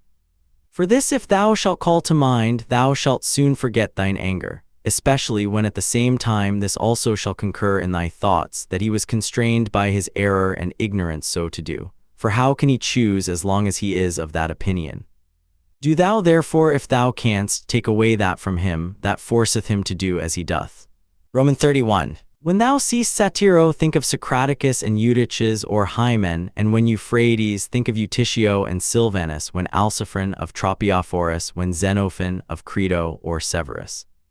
And when thou dost look upon thyself, fancy unto thyself someone or other of the Caesars, and so for everyone someone or other that hath been for estate and profession answerable unto him. Then let this come to thy mind at the same time, and where now are they all? Nowhere or anywhere. For so shalt thou at all time be able to perceive how all worldly things are but as the smoke that vanisheth away, or, indeed, mere nothing. Especially when thou shalt call to mind this also, that whatsoever is once changed shall never be again as long as the world endureth. And thou then, how long shalt thou endure? And why doth it not suffice thee, if virtuously and as becometh thee thou mayest pass that portion of time, how little soever it be, that is allotted unto thee?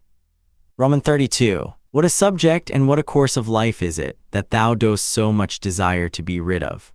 For all these things, what are they but fit objects for an understanding, that beholdeth everything according to its true nature, to exercise itself upon? Be patient therefore until that, as a strong stomach that turns all things into his own nature, and as a great fire that turneth in flame and light, whatsoever thou dost cast into it, thou have made these things also familiar, and as it were natural unto thee.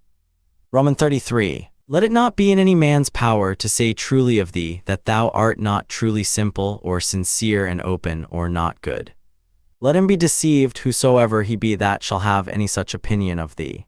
For all this doth depend of thee. For who is it that should hinder thee from being either truly simple or good? Do thou only resolve rather not to live than not to be such. For indeed neither doth it stand with reason that he should live that is not such. What then is it that may upon this present occasion, according to best reason and discretion, either be said or done? For whatsoever it be, it is in thy power either to do it or to say it, and therefore seek not any pretenses, as though thou wert hindered. Thou wilt never cease groaning and complaining until such time as that what pleasure is unto the voluptuous be unto thee, to do in everything that presents itself, whatsoever may be done conformably and agreeably to the proper constitution of man, or to man as he is a man. For thou must account that pleasure, whatsoever it be, that thou mayest do according to thine own nature.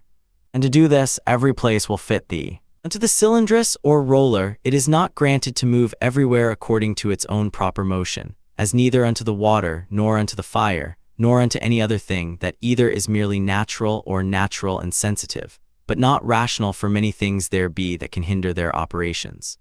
But of the mind and understanding this is the proper privilege, that according to its own nature, and as it will itself, it can pass through every obstacle that it finds and keep straight on forwards.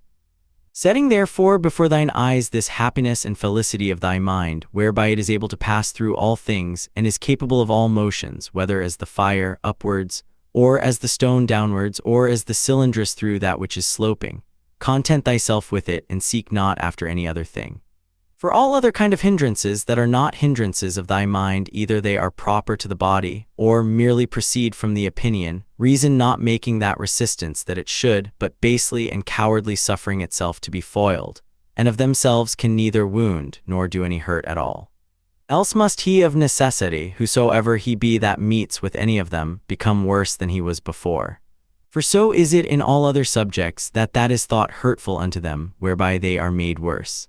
But here contrariwise, man, if he make that good use of them that he should, is rather the better and the more praiseworthy for any of those kind of hindrances than otherwise. But generally remember that nothing can hurt a natural citizen that is not hurtful unto the city itself, nor anything hurt the city that is not hurtful unto the law itself. But none of these casualties or external hindrances do hurt the law itself, or are contrary to that course of justice and equity by which public societies are maintained, neither therefore do they hurt either city or citizen. Roman 34. As he that is bitten by a mad dog is afraid of everything almost that he seeth, so unto him whom the digmata have once bitten, or in whom true knowledge hath made an impression, everything almost that he sees or reads, be it never so short or ordinary, doth afford a good memento, to put him out of all grief and fear, as that of the poet, the winds blow upon the trees, and their leaves fall upon the ground. Then do the trees begin to bud again, and by the springtime they put forth new branches. So is the generation of men, some come into the world, and others go out of it. Of these leaves then thy children are. And they also that applaud thee so gravely, or that applaud thy speeches with that their usual acclamation, letter 1 F00 xi iota omicron pi or sigma tau omega sigma. O wisely spoken Ion, speak well of thee, as on the other side they that stick not to curse thee, they that privately and secretly dispraise and deride thee, they also are but leaves. And they also that shall follow, in whose memories the names of men famous after death is preserved, they are but leaves neither. For even so is it of all these worldly things. Their spring comes and they are put forth, then blows the wind and they go down. And then in lieu of them grow others out of the wood or common matter of all things, like unto them. But to endure but for a while is common unto all. Why then shouldest thou so earnestly either seek after these things, or fly from them, as though they should endure forever? Yet a little while, and thine eyes will be closed up, and for him that carries thee to thy grave shall another mourn within a while after. Roman 35. A good eye must be good to see whatsoever is to be seen, and not green things only. For that is proper to sore eyes. So must a good ear and a good smell be ready for whatsoever is either to be heard or smelt, and a good stomach as indifferent to all kinds of food as a millstone is to whatsoever she was made for to grind. As ready therefore must a sound understanding be for whatsoever shall happen. But he that saith, O that my children might live, and O that all men might commend me for whatsoever I do, is an eye that seeks after green things, or as teeth after that which is tender. Roman 36. There is not any man that is so happy in his death, but that some of those that are by him when he dies will be ready to rejoice at his supposed calamity. Is it one that was virtuous and wise indeed? Will there not someone or other be found who thus will say to himself, well, now at last shall I be at rest from this pedagogue? He did not indeed otherwise trouble us much, but I know well enough that in his heart he did much condemn us. Thus will they speak of the virtuous. But as for us, alas, how many things be there, for which there be many that glad would be to be rid of us. This therefore if thou shalt think of whensoever thou deest, thou shalt die the more willingly, when thou shalt think with thyself, I am now to depart from that world wherein those that have been my nearest friends and acquaintances, they whom I have so much suffered for, so often prayed for, and for whom I have taken such care, even they would have me die, hoping that after my death they shall live happier than they did before. What then should any man desire to continue here any longer? Nevertheless, whensoever thou deest, thou must not be less kind and loving unto them for it, but as before, see them, continue to be their friend, to wish them well, and meekly and gently to carry thyself towards them, but yet so that on the other side it make thee not the more unwilling to die. But as it fareth with them that die an easy quick death, whose soul is soon separated from their bodies, so must thy separation from them be. To these had nature joined and annexed me, now she parts us. I am ready to depart, as from friends and kinsmen, but yet without either reluctancy or compulsion. For this also is according to nature. Roman 37. Use thyself as often as thou seest any man do anything, presently, if it be possible, to say unto thyself, what is this man's end in this his action? But begin this course with thyself first of all, and diligently examine thyself concerning whatsoever thou dost. Roman 38. Remember that which sets a man at work and hath power over the affections to draw them either one way or the other way, is not any external thing properly, but that which is hidden within every man's digmata and opinions, that is rhetoric, that is life, that to speak true is man himself. As for thy body, which is a vessel or a case, compasseth thee about, and the many and curious instruments that it hath annexed unto it, let them not trouble thy thoughts. For of themselves they are but as a carpenter's axe, but that they are born with us, and naturally sticking unto us. But otherwise, without the inward cause that hath power to move them, and to restrain them, those parts are of themselves of no more use unto us, than the shuttle is of itself to the weaver, or the pen to the writer, or the whip to the coachman. The 11th Book I. The natural properties and privileges of a reasonable soul are, that she seeth herself, that she can order and compose herself, that she makes herself as she will herself, that she reaps her own fruits whatsoever, whereas plants, trees, unreasonable creatures, what fruit soever, be it either fruit properly or analogically only, they bear them unto others, and not to themselves. Again, whensoever and wheresoever, sooner or later, her life doth end, she hath her own end nevertheless. For it is not with her as with dancers and players, who if they be interrupted in any part of their action, the whole action must needs be imperfect. But she in what part of time or action soever she be surprised, can make that which she hath in her hand whatsoever it be, complete and full, so that she may depart with that comfort, I have lived. Neither want I anything of that which properly did belong unto me. Again, she compasseth the whole world, and penetrateth into the vanity and mere outside, wanting substance and solidity of it, and stretcheth herself unto the infiniteness of etern. And the revolution or restoration of all things after a certain period of time to the same state and place as before, she fetcheth about, and doth comprehend in herself, and considers withal. And sees clearly this, that neither they that shall follow us shall see any new thing that we have not seen, nor they that went before anything more than we. But that he that is once come to 40, if he have any wit at all, can in a manner, for that they are all of one kind, see all things both past and future. As proper is it and natural to the soul of man to love her neighbor, to be true and modest, and to regard nothing so much as herself, which is also the property of the law, whereby by the way it appears that sound reason and justice comes all to one, and therefore that justice is the chief thing that reasonable creatures ought to propose unto themselves as their end. Roman 2. A pleasant song or dance, the pancratiast exercise, sports that thou art wont to be much taken with, thou shalt easily contemn, if the harmonious voice thou shalt divide into so many particular sounds whereof it doth consist, and of every one in particular shall ask thyself, whether this or that sound is it that doth so conquer thee. For thou wilt be ashamed of it. And so for shame, if accordingly thou shalt consider it, every particular motion and posture by itself, and so for the wrestler's exercise too. Generally then, whatsoever it be, besides virtue and those things that proceed from virtue that thou art subject to be much affected with, remember presently thus to divide it, and by this kind of division in each particular to attain unto the contempt of the whole. This thou must transfer and apply to thy whole life also. Roman 3. That soul which is ever ready, even now presently, if need be, from the body, whether by way of extinction or dispersion or continuation in another place and estate to be separated, how blessed and happy is it! But this readiness of it must proceed, not from an obstinate and peremptory resolution of the mind, violently and passionately set upon opposition, as Christians are wont, but from a peculiar judgment, with discretion and gravity, so that others may be persuaded also and drawn to the like example, but without any noise and passionate exclamations. Roman 4. Have I done anything charitably? Then am I benefited by it. See that this upon all occasions may present itself unto thy mind, and never cease to think of it. What is thy profession? To be good. And how should this be well brought to pass but by certain theorems and doctrines, some concerning the nature of the universe, and some concerning the proper and particular constitution of man? V. Tragedies were at first brought in and instituted, to put men in mind of worldly chances and casualties, that these things in the ordinary course of nature did so happen, that men that were much pleased and delighted by such accidents upon this stage, would not by the same things in a greater stage be grieved and afflicted. For here you see what is the end of all such things, and that even they that cry out so mournfully to Cytheron must bear them for all their cries and exclamations, as well as others. And in very truth many good things are spoken by these poets, as that, for example, is an excellent passage. But if so be that I and my 2 children be neglected by the gods, they have some reason even for that, and see. And again, it will but little avail thee to storm and rage against the things themselves, and see. Again, to reap one's life as a ripe ear of corn, and whatsoever else is to be found in them, that is of the same kind.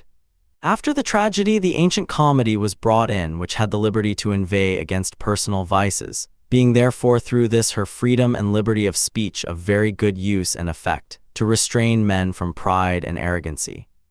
To which end it was that Diogenes took also the same liberty. After these, what were either the middle or new comedy admitted for, but merely, or for the most part at least, for the delight and pleasure of curious and excellent imitation. It will steal away, look to it and see. Why no man denies but that these also have some good things whereof that may be one, but the whole drift and foundation of that kind of dramatical poetry, what is it else, but as we have said? Vi. How clearly doth it appear unto thee that no other course of thy life could fit a true philosopher's practice better than this very course that thou art now already in. Romans 7. A branch cut off from the continuity of that which was next unto it must needs be cut off from the whole tree, so a man that is divided from another man is divided from the whole society. A branch is cut off by another, but he that hates and is averse cuts himself off from his neighbor, and knows not that at the same time he divides himself from the whole body or corporation. But herein is the gift and mercy of God, the author of this society, in that, once cut off, we may grow together and become part of the whole again. But if this happen often, the misery is that the further a man is run in this division, the harder he is to be reunited and restored again. And however the branch which, once cut off afterwards was grafted in, gardeners can tell you is not like that which sprouted together at first, and still continued in the unity of the body. Roman 8. To grow together like fellow branches in matter of good correspondence and affection, but not in matter of opinions. They that shall oppose thee in thy right courses, as it is not in their power to divert thee from thy good action, so neither let it be to divert thee from thy good affection towards them. But be it thy care to keep thyself constant in both in a right judgment and action and in true meekness towards them, that either shall do their endeavor to hinder thee, or at least will be displeased with thee for what thou hast done. For to fail in either in the one to give over for fear, or in the other to forsake thy natural affection towards him, who by nature is both thy friend and thy kinsman, is equally base, and much savoring of the disposition of a cowardly fugitive soldier. Roman 9. It is not possible that any nature should be inferior unto art, since that all arts imitate nature.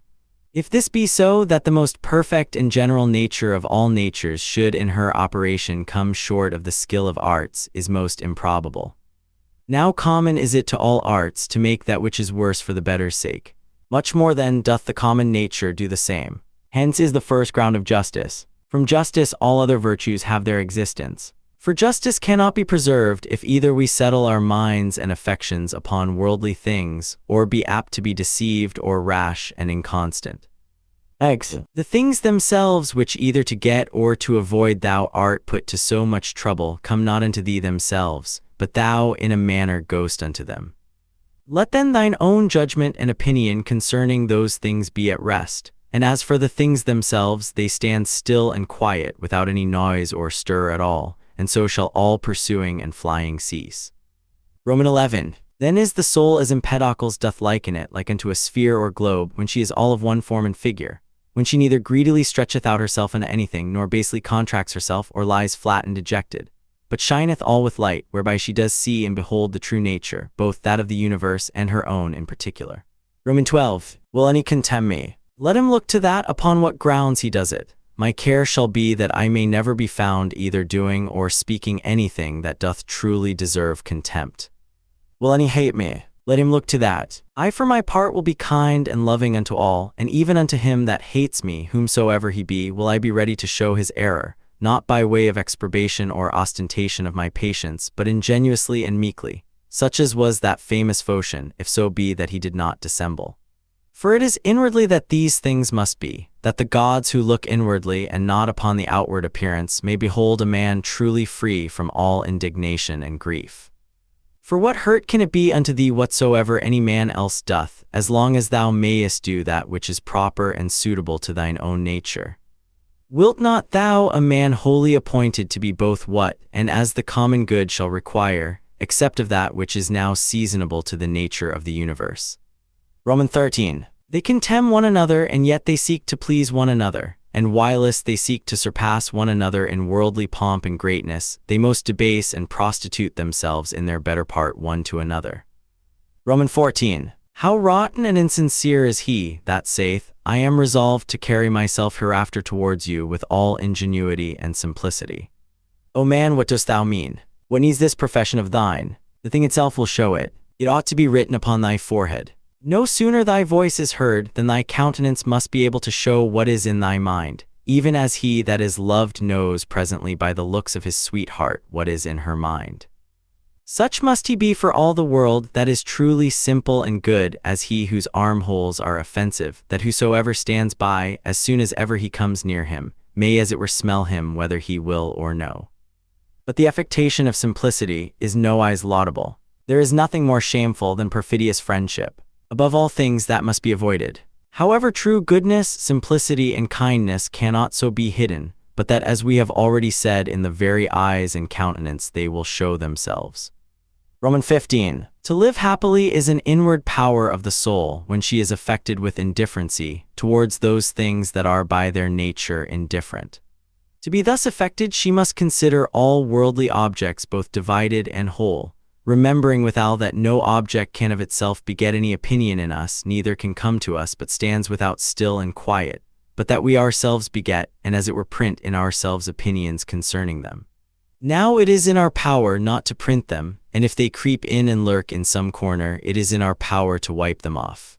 Remembering moreover that this care and circumspection of thine is to continue but for a while, and then thy life will be at an end. And what should hinder but that thou mayest do well with all these things? For if they be according to nature, rejoice in them, and let them be pleasing and acceptable unto thee. But if they be against nature, seek thou that which is according to thine own nature, and whether it be for thy credit or no, use all possible speed for the attainment of it. For no man ought to be blamed for seeking his own good and happiness. Romans 16. Of everything thou must consider from whence it came, of what things it doth consist, and into what it will be changed, what will be the nature of it, or what it will be like unto when it is changed, and that it can suffer no hurt by this change. And as for other men's either foolishness or wickedness, that it may not trouble and grieve thee, first generally thus, what reference have I unto these? And that we are all born for one another's good, then more particularly after another consideration, as a ram is first in a flock of sheep, and a bull in a herd of cattle, so am I born to rule over them. Begin yet higher even from this, if atoms be not the beginning of all things, than which to believe nothing can be more absurd, then must we needs grant that there is a nature that doth govern the universe. If such a nature, then are all worse things made for the better's sake, and all better for one another's sake. Secondly, what manner of men they be at board and upon their beds, and so forth. But above all things, how they are forced by their opinions that they hold to do what they do, and even those things that they do, with what pride and self-conceit they do them. Thirdly, that if they do these things rightly, thou hast no reason to be grieved. But if not rightly, it must needs be that they do them against their wills and through mere ignorance. For as, according to Plato's opinion, no soul doth willingly err, so by consequent neither doth it anything otherwise than it ought, but against her will. Therefore are they grieved whensoever they hear themselves charged, either of injustice or unconscionableness or covetousness, or in general, of any injurious kind of dealing towards their neighbors.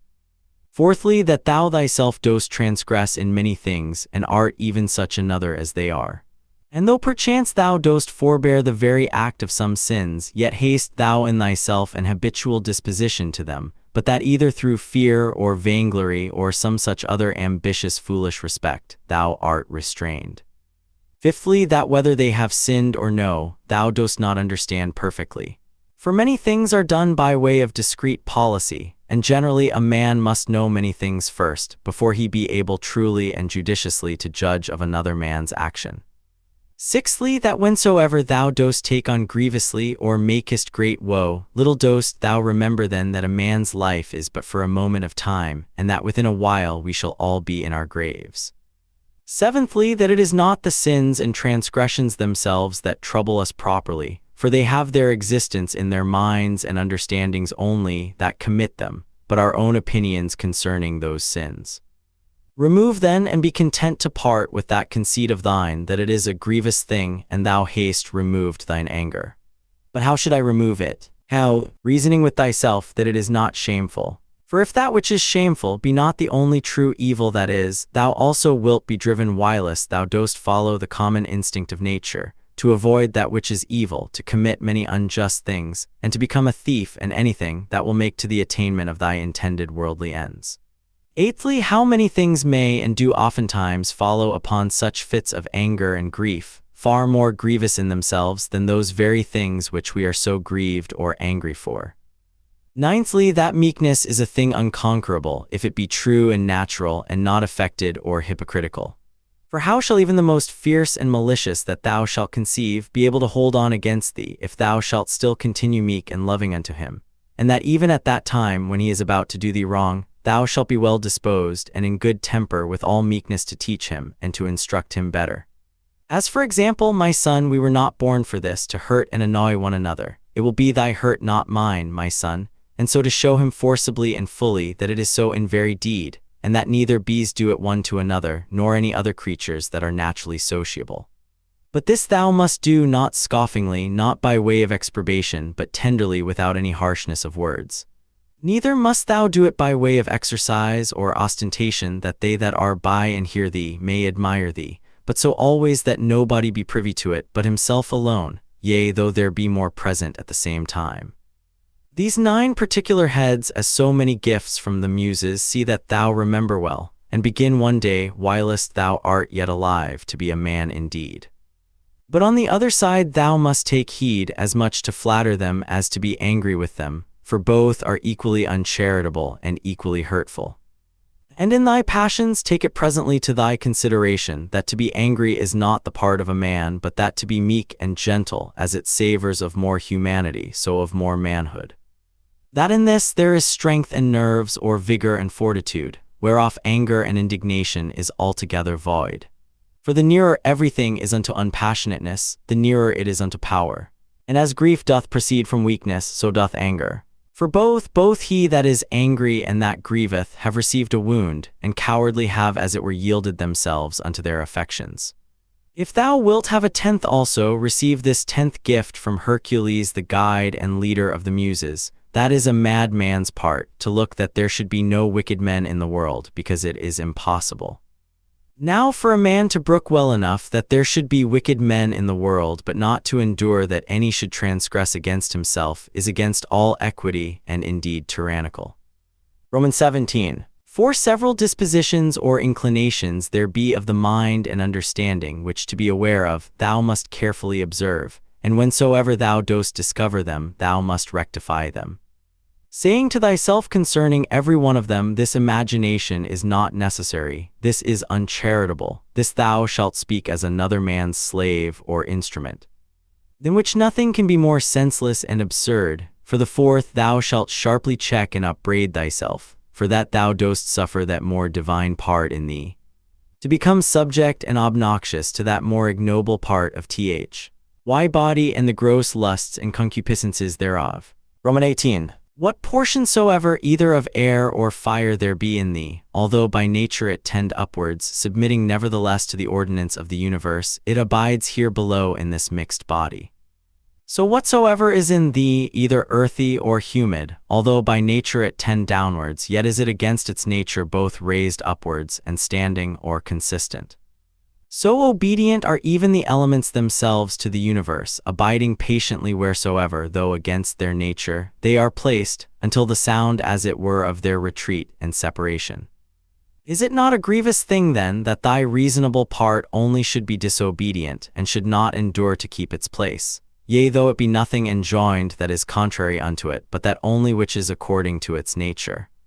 For we cannot say of it when it is disobedient, as we say of the fire or air, that it tends upwards towards its proper element, for then goes it the quite contrary way. For the motion of the mind to any injustice or incontinency, or to sorrow or to fear, is nothing else but a separation from nature. Also when the mind is grieved for anything that is happened by the divine providence, then doth it likewise forsake its own place. For it was ordained unto holiness and godliness, which specially consist in an humble submission to God and his providence in all things, as well as unto justice. These also being part of those duties which as naturally sociable we are bound unto, and without which we cannot happily converse one with another, yea, in the very ground and fountain indeed of all just actions. Roman 19. He that hath not one and the selfsame general end always as long as he liveth, cannot possibly be one and the selfsame man always. But this will not suffice, except thou add also what ought to be this general end. For as the general conceit and apprehension of all those things which upon no certain ground are by the greater part of men deemed good, cannot be uniform and agreeable, but that only which is limited and restrained by some certain proprieties and conditions, as of community, that nothing be conceived good which is not commonly and publicly good. So must the end also that we propose unto ourselves be common and sociable. For he that doth direct all his own private motions and purposes to that end, all his actions will be agreeable and uniform, and by that means will be still the same man. Roman 20. Remember the fable of the country mouse and the city mouse, and the great fright and terror that this was put into. Roman 21. Socrates was wont to call the common conceits and opinions of men, the common bugbears of the world, the proper terror of silly children. Roman 22. The Lacedaemonians at their public spectacles were wont to appoint seats and forms for their strangers in the shadow, they themselves were content to sit anywhere. Roman 23. What Socrates answered unto Perdiccas, why he did not come unto him, lest of all deaths I should die the worst kind of death, said he, that is, not able to requite the good that hath been done unto me. Roman 24. In the ancient mystical letters of the Ephesians, there was an item that a man should always have in his mind someone or other of the ancient worthies. Roman 25. The Pythagoreans were wont betimes in the morning the first thing they did to look up unto the heavens, to put themselves in mind of them who constantly and invariably did perform their task, as also to put themselves in mind of orderliness or good order and of purity and of naked simplicity. For no star or planet hath any cover before it. Roman 26. How Socrates looked when he was fain to gird himself with a skin, Xanthip his wife having taken away his clothes and carried them abroad with her, and what he said to his fellows and friends who were ashamed, and out of respect to him, did retire themselves when they saw him thus decked. Roman 27. In matter of writing or reading thou must needs be taught before thou can do either, much more in matter of life. For thou art born a mere slave to thy senses and brutish affections, destitute without teaching of all true knowledge and sound reason. Roman 28. My heart smiled within me, they will accuse even virtue herself with heinous and opprobrious words. Roman 29. As they that long after figs in winter when they cannot be had, so are they that long after children before they be granted them. XXX. As often as a father kisseth his child, he should say secretly with himself, said Epictetus, tomorrow perchance shall he die, but these words be ominous. No words ominous, said he, that signify anything that is natural. In very truth indeed not more ominous than this, to cut down grapes when they are ripe. Green grapes, ripe grapes, dried grapes, or raisins. So many changes and mutations of one thing, not into that which was not absolutely, but rather so many several changes and mutations, not into that which hath no being at all, but into that which is not yet in being. Roman 31. Of the free will there is no thief or robber, out of Epictetus, whose is this also, that we should find a certain art and method of assenting, and that we should always observe with great care and heed the inclinations of our minds, that they may always be with their due restraint and reservation, always charitable, and according to the true worth of every present object. And as for earnest longing, that we should altogether avoid it, and to use averseness in those things only that wholly depend of our own wills. It is not about ordinary petty matters, believe it, that all our strife and contention is, but whether with the vulgar we should be mad, or by the help of philosophy wise and sober, said he. Roman 32. Socrates said, what will you have? The souls of reasonable or unreasonable creatures. Of reasonable. But what? Of those whose reason is sound and perfect, or of those whose reason is vitiated and corrupted? Of those whose reason is sound and perfect. Why then labor ye not for such? Because we have them already. What then do ye so strive and contend between you? The 12th book I. Whatsoever thou dost hereafter aspire unto, thou mayest even now enjoy and possess, if thou dost not envy thyself thine own happiness. And that will be if thou shalt forget all that is past, and for the future refer thyself wholly to the divine providence, and shalt bend and apply all thy present thoughts and intentions to holiness and righteousness. To holiness, in accepting willingly whatsoever is sent by the divine providence, as being that which the nature of the universe hath appointed unto thee, which also hath appointed thee for that, whatsoever it be. To righteousness, in speaking the truth freely and without ambiguity, and in doing all things justly and discreetly. Now in this good course let not other men's either wickedness or opinion or voice hinder thee, no, nor the sense of this thy pampered mass of flesh, for let that which suffers look to itself. If therefore whensoever the time of thy departing shall come, thou shalt readily leave all things, and shalt respect thy mind only, and that divine part of thine, and this shall be thine only fear. Not that some time or other thou shalt cease to live, but thou shalt never begin to live according to nature. Then shalt thou be a man indeed, worthy of that world from which thou hadst thy beginning. Then shalt thou cease to be a stranger in thy country, and to wonder at those things that happen daily, as things strange and unexpected, and anxiously to depend of divers things that are not in thy earth. Romans 2. God beholds our minds and understandings, bare and naked from these material vessels, and outsides and all earthly dross. For with his simple and pure understanding he pierceth into our inmost and purest parts, which from his, as it were by a water pipe and channel, first flowed and issued. This if thou also shalt use to do, thou shalt rid thyself of that manifold luggage, wherewith thou art round about encumbered. For he that does regard neither his body, nor his clothing, nor his dwelling, nor any such external furniture, must needs gain unto himself great rest and ease. 3 things there be in all which thou dost consist of, thy body, thy life, and thy mind. Of these the 2 former are so far forth thine, as that thou art bound to take care for them.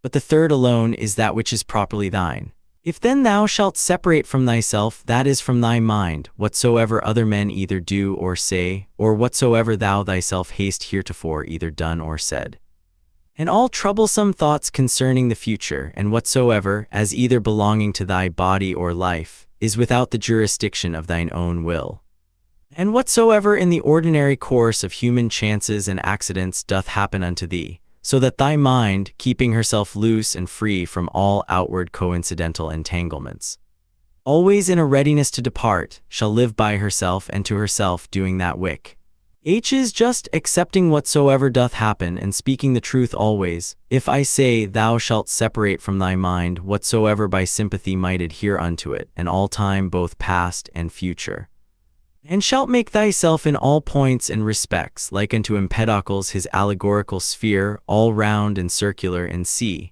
and shalt think of no longer life than that which is now present, then shalt thou be truly able to pass the remainder of thy days without troubles and distractions, nobly and generously disposed, and in good favor and correspondency with that spirit which is within thee. Romans 3. I have often wondered how it should come to pass that every man loving himself best should more regard other men's opinions concerning himself than his own.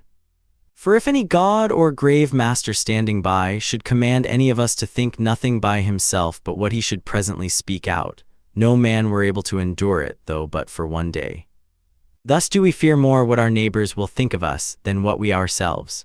Romans 4. How come it to pass that the gods, having ordered all other things so well and so lovingly, should be overseen in this one only thing, that whereas then hath been some very good men that have made many covenants as it were with God, and by many holy actions and outward services contracted a kind of familiarity with him, that these men, when once they are dead, should never be restored to life, but be extinct forever. But this thou mayest be sure of, that this, if it be so indeed, would never have been so ordered by the gods had it been fit otherwise. For certainly it was possible, had it been more just so, and had it been according to nature, the nature of the universe would easily have borne it. But now because it is not so, if so be that it be not so indeed, be therefore confident that it was not fit it should be so, for thou seest thyself, that now seeking after this matter, how freely thou dost argue and contest with God. But were not the gods both just and good in the highest degree, thou durst not thus reason with them. Now if just and good, it could not be that in the creation of the world they should either unjustly or unreasonably oversee anything. Use thyself even unto those things that thou dost at first despair of. For the left hand we see, which for the most part lieth idle because not used, yet doth it hold the bridle with more strength than the right, because it hath been used unto it. Let these be the objects of thy ordinary meditation, to consider what manner of men both for soul and body we ought to be whensoever death shall surprise us, the shortness of this our mortal life, the immense vastness of the time that hath been before and will hereafter us, the frailty of every worldly material object, all these things to consider, and behold clearly in themselves, all disguisement of external outside being removed and taken away. Again, to consider the efficient causes of all things, the proper ends and references of all actions, what pain is in itself, what pleasure, what death, what fame or honor, how every man is the true and proper ground of his own rest and tranquility, and that no man can truly be hindered by any other, that all is but conceit and opinion. As for the use of thy digmata, thou must carry thyself in the practice of them, rather like unto a pancratiast, or one that at the same time both fights and wrestles with hands and feet, than a gladiator. For this, if he lose his sword that he fights with, he is gone, whereas the other hath still his hand free, which he may easily turn and manage at his will. Romans 7. All worldly things thou must behold and consider, dividing them into matter, form, and reference, or their proper end. Romans 8. How happy is man in this his power that hath been granted unto him, that he needs not do anything but what God shall approve, and that he may embrace contentedly whatsoever God doth send unto him.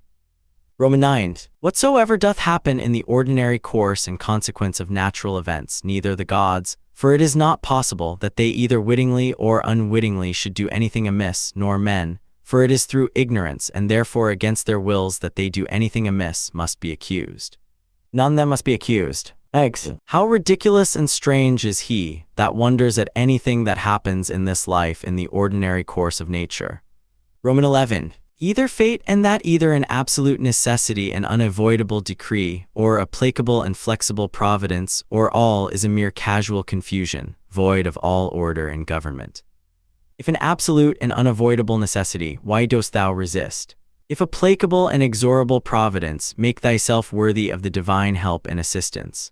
If all be a mere confusion without any moderator or governor, then hast thou reason to congratulate thyself, that in such a general flood of confusion thou thyself hast obtained a reasonable faculty, whereby thou mayest govern thine own life and actions. But if thou beest carried away with the flood, it must be thy body perchance, or thy life, or some other thing that belongs unto them that is carried away. Thy mind and understanding cannot. Or should it be so that the light of a candle indeed is still bright and lightsome until it be put out? And should truth and righteousness and temperance cease to shine in thee whilst thou thyself hast any being? Romans 12. At the conceit and apprehension that such and such a one hath sinned, thus reason with thyself, what do I know whether this be a sin indeed, as it seems to be? But if it be, what do I know but that he himself hath already condemned himself for it? And that is all one as if a man should scratch and tear his own face, an object of compassion rather than of anger. Again, that he that would not have a vicious man to sin, is like unto him that would not have moisture in the fig, nor children to whelp, nor a horse to neigh, nor anything else that in the course of nature is necessary. For what shall he do that hath such an habit? If thou therefore beest powerful and eloquent, remedy it if thou canst. Romans 13. If it be not fitting, do it not. If it be not true, speak it not. Ever maintain thine own purpose and resolution, free from all compulsion and necessity. Romans 14. Of everything that presents itself unto thee, to consider what the true nature of it is, and to unfold it, as it were, by dividing it into that which is formal, that which is material, the true use or end of it, and the just time that it is appointed to last. Romans 15. It is high time for thee to understand that there is somewhat in thee, better and more divine than either thy passions, or thy sensual appetites and affections. What is now the object of my mind? Is it fear, or suspicion, or lust, or any such thing? To do nothing rashly without some certain end, let that be thy first care. The next, to have no other end than the common good. For alas, yet a little while, and thou art no more will any, either of those things that now thou seest, or of those men that now are living, be any more. For all things are by nature appointed soon to be changed, turned, and corrupted, that other things might succeed in their room. Romans 16. Remember that all is but opinion, and all opinion depends of the mind. Take thine opinion away, and then as a ship that hath stricken in within the arms and mouth of the harbor, a present calm, all things safe and steady, a bay not capable of any storms and tempests, as the poet hath it. Romans 17. No operation whatsoever at he, ceasing for a while, can be truly said to suffer any evil, because it is at an end. Neither can he that is the author of that operation, for this very respect, because his operation is at an end, be said to suffer any evil.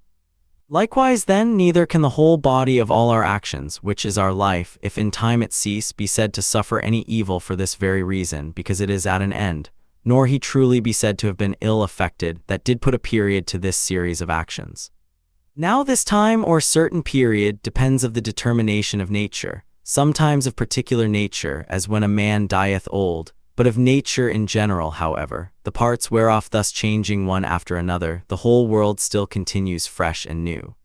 Now that is ever best and most seasonable, which is for the good of the whole. Thus it appears that death of itself can neither be hurtful to any in particular, because it is not a shameful thing, for neither is it a thing that depends of our own will, nor of itself contrary to the common good, and generally, as it is both expedient and seasonable to the whole, that in that respect it must needs be good.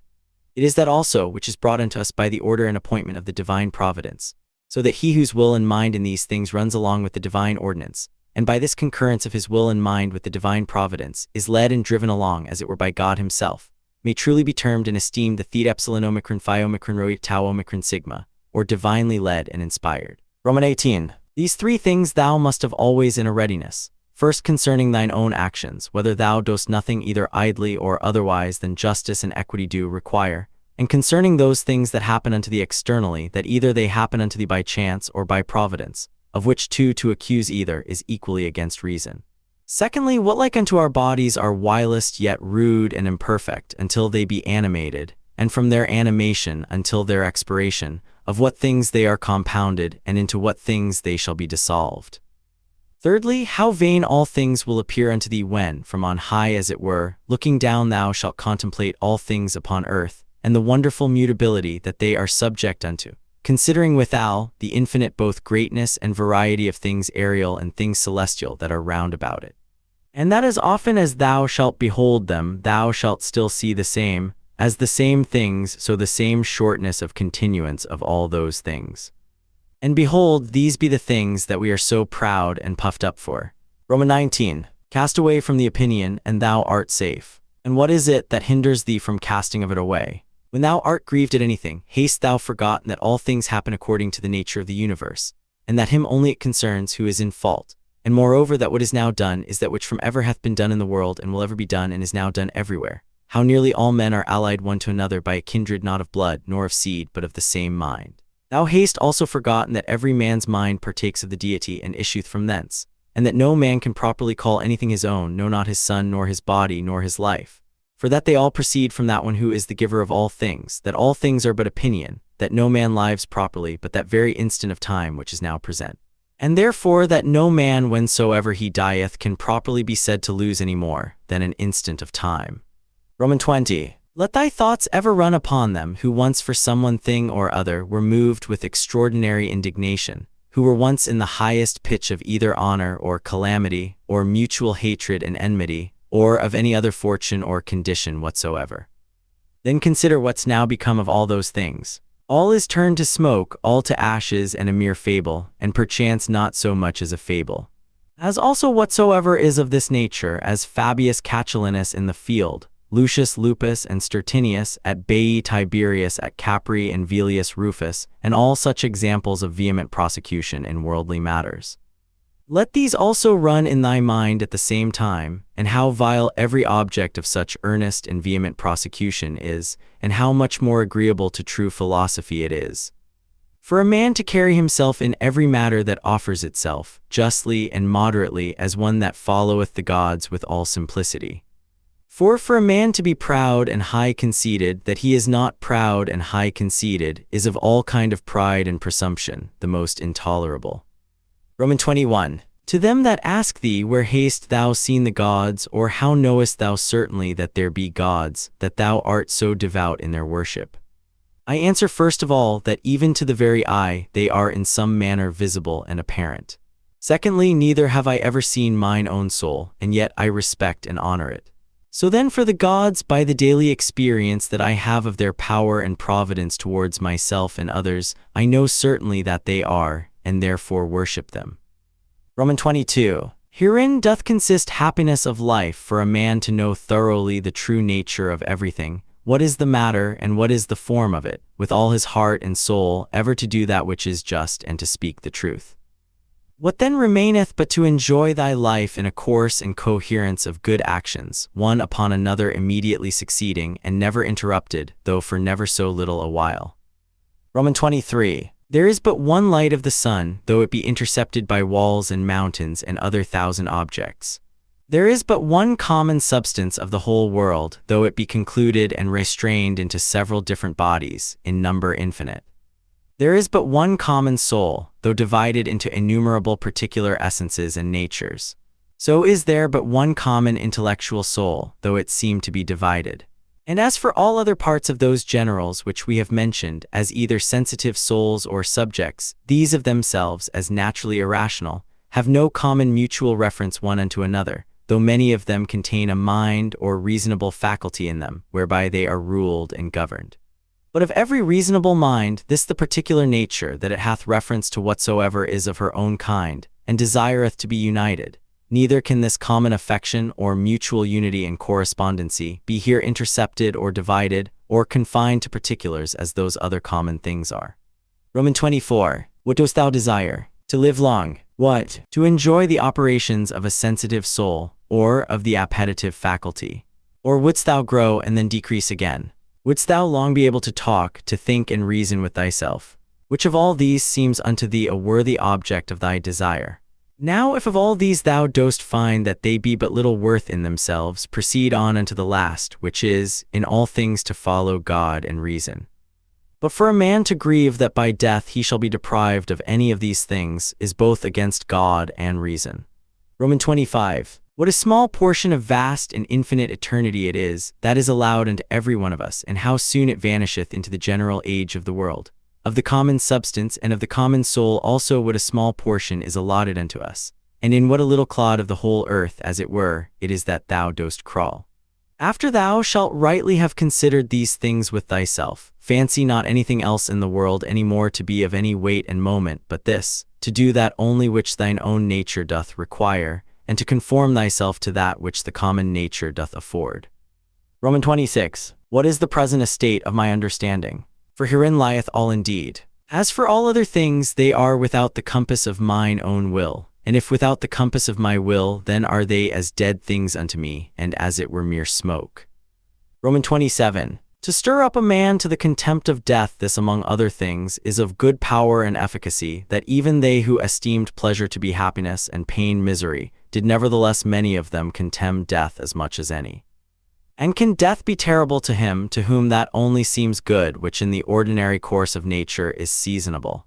To him, to whom, whether his actions be many or few, so they be all good, is all one, and who, whether he behold the things of the world being always the same either for many years or for few years only, is altogether indifferent. O man, as a citizen thou hast lived, and conversed in this great city the world.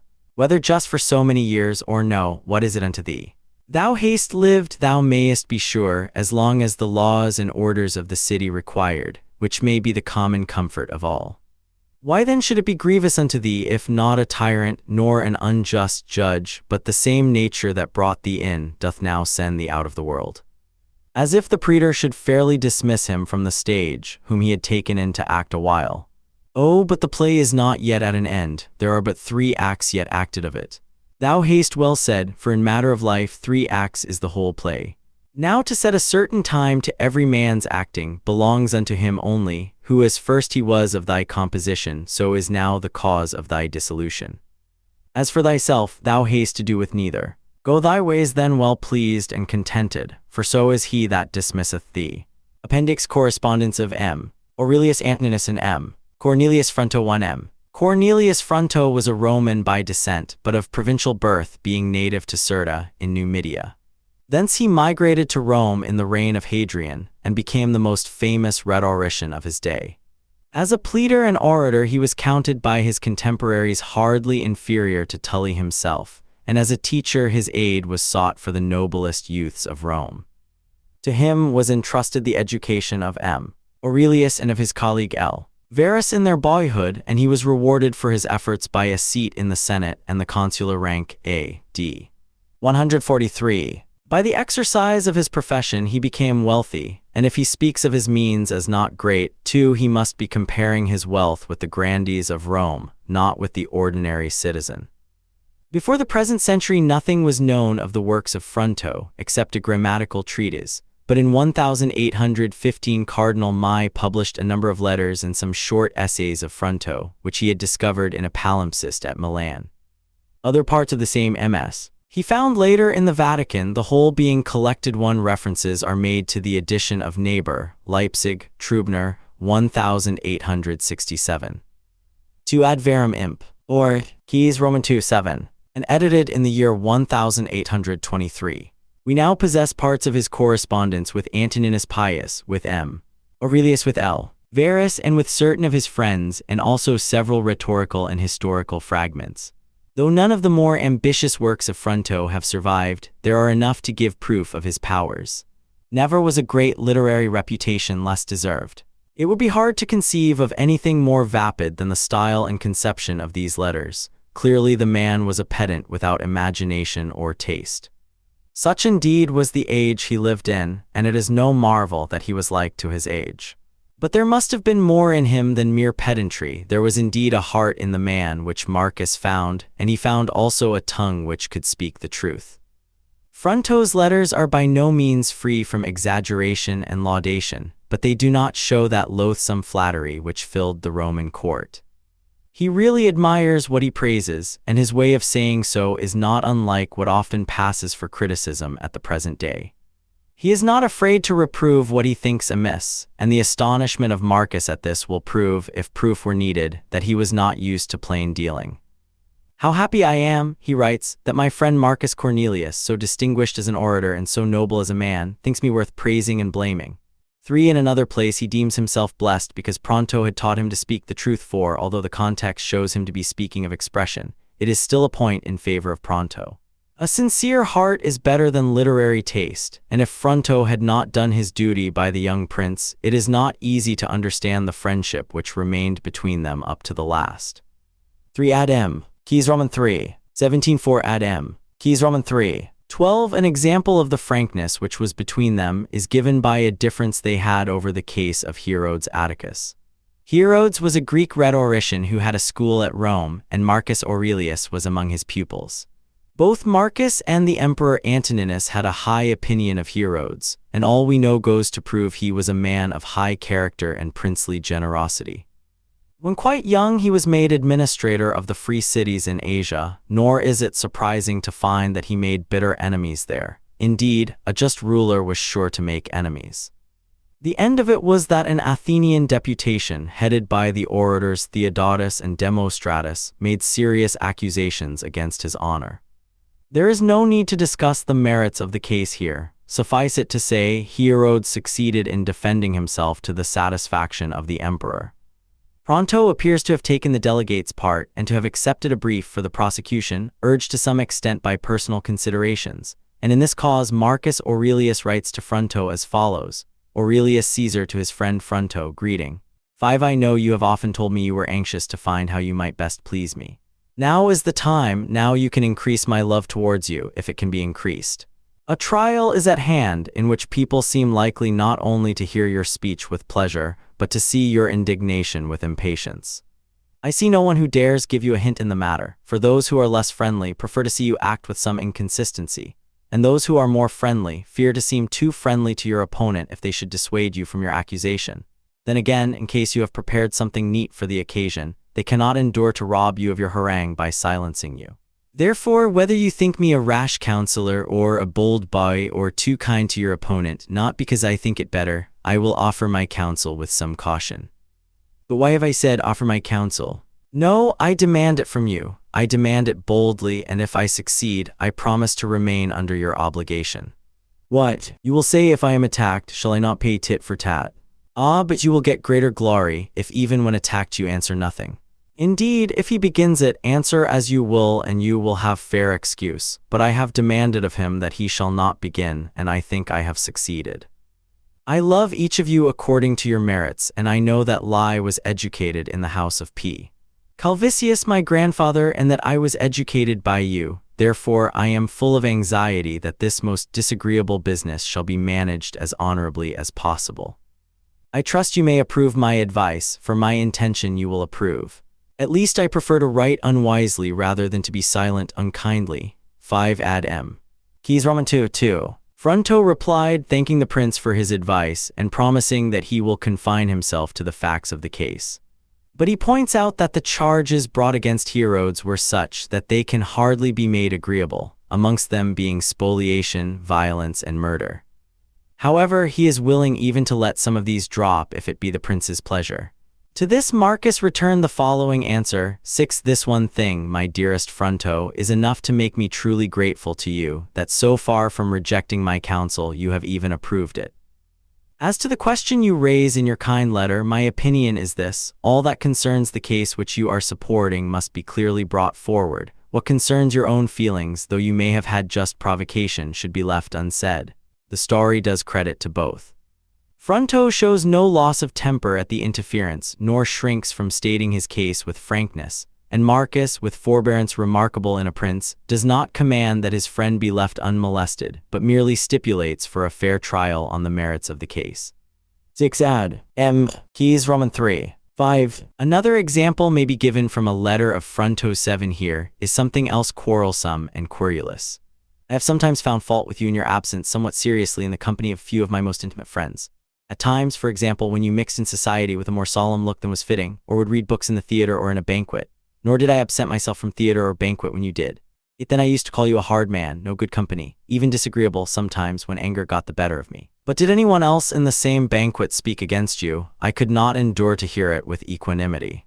Thus it was easier for me to say something to your disadvantage myself than to hear others do it, just as I could more easily bear to chastise my daughter Gracia than to see her chastised by another. 7. Ad M. Keys Roman 4. 12. 8. The text is obscure, the affection between them is clear from every page of the correspondence. A few instances are now given which were written at different periods to my master. 9. This is how I have passed the last few days. My sister was suddenly seized with an internal pain so violent that I was horrified at her looks. My mother, in her trepidation on that account, accidentally bruised her side on a corner of the wall. She and we were greatly troubled about that blow. For myself, on going to rest, I found a scorpion in my bed, but I did not lie down upon him. I killed him first. If you are getting on better, that is a consolation. My mother is easier now, thanks be to God. Goodbye, best and sweetest master. My lady sends you greeting. 9. Ad M. Keys V. 8. 10. What words can I find to fit my had luck, or how shall I upbraid as it deserves the hard constraint which is laid upon me? It ties me fast here, troubled my heart is, and beset by such anxiety. Nor does it allow me to make haste to my Fronto, my life and delight, to be near him at such a moment of ill health, in particular to hold his hands, to chafe gently that identical foot, so far as may be done without discomfort, to attend him in the bath, to support his steps with my arm. 10. Ad M. Keys I. 2. 11. This morning I did not write to you, because I heard you were better, and because I was myself engaged in other business, and I cannot ever endure to write anything to you unless with mind at ease and untroubled and free. So if we are all right, let me know. What I desire you know, and how properly I desire it I know. Farewell, my master, always in every chance first in my mind, as you deserve to be. My master, see I am not asleep, and I compel myself to sleep, that you may not be angry with me. You gather I am writing this late at night. 11 Roman 3. 21. 12. What spirit do you suppose is in me, when I remember how long it is since I have seen you, and why I have not seen you? And it may be I shall not see you for a few days yet, while you are strengthening yourself, as you must. So while you lie on the sickbed, my spirit also will lie low. Wenas 13. By God's mercy you shall stand upright. My spirit too will stand firm, which is now burning with the strongest desire for you. Farewell, soul of your prince, your pupil. 14. O my dear Fronto, most distinguished consul. I yield you have conquered, all who have ever loved before, you have conquered out and out in love's contest. Receive the victor's wreath, and the herald shall proclaim your victory aloud before your own tribunal. M. Cornelius Fronto, consul, wins and is crowned victor in the open international love race. 15. But beaten though I may be, I shall neither slacken nor relax my own zeal. Well, you shall love me more than any man loves any other man, but I, who possess a faculty of loving less strong, shall love you more than anyone else loves you, more indeed than you love yourself. Gracia and I will have to fight for it. I doubt I shall not get the better of her. For as Plautus says, her love is like rain, whose big drops not only penetrate the dress but drench to the very marrow. 12 ad M. Keys Roman 3. 19. 13. The writer sometimes uses archaisms such as quam, which I render wenas. 14 ad M. Keys Roman 2. 2. 15. The writer parodies the proclamation at the Greek games. The words also are Greek. Marcus Aurelius seems to have been about 18 years of age when the correspondence begins, Fronto being some 30 years older. 16. The systematic education of the young prince seems to have been finished, and Pronto now acts more as his advisor than his tutor. He recommends the prince to use simplicity in his public speeches and to avoid affectation.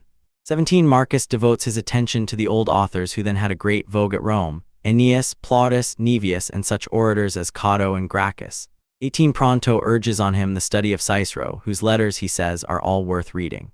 16. From internal evidence, the letters are not arranged in order of time. See Nahers Prolgomna p. Roman 20. File. 17 ad M. Keys Roman 3. X. 18 ad M. Keys Roman 2. 10 Roman 3. 18 Roman 2. 4. When he wishes to compliment Marcus, he declares one or other of his letters has the true Tullian ring. Marcus gives his nights to reading when he ought to be sleeping. He exercises himself in verse composition and on rhetorical themes. It is very nice of you, he writes to Fronto 19, to ask for my hexameters. I would have sent them at once if I had them by me. The fact is, my secretary, Anicetus, you know who I mean, did not pack up any of my compositions for me to take away with me. He knows my weakness. He was afraid that if I got hold of them I might, as usual, make smoke of them. However, there was no fear for the hexameters. I must confess the truth to my master, I love them. I study at night, since the day is taken up with the theater. I am weary of an evening and sleepy in the daylight, and so I don't do much. Yet I have made extracts from 60 books, 5 volumes of them in these latter days. But when you read, remember that the 60 includes plays of Novius and farces and some little speeches of Scipio. Don't be too much startled at the number. You remember your Pullman, but I pray you do not remember Horace, who has died with polio as far as I am concerned. 20 Farewell, my dearest and most affectionate friend, most distinguished consul, and my beloved master, whom I have not seen these 2 years. Those who say 2 months count the days. Shall I ever see you again? 19 ad M. Keys Roman 2. 10. 20 He implies, as in I. 6. That he has ceased to study Horace. Sometimes Fronto sends him a theme to work up, as thus, M. Lucilius, tribune of the people, violently throws into prison a free Roman citizen, against the opinion of his colleagues who demand his release. For this act he is branded by the censor. Analyze the case and then take both sides in turn, attacking and defending. 21 Or again, a Roman consul, doffing his state robe, dons the gauntlet and kills a lion amongst the young men at the Quinquatris in full view of the people of Rome. Denunciation before the censors. 22 The prince has a fair knowledge of Greek and quotes from Homer, Plato, Euripides, but for some reason Fronto dissuaded him from this study. 23 His meditations are written in Greek. He continued his literary studies throughout his life, and after he became emperor we still find him asking his advisor for copies of Cicero's letters, by which he hopes to improve his vocabulary. 24 Pronto helps him with a supply of similes, which it seems he did not think of readily. It is to be feared that the fount of Marcus's eloquence was pumped up by artificial means. 21 Pollio was a grammarian who taught Marcus. 22 ad M. Keys v. 27 v. 22. 23 ep. Gracchi 6. 24 ad Anton. Imp Roman 2. 4. Some idea of his literary style may be gathered from the letter which follows. 25 I heard Polemo declaim the other day to say something of things sublunary. If you ask what I thought of him, listen. He seems to me an industrious farmer, endowed with the greatest skill, who has cultivated a large estate for corn and vines only, and indeed with a rich return of fine crops. But yet in that land of his there is no Pompeian fig or Arician vegetable, no Tarentine rose or pleasing coppice or thick grove or shady plane tree. All is for use rather than for pleasure, such as one ought rather to commend but cares not to love. 25 ad M. Keys Roman 2. 5. A pretty bold idea, is it not, and rash judgment, to pass censure on a man of such reputation. But whenas I remember that I am writing to you, I think I am less bold than you would have me. In that point I am wholly undecided. There's an unpremeditated hendecasyllable for you. So before I begin to poetize, I'll take an easy with you. Farewell, my heart's desire, your Varus's best beloved, most distinguished consul, master most sweet. Farewell, I ever pray, sweetest soul. What a letter do you think you have written me? I could make bold to say that never did she who bore me and nursed me write anything so delightful, so honey sweet. And this does not come of your fine style and eloquence, otherwise not my mother only, but all who breathe. To the pupil, never was anything on earth so fine as his master's eloquence. On this theme Marcus fairly bubbles over with enthusiasm.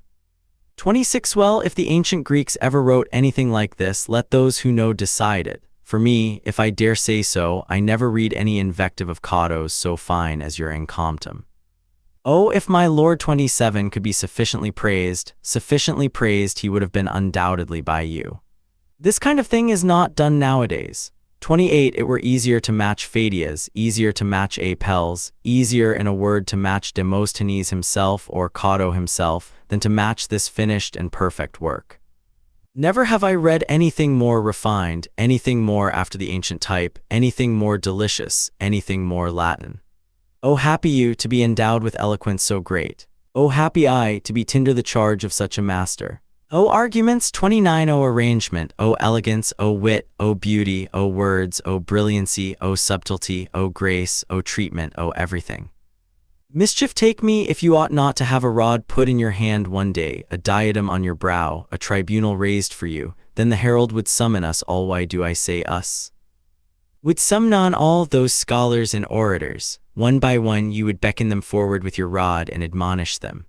Hitherto I have had no fear of this admonition. Many things help me to enter within your school.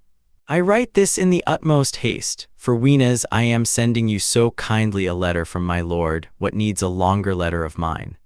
Farewell then, glory of Roman eloquence, boast of your friends, magnifico, most delightful man, most distinguished consul, master most sweet. 26. Ad M. Keys Roman 2. 3. 27. The Emperor Antoninus Pius is spoken of as Dominus Muse. 28. This sentence is written in Greek. 29. Several of these words are Greek, and the meaning is not quite clear. After this you will take care not to tell so many fibs of me, especially in the Senate. A monstrous fine speech this is. Oh, if I could kiss your head at every heading of it. You have looked down on all with a vengeance. This oration once read, in vain shall we study, in vain shall we toil, in vain strain every nerve. Farewell always, most sweet master. Sometimes Fronto descends from the heights of eloquence to offer practical advice, as when he suggests how Marcus should deal with his suite. It is more difficult, he admits, to keep courtiers in harmony than to tame lions with a lute, but if it is to be done, it must be by eradicating jealousy. Do not let your friends, says Fronto, 30 envy each other, or think that what you give to another is filched from them. 30. Ad M. Keys Roman 4. 1. Keep away envy from your suite, and you will find your friends kindly and harmonious. Here and there we meet with allusions to his daily life which we could wish to be more frequent. He goes to the theater or the law courts, 31, or takes part in court ceremony, but his heart is always with his books. The vintage season, with its religious rites, was always spent by Antoninus Pius in the country. The following letters give sonic notion of a day's occupation at that time. 32:31 Roman 2. 14:32 Roman 4. 5:6. My dearest master, I am well. Today I studied from the 9th hour of the night to the 2nd hour of day, after taking food. I then put on my slippers, and from time 2nd to the 3rd hour had a most enjoyable walk up and down before my chamber. Then booted and cloaked for, so we were commanded to appear. I went to wait upon my lord the emperor. We went hunting, did doughty deeds, heard a rumor that boars had been caught, but there was nothing to see. However, we climbed a pretty steep hill, and in the afternoon returned home. I went straight to my books. Off with the boots, down with the cloak. I spent a couple of hours in bed. I read Cato's speech on the property of Pulchra, and another in which he impeaches a tribune. Ho ho! I hear you cry to your man, off with you as fast as you can, and bring me these speeches from the library of Apollo. No use to send, I have those books with me too. You must get round the Tiberian librarian, you will have to spend something on the matter, and when I return to town, I shall expect to go shares with him. Well, after reading these speeches, I wrote a wretched trifle, destined for drowning or burning. No, indeed, my attempt at writing did not come off at all today. The composition of a hunter or a vintager whose shouts are echoing through my chamber, hateful and wearisome as the law courts. What have I said? Yes, it was rightly said, for my master is an orator. I think I have caught cold, whether from walking in slippers or from riding badly, I do not know. I am always annoyed with phlegm, but today I seem to snivel more than usual. Well, I will pour oil on my head and go off to sleep. I don't mean to put one drop in my lamp today, so weary am I from writing and sneezing. Farewell, dearest and most beloved master, whom I miss, I may say, more than Rome itself. My beloved master, I am well. I slept a little more than usual for my slight cold, which seems to be well again.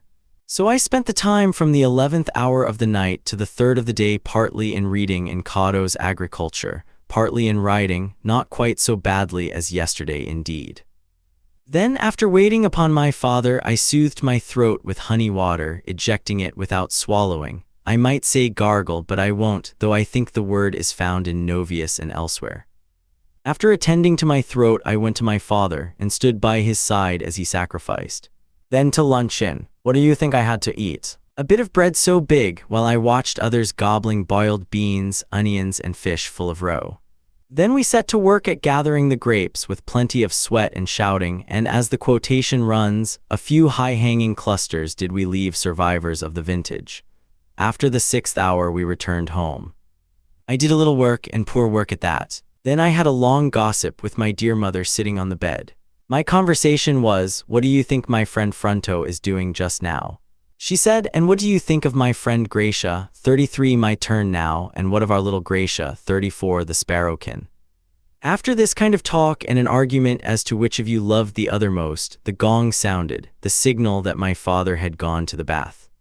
We supped after ablutions in the oil cellar. I mean, we supped after ablutions, not after ablutions in the oil cellar, and listened with enjoyment to the rustics jibing.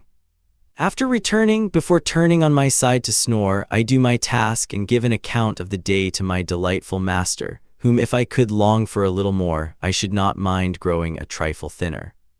Farewell, Fronto, wherever you are, honey sweet, my darling, my delight. Why do I want you? I can love you while far away. 33, Fronto's wife. 34, Fronto's daughter. One anecdote puts Marcus before us in a new light. 35 ad M. Keys Roman 2. 12. When my father returned home from the vineyards, I mounted my horse as usual and rode on ahead some little way. Well, there on the road was a herd of sheep, standing all crowded together as though the place were a desert, with 4 dogs and 2 shepherds, but nothing else.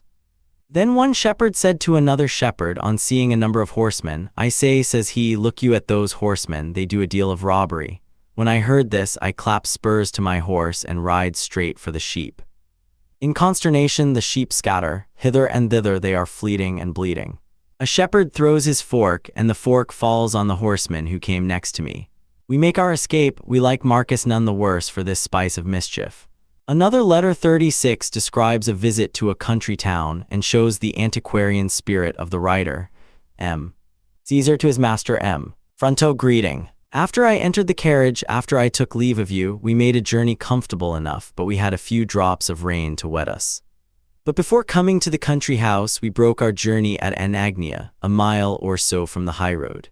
Then we inspected that ancient town, a miniature it is, but has in it many antiquities, temples, and religious ceremonies quite out of the way.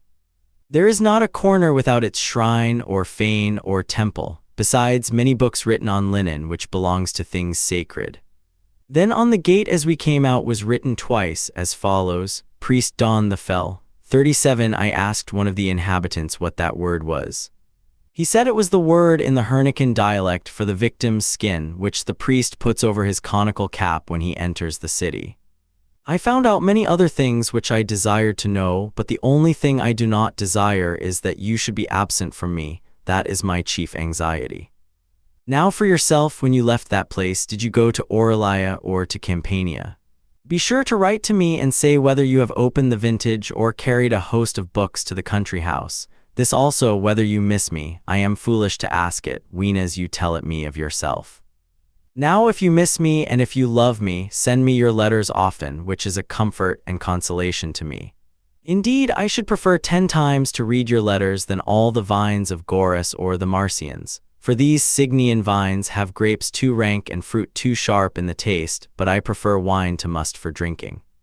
Besides, those grapes are nicer to eat dried than fresh ripe. I vow I would rather tread them underfoot than put my teeth in them.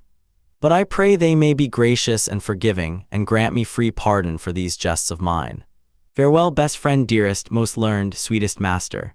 When you see the must ferment in the vat, remember that just so in my heart the longing for you is gushing and flowing and bubbling. Goodbye. 36 ad verum. Impromen 2. 1s. Fin. 37 Santentum. Making all allowances for conventional exaggerations, it is clear from the correspondence that there was deep love between Marcus and his preceptor. The letters cover several years in succession, but soon after the birth of Marcus's daughter, Faustina, there is a large gap.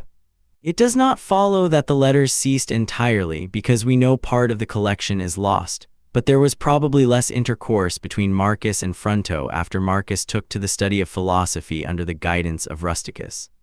When Marcus succeeded to the throne in 161, the letters begin again with slightly increased formality on Fronto's part, and they go on for some 4 years, when Fronto, who has been continually complaining of ill health, appears to have died. One letter of the later period gives some interesting particulars of the emperor's public life, which are worth quoting. Fronto speaks of Marcus's victories and eloquence in the usual strain of high praise, and then continues. 38 The army, when you took it in hand, was sunk in luxury and revelry, and corrupted with long inactivity. At Antiochia the soldiers had been wont to applaud at the stage plays, knew more of the gardens at the nearest restaurant than of the battlefield.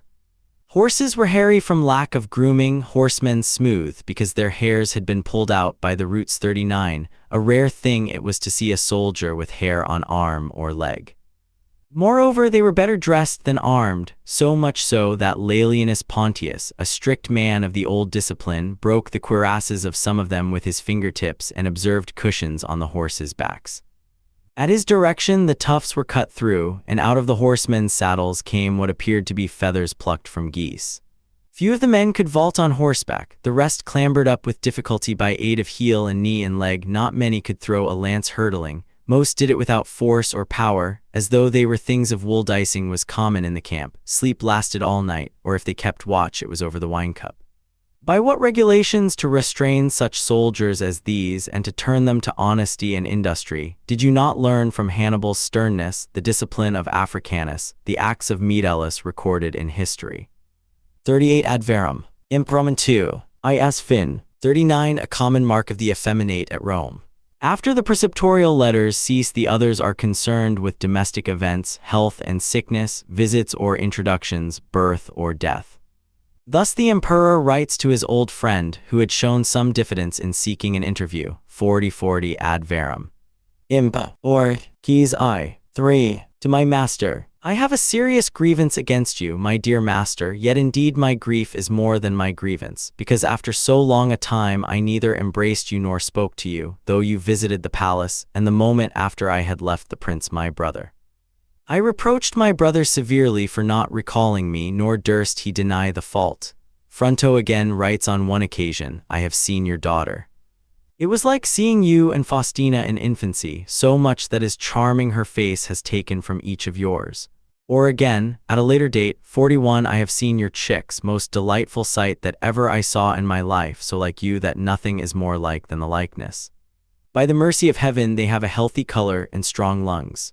One held a piece of white bread like a little prince, the other a common piece like a true philosopher's son. 41 Ad ant. Impi 3. Marcus, we know, was devoted to his children. They were delicate in health in spite of Fronto's assurance, and only one son survived the father.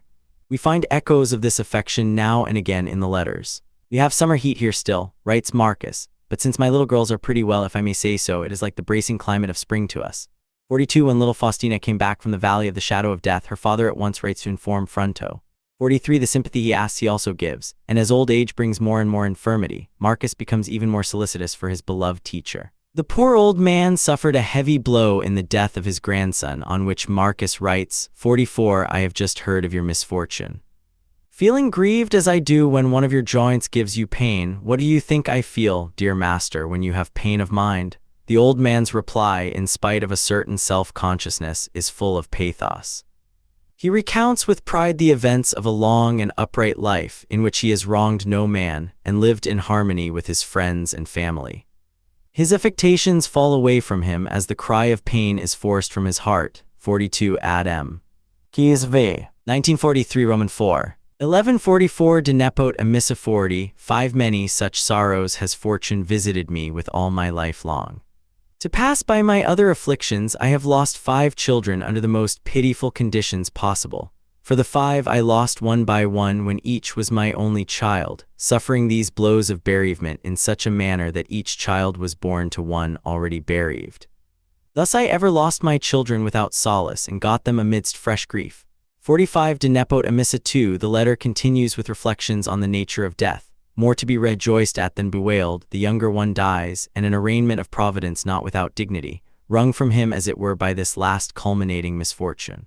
It concludes with a summing up of his life in protest against the blow which has fallen on his gray head. Through my long life I have committed nothing which might bring dishonor or disgrace or shame. No deed of avarice or treachery have I done in all my days. Nay, but much generosity, much kindness, much truth and faithfulness have I shown, often at the risk of my own life.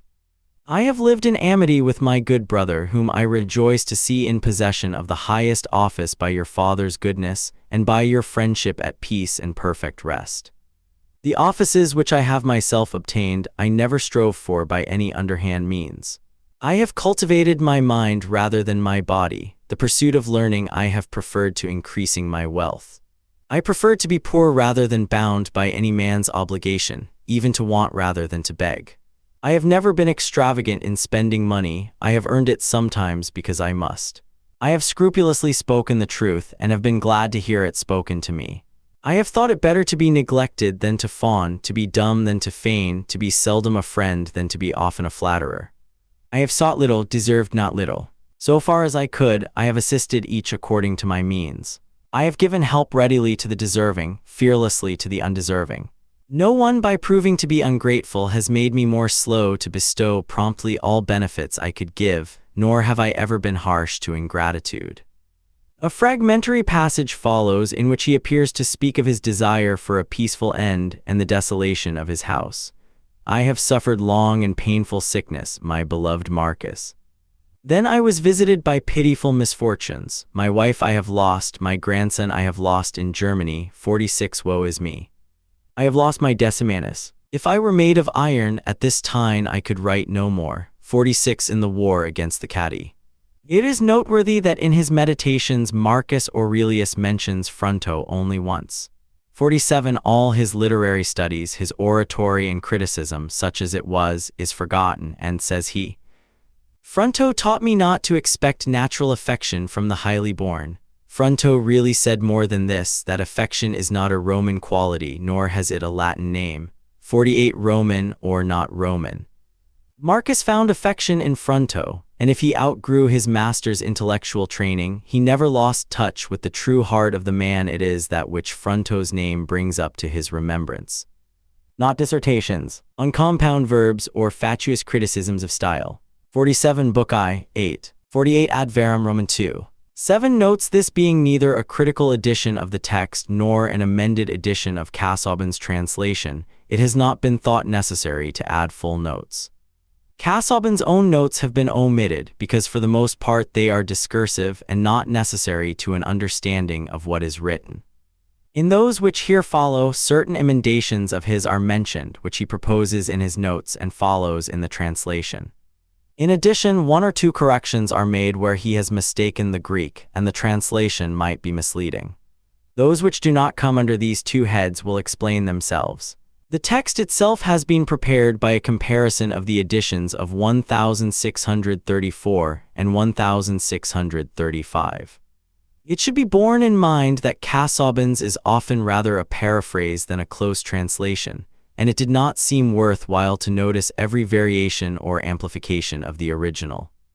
In the original editions, all that Casaubon conceives as understood but not expressed is enclosed in square brackets. These brackets are here omitted as they interfere with the comfort of the reader, and so have some of the alternative renderings suggested by the translator. In a few cases, Latin words in the text have been replaced by English. Numbers in brackets refer to the Tubner text of Stitch, but the divisions of the text are left unaltered. For some of the references identified, I am indebted to Mr. G. H. Rendall's Marcus Aurelius, Book Roman 2, both to frequent 4.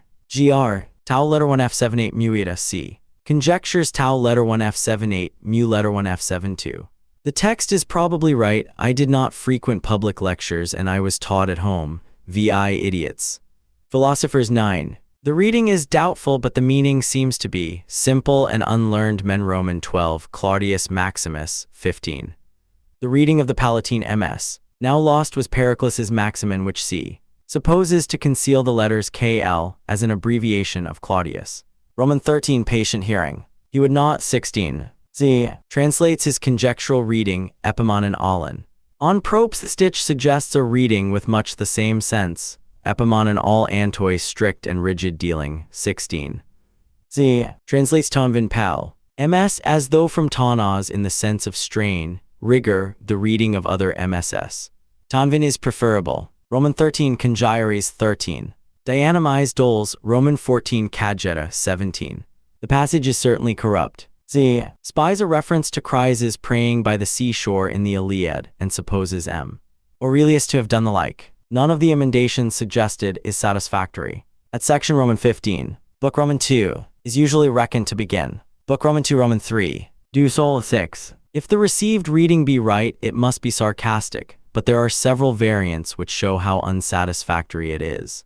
Z. Translates Engar obias ekisti so par inti, which I do not understand. The sense required is, do not violence to thyself, for thou haste not long to use self-respect. Life is not v. 1. So long for each, and this life for thee is all but done.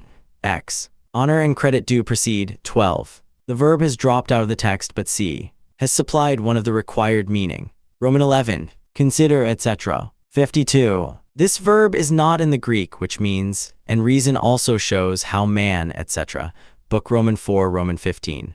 Agathos 18. This is probably not a proper name, but the text seems to be unsound. The meaning may be the good man ought. Roman 16. Oikonomian 16 is a practical benefit, a secondary end.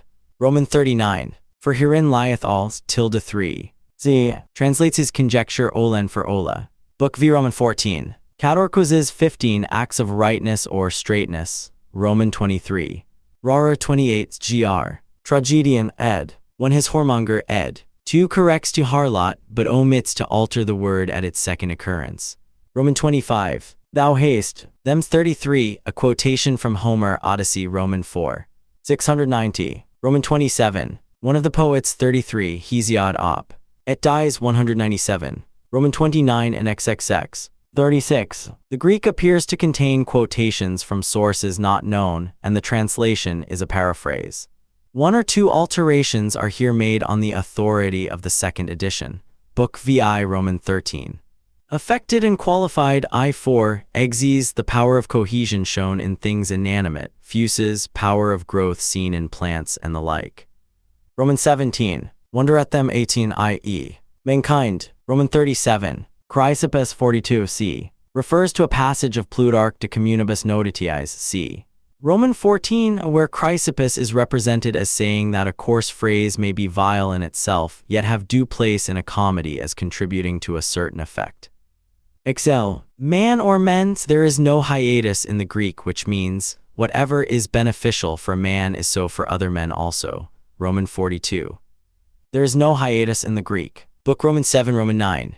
Z. Translates his conjecture mh for h. The Greek means straight or rectified, with a play on the literal and metaphorical meaning of ordas.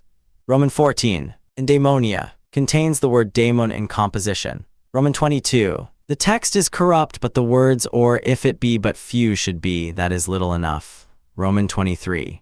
Plato Republic Roman 6. p. 486a. Roman 25. It will etc. Euripides Bellerophon frag. 287 knock. Lives etc. Euripides Hypsipyle frag. 757 knock. As long etc. Aristophanes Acharn 66I.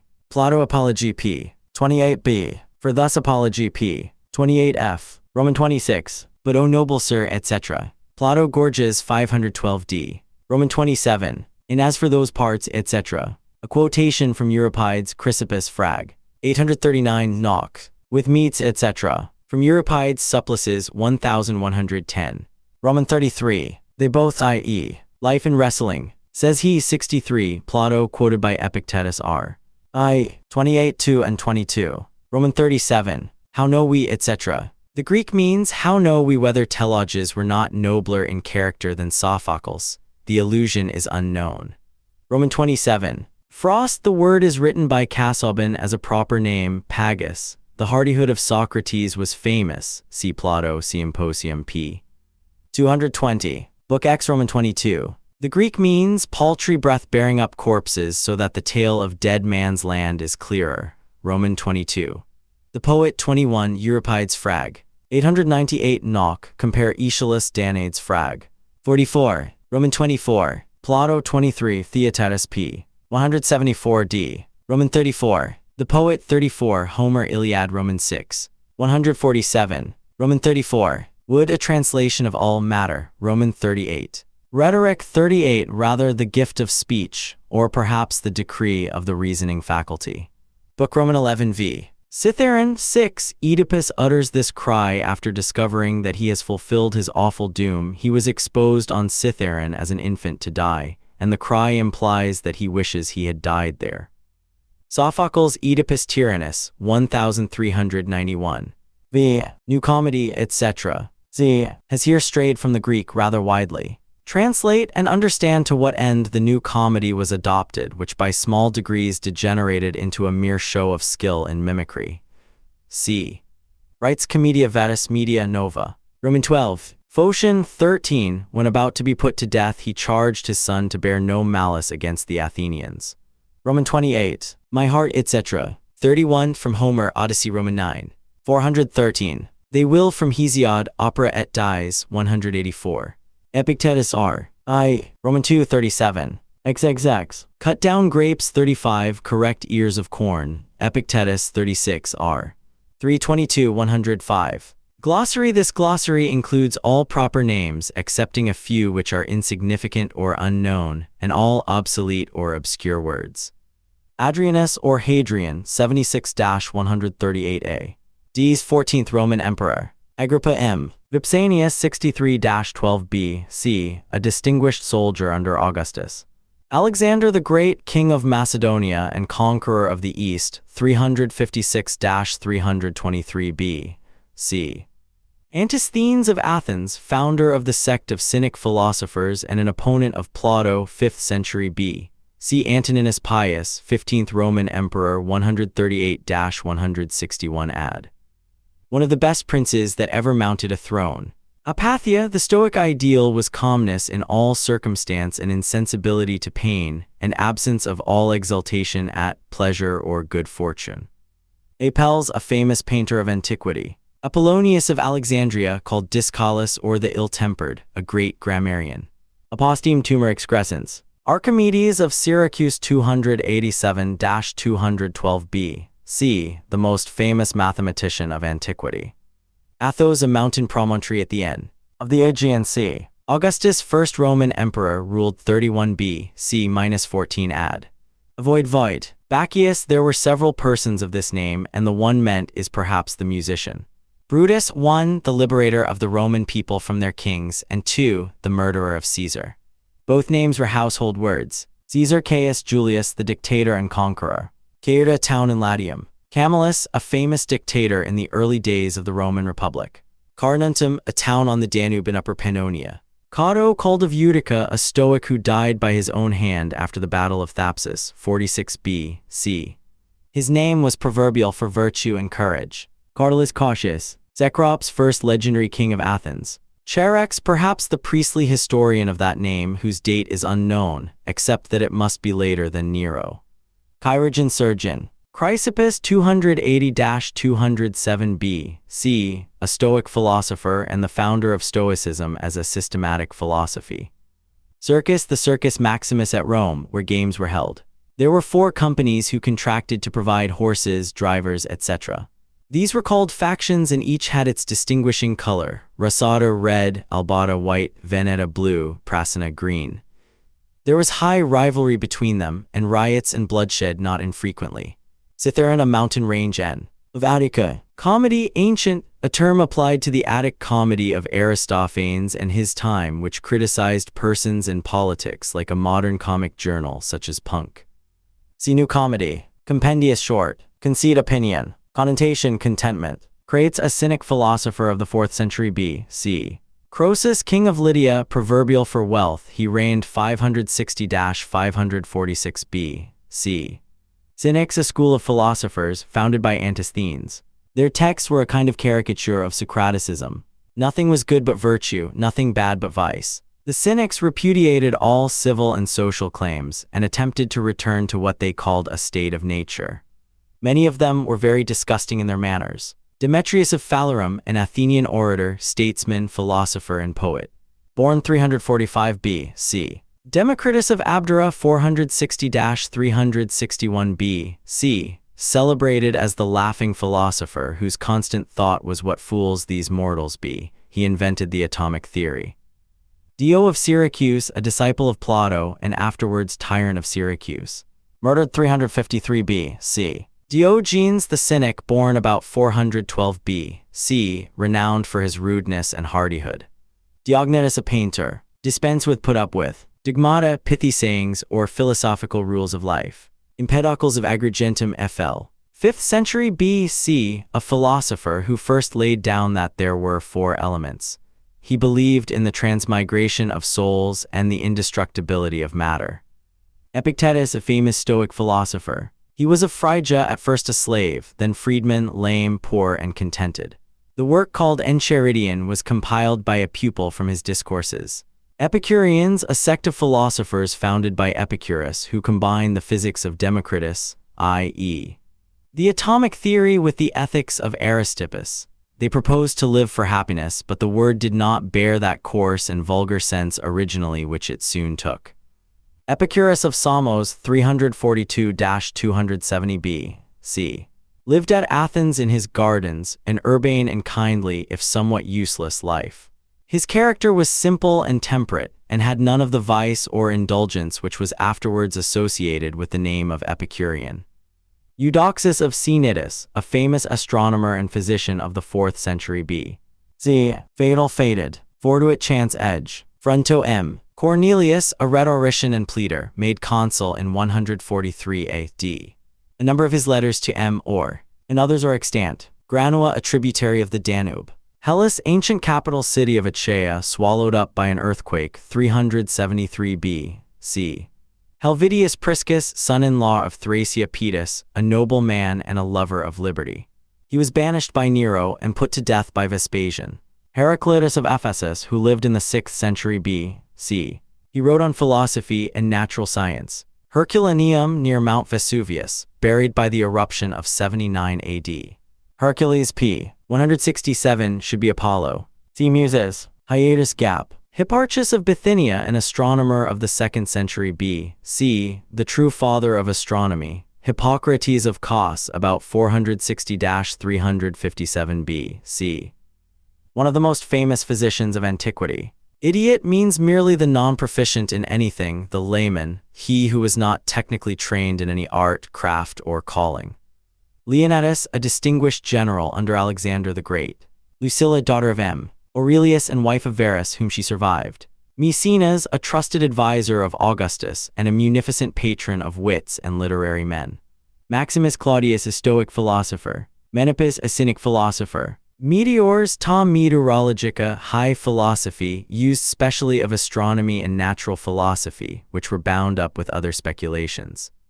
Middle Comedy, something midway between the Old and New Comedy. See Comedy, Ancient and New Comedy. Middle Things, Book 7, Roman 25. The Stoics divided all things into virtue, vice, and indifferent things. But as indifferent, they regarded most of those things which the world regards as good or bad, such as wealth or poverty. Of these, some were to be desired, some to be rejected. Muses, the 9 deities who presided over various kinds of poesy, music, etc. Their leader was Apollo, one of whose titles is Musigetes, the leader of the Muses. Nerve strings. New Comedy, the Attic comedy of Menander and his school, which criticized not persons but manners, like a modern comic opera. See Comedy Ancient. Paelstra Wrestling School. Pancratiast, competitor in the Pancratium, a combined contest which comprised boxing and wrestling. Parmularii, gladiators armed with a small round shield Parma. Pheidias, the most famous sculptor of antiquity. Philippus, founder of the Macedonian supremacy and father of Alexander the Great. Phocion, an Athenian general and statesman, a noble and high-minded man, 4th century B.C. He was called by Demosthenes the pruner of my periods. He was put to death by the state in 317 on a false suspicion and left a message for his son to bear no grudge against the Athenians. Pine, torment. Plato of Athens 429-347 B.C. He used the dialectic method invented by his master Socrates. He was perhaps as much poet as philosopher. He is generally identified with the theory of ideas, that things are what they are by participation with our eternal idea. His commonwealth was a kind of utopia. Platonics, followers of Plato. Pompeii near Mount Vesuvius, buried in the eruption of 79 A.D. Pompeius c. Pompeius Magnus, a very successful general at the end of the Roman Republic 106-48 B.C. Prestidigitator juggler. Pythagoras of Samos, a philosopher, scientist, and moralist of the 6th century B.C. Quadia tribe of S. Germany. M. Aurelius carried on war against them, and part of this book was written in the field. Rictus gape jaws. Rusticus Q. Junius or Stoic philosopher, twice made consul by M. Aurelius. Zachary Shrine. Salaminius, Book 7, Roman 37. Leon of Salamis. Socrates was ordered by the 30 tyrants to fetch him before them, and Socrates, at his own peril, refused. Sarmaty, a tribe dwelling in Poland. Zeletum skeleton. Skeptics, a school of philosophy founded by Pyrrho, 4th century B.C. He advocated suspension of judgment and taught the relativity of knowledge and impossibility of proof. The school is not unlike the agnostic school. Scipio, the name of 2 great soldiers P. Corned. Scipio Africanus, conqueror of Hannibal, and P. Corned. Sc. Afer, minor who came into the family by adoption, who destroyed Carthage. Secutoriani, a word coined by C. The sesecutors, light-armed gladiators who were pitted against others with net and trident. Sextus of Chaeronea, a Stoic philosopher, nephew of Plutarch. Zili, simple common. Sinusa, a town in Latium. Socrates, an Athenian philosopher, 469-399 B.C., founder of the dialectic method. Put to death on a trumped-up charge by his countrymen. Stint limit without implying niggardliness. Stoics, a philosophic system founded by Zeno, 4th century B.C., and systematized by Chrysippus, 3rd century B.C. Their physical theory was a pantheistic materialism, their summum bonum to live according to nature. Their wise man needs nothing, he is sufficient to himself. Virtue is good, vice bad, external things indifferent. Theophrastus, a philosopher, pupil of Aristotle, and his successor as president of the Lyceum. He wrote a large number of works on philosophy and natural history. Died 287 B.C. Thrasea P. Thrasea Pactus, a senator and Stoic philosopher, a noble and courageous man. He was condemned to death by Nero. Tiberius, 2nd Roman Emperor, 14-31 AD. He spent the latter part of his life at Capri, off Naples, in luxury or debauchery, neglecting his imperial duties. Torn to pieces. Trajan, 13th Roman Emperor, 52-117 AD. Verus Lucius Aurelius, colleague of M. Aurelius in the Empire. He married Lucilla, daughter of M. A. and died 169 AD.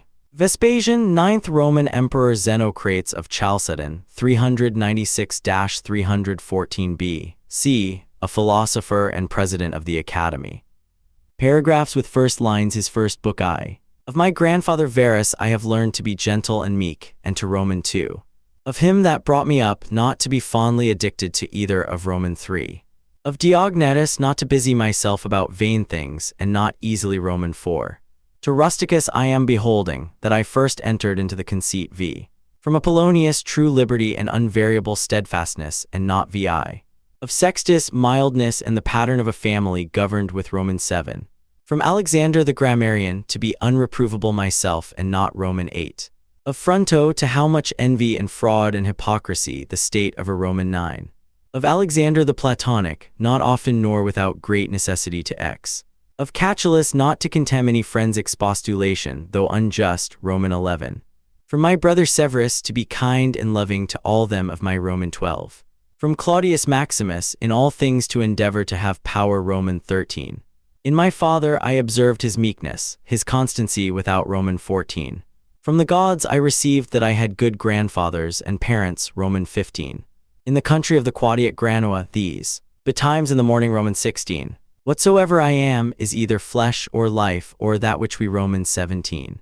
Whatsoever proceeds from the gods immediately, that any man will, the second book I. Remember how long thou hast already put off these things, and how, Roman 2. Let it be thy earnest and incessant care as a Roman and a man to, Roman 3.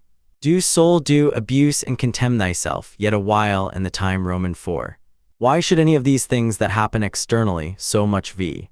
For not observing the state of another man's soul, scarce was ever vi. These things thou must always have in mind. What is the nature, Roman 7. Theophrastus, where he compares sin with sin, as after a vulgar, Roman 8. Whatsoever thou dost effect, whatsoever thou dost project, so do, Roman 9. Consider how quickly all things are dissolved and resolved, the X.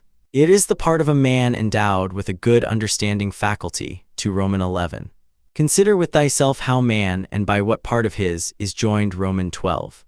If thou shouldst live 3,000, or as many as 10,000, Roman 13. Remember that all is but opinion and conceit, for those things, Roman 14. A man's soul doth wrong and disrespect itself first and especially, Roman 15. The time of a man's life is as a point, the substance of it ever, the third book I. A man must not only consider how daily his life wasteth, and Roman 2. This also thou must observe, that whatsoever it is that naturally, Roman 3. Hippocrates, having cured many sicknesses, fell sick himself, and Roman 4. Spend not the remnant of thy days in thoughts and fancies concerning v. Do nothing against thy will, nor contrary to the community, nor vi. To be cheerful and to stand in no need, either of other men's help, Roman 7. If thou shalt find anything in this mortal life better than, Roman 8. Never esteem of anything as profitable, which shall ever constrain, Roman 9. In the mind that is once truly disciplined and purged, thou canst X. Use thine opinative faculty with all honor and respect, for in Roman 11. To these ever-present helps and mementos, let one more be added, Roman 12. What is this that now my fancy is set upon? Of what things doth, Roman 13? If thou shalt intend that which is present, following the rule of Roman 14. As physicians and chirurgeons have always their instruments ready, Roman 15. Be not deceived, for thou shalt never live to read thy moral, Roman 16.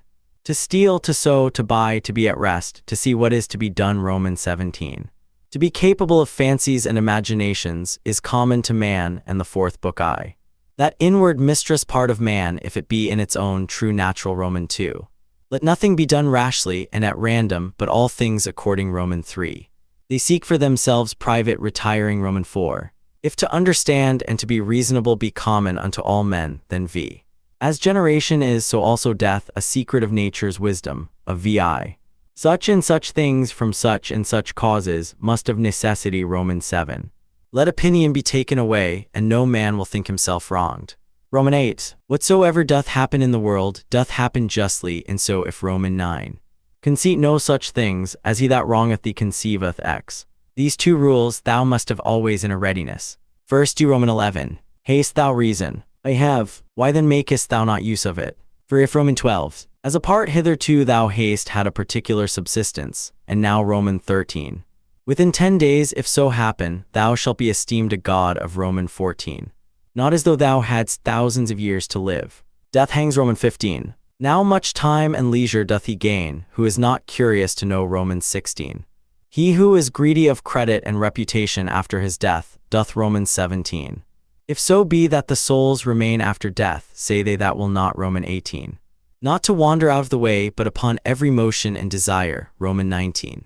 Whatsoever is expedient unto thee, O world, is expedient unto me. Romans 20. They will say commonly, meddle not with many things, if thou wilt. Romans 21. Try also how a good man's life, of one who is well pleased with. Romans 22. Either this world is a cosmos or comely peace, because all. Romans 23. A black or malign disposition, an effeminate disposition, and Romans 24. He is a true fugitive that flies from reason, by which men are. Romans 25. There is who without so much as a coat, and there is who without. Romans 26. What art and profession soever thou hast learned, endeavor to. Romans 27. Consider in my mind, for example's sake, the times of Vespasian. Romans 28. Those words which once were common and ordinary are now become. Romans 29. Whatsoever is now present and from day to day hath its existence. XXX. Thou art now ready to die, and yet hast thou not attained to. Romans 31. Behold and observe what is the state of their rational part, and Romans 32. In another man's mind and understanding thy evil cannot subsist. Romans 33. Ever consider and think upon the world as being but one living. Romans 34. What art thou that better in divine part accepted, but as. Romans 35. To suffer change can be no hurt, as no benefit it is by change. To Romans 36. Whatsoever doth happen in the world is in the course of nature. Romans 37. Let that of Heraclitus never be out of thy mind, that the death. Romans 38. Even as if any of the gods should tell thee, thou shalt. Romans 39. Let it be thy perpetual meditation, how many physicians who excel. Thou must be like a promontory of the sea, against which though. Romans 41. O wretched I, to whom this mischance has happened. Nay, happy I. Romans 42. It is but an ordinary course one, yet it is a good effectual. Romans 43. Let thy course ever be the most compendious way, the fifth book I. In the morning when thou findest thyself unwilling to rise, consider. Romans 2. How easy a thing is it for a man to put off from him all turbulent. Romans 3. Think thyself fit and worthy to speak, or to do anything that is. Romans 4. I continue my course by actions according to nature, until IV. No man can admire thee for thy sharp, acute language, such as thy VI. Such there be who, when they have done a good turn to any, are ready. Romans 7. The form of the Athenians' prayer did run thus, O rain, rain, good. Romans 8. As we say commonly, the physician hath prescribed unto this man. Romans 9. Be not discontented, be not disheartened, be not out of hope. If X. Thou must comfort thyself in the expectation of thy natural. Romans 11. What is the use that now at this present I make of my soul? Thus Romans 12. What those things are in themselves, which by the greatest part are. Romans 13. All that I consist of is either form or matter. No corruption can. Romans 14. Reason and rational power are faculties which content themselves. Romans 15. Such as thy thoughts and ordinary cogitations are, such will thy. Romans 16. To desire things impossible is the part of a mad man. But it is a. Romans 17. After one consideration, man is nearest unto us, as we are bound. Romans 18. Honor that which is chiefest and most powerful in the world, and Romans 19. That which doth not hurt the city itself cannot hurt any citizen. Romans 20. Let not that chief commanding part of thy soul be ever subject to. Romans 21. To live with the gods. He liveth with the gods, who at all times. Romans 22. Be not angry neither with him whose breath, neither with him whose. Romans 23. Where there shall neither roarer be nor harlot. Why so? As Romans 24. That rational essence by which the universe is governed is for. Romans 25. How hast thou carried thyself hitherto towards the gods? Towards. Romans 26. Why should imprudent unlearned souls trouble that which is. Romans 27. Within a very little while thou wilt be either ashes or a. Romans 28. Thou mayest always speed, if thou wilt but make choice of the. Romans 29. If this neither be my wicked act, nor an act anyways depending. XXX. Let death surprise rue when it will, and where it will, I may be the sixth book I. The matter itself of which the universe doth consist, is of itself. Romans 2. Be it all one unto thee, whether half frozen or well warm, whether. Romans 3. Look in, let not either the proper quality, or the true worth of. Romans 4. All substances come soon to their change, and either they shall be. The best kind of revenge is, not to become like unto them. Vi. Let this be thy only joy and thy only comfort, from one sociable. Romans 7. The rational commanding part, as it alone can stir up and turn. Romans 8. According to the nature of the universe, all things particular are. Romans 9. Whensoever by some present hard occurrences thou art constrained to X. If it were that thou hadst at one time both a stepmother and Roman 11. How marvelous useful it is for a man to represent unto himself Roman 12. See what Crates pronounceth concerning Xenocrates himself. Roman 13. Those things which the common sort of people do admire are most Roman 14. Some things hasten to be, and others to be no more.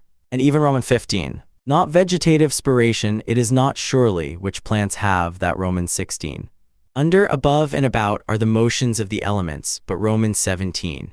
Who can choose but wonder at them? They will not speak well of Roman 18. Do not ever conceive anything impossible to man, which by thee Roman 19. Suppose that at the palestra somebody hath all to torn thee with Roman 20. If anybody shall reprove me and shall make it apparent unto me, Roman 21. I for my part will do what belongs unto me, as for other things, Roman 22. Alexander of Macedon and he that dressed his mules, when once Roman 23 consider how many different things, whether they concern our Roman 24. If any should put this question unto thee, how this word Antoninus Roman 25? Is it not a cruel thing to forbid men to affect those things, which Roman 26? Death is a cessation from the impression of the senses, the Roman 27. If in this kind of life thy body be able to hold out, it is a Roman 28. Do all things as becometh the disciple of Antoninus Pius. Roman 29. Stir up thy mind and recall thy wits again from thy natural XXX. I consist of body and soul, and to my body all things are Roman 31. As long as the foot doth that which belongeth unto it to do, and Roman 32. Dost thou not see how even those that profess mechanic arts, Roman 33. Asia, Europe, what are they but as corners of the whole world? Roman 34. He that seeth the things that are now hath seen all that either. Roman 35. Fit and accommodate thyself to that estate, and to those. Roman 36. What things soever are not within the proper power, and Roman 37. We all work to one effect, some willingly, and with a rational. Roman 38. Doth either the Son take upon him to do that which belongs to? Roman 39. If so be that the gods have deliberated in particular of those XL. Whatsoever in any kind doth happen to anyone, is expedient to the. Roman 41. As the ordinary shows of the theater and of other such places. Roman 42. Let the several deaths of men of all sorts, and of all sorts of. Roman 43. When thou wilt comfort and cheer thyself, call to mind the. Roman 44. Dost thou grieve that thou dost weigh but so many pounds, and not? Roman 45. Let us do our best endeavors to persuade them, but however, if. Roman 46. The ambitious supposeth another man's act, praise and applause to. Roman 47. It is in thy power absolutely to exclude all manner of conceit. Roman 48. Use thyself when any man speaks unto thee, so to hearken unto. Roman 49. That which is not good for the beehive cannot be good for the L. Will either passengers or patients find fault and complain either li? How many of them who came into the world at the same time when I lii? To them that are sick of the jaundice, honey seems bitter, and to lii. No man can hinder thee to live as thy nature doth require. Nothing liv. What manner of men they be whom they seek to please, and what to the 7th book I. What is wickedness? It is that which many time and often thou hast. Roman 2. What fear is there that thy digmata, or philosophical resolutions? Roman 3. That which most men would think themselves most happy for, and Roman 4. Word after word, everyone by itself must the things that are v. Is my reason and understanding sufficient for this, or no? If it be vi, let not things future trouble thee, for if necessity so require that. Roman 7. Whatsoever is material doth soon vanish away into the common. Roman 8. To a reasonable creature, the same action is both according. Roman 9. Straight of itself not made straight. Eggs. As several members in one body united, so are reasonable creatures. Roman 11. Of things that are external, happen what will to that which can. Roman 12. Whatsoever any man either doth or saith, thou must be good, not for. Roman 13. This may ever be my comfort and security, my understanding, that. Roman 14. What is RV and NF lovia or happiness, but a 7 tilde O tilde and D tilde WV, or a good. Roman 15. Is any man so foolish as to fear change, to which all things that. Roman 16. Through the substance of the universe, as through a torrent pass. Roman 17. The nature of the universe, of the common substance of all things. Roman 18. An angry countenance is much against nature, and it is oftentimes Roman 19. Whensoever any man doth trespass against other, presently consider Roman 20. Fancy not to thyself things future, as though they were present Roman 21. Wipe off all opinion, stay the force and violence of unreasonable Roman 22. All things, saith he, are by certain order and appointment. And Roman 23. Out of Plato, he then whose mind is endowed with true Roman 24. Out of Antisthenes, it is a princely thing to do well, and to be Roman 25. Out of several poets in comics, it will but little avail thee, Roman 26. Out of Plato, my answer, full of justice and equity, should be Roman 27. To look back upon things of former ages, as upon the manifold, Roman 28. He hath a stronger body, and is a better wrestler than I. What Roman 29? Where the matter may be affected agreeably to that reason, which XXX. Look not about upon other men's minds and understandings, but look Roman 31. As one who had lived and were now to die by right, whatsoever is Roman 32. Thou must use thyself also to keep thy body fixed and steady, Roman 33. The art of true living in this world is more like a wrestler's, Roman 34. Thou must continually ponder and consider with thyself, what Roman 35. What pain soever thou art in, let this presently come to thy mind, Roman 36. Take heed lest at any time thou stand so affected, though towards Roman 37. How know we whether Socrates were so eminent indeed, and if so Roman 38? For it is a thing very possible, that a man should be a very Roman 39. Free from all compulsion, in all cheerfulness and alacrity thou excel. Then hath a man attained to the estate of perfection in his life, and Roman 41. Can the gods who are immortal, for the continuance of so many ages, Roman 42. What object soever our reasonable and sociable faculty doth meet, Roman 43. When thou hast done well, and another is benefited by thy action, Roman 44. The nature of the universe did once certainly before it was the 8th book I.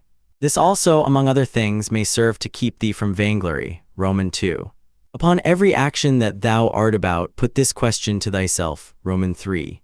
Alexander Caius Pompeius, what are these to Diogenes Heraclitus, Roman 4. What they have done they will still do, although thou shouldst hang v. That which the nature of the universe doth busy herself about is vi. Every particular nature hath content, when in its own proper course, Roman 7. Thou hast no time nor opportunity to read. What then, hast thou, Roman 8? Forbear henceforth to complain of the trouble of a courtly life, Roman 9. Repentance is an inward and self-reprehension for the neglect or X. This, what is it in itself and by itself, according to its proper, Roman 11.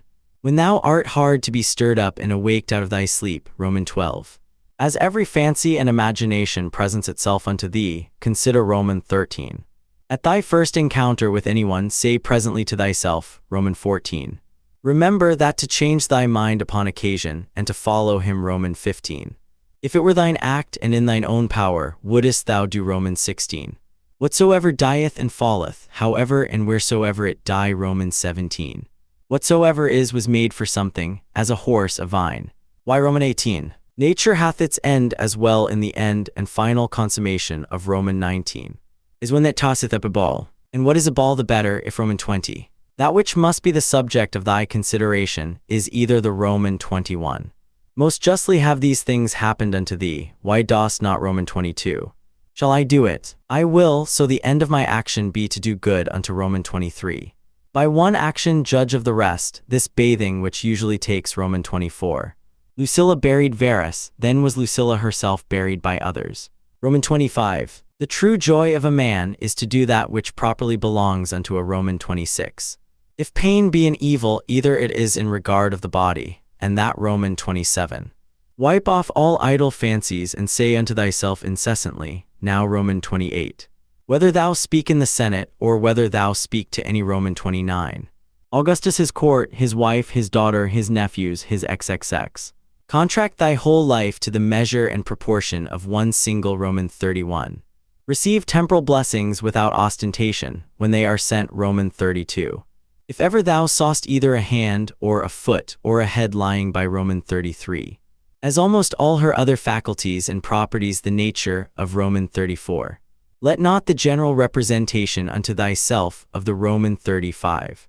What are either Panthea or Pergamus abiding to this day by their Roman 36. If thou beest quick-sighted, be so in matter of judgment, and Roman 37. In the whole constitution of man, I see not any virtue contrary, Roman 38. If thou canst but withdraw conceit and opinion concerning that, Roman 39. That which is a hindrance of the senses is an evil to the XL. If once round and solid, there is no fear that ever it will change. Roman 41. Why should I grieve myself, who never did willingly grieve any, Roman 42. This time that is now present, bestow thou upon thyself. They that, Roman 43. Take me and throw me where thou wilt, I am indifferent. For their, Roman 44. Is this then a thing of that worth, that for it my soul should, Roman 45. Nothing can happen unto thee which is not incidental unto thee, as Roman 46. Remember that thy mind is of that nature, as that it becometh, Roman 47. Keep thyself to the first bare and naked apprehensions of things, Roman 48. Is the cucumber bitter? Set it away. Brambles are in the way. Roman 49. Not to be slack and negligent, or loose and wanton in thy L. They kill me, they cut my flesh, they persecute my person with Li. He that knoweth not what the world is, knoweth not where he himself Lii. Not only now henceforth to have a common breath, or to hold Lii. Wickedness in general doth not hurt the world. Particular Liv. The sun seemeth to be shed abroad, and indeed it is diffused but Lv. He that feareth death, either feareth that he shall have no sense at Lvi. All men are made one for another, either then teach them better or Lvi. The motion of the mind is not as the motion of a dart. For Lvi, to pierce and penetrate into the estate of everyone's the ninth book I. He that is unjust is also impious. For the nature of the universe, Roman 2. It were indeed more happy and comfortable for a man to depart out, Roman 3. Thou must not in matter of death carry thyself scornfully, but as, Roman 4. He that sinneth, sinneth unto himself. He that is unjust hurts v. If my present apprehension of the object be right, and my present vi. To wipe away fancy, to use deliberation, to quench concupiscence, to Roman 7. Of all unreasonable creatures there is but one unreasonable soul, Roman 8. Man, God, the world, everyone in their kind bear some fruits. Roman 9. Either teach them better if it be in thy power, or if it be not X. Labor not as one to whom it is appointed to be wretched, nor as one, Roman 11. This day I did come out of all my trouble. Nay, I have cast out all, Roman 12. All those things for matter of experience are usual and ordinary, Roman 13. The things themselves that affect us, they stand without doors, Roman 14.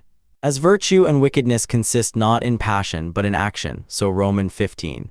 To the stone that is cast up, when it comes down it is no hurt unto, Roman 16.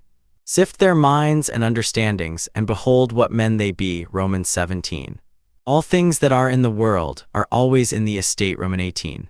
It is not thine but another man's sin. Why should it trouble, Roman 19. Of an operation and of a purpose there is an ending, or of in, Roman 20.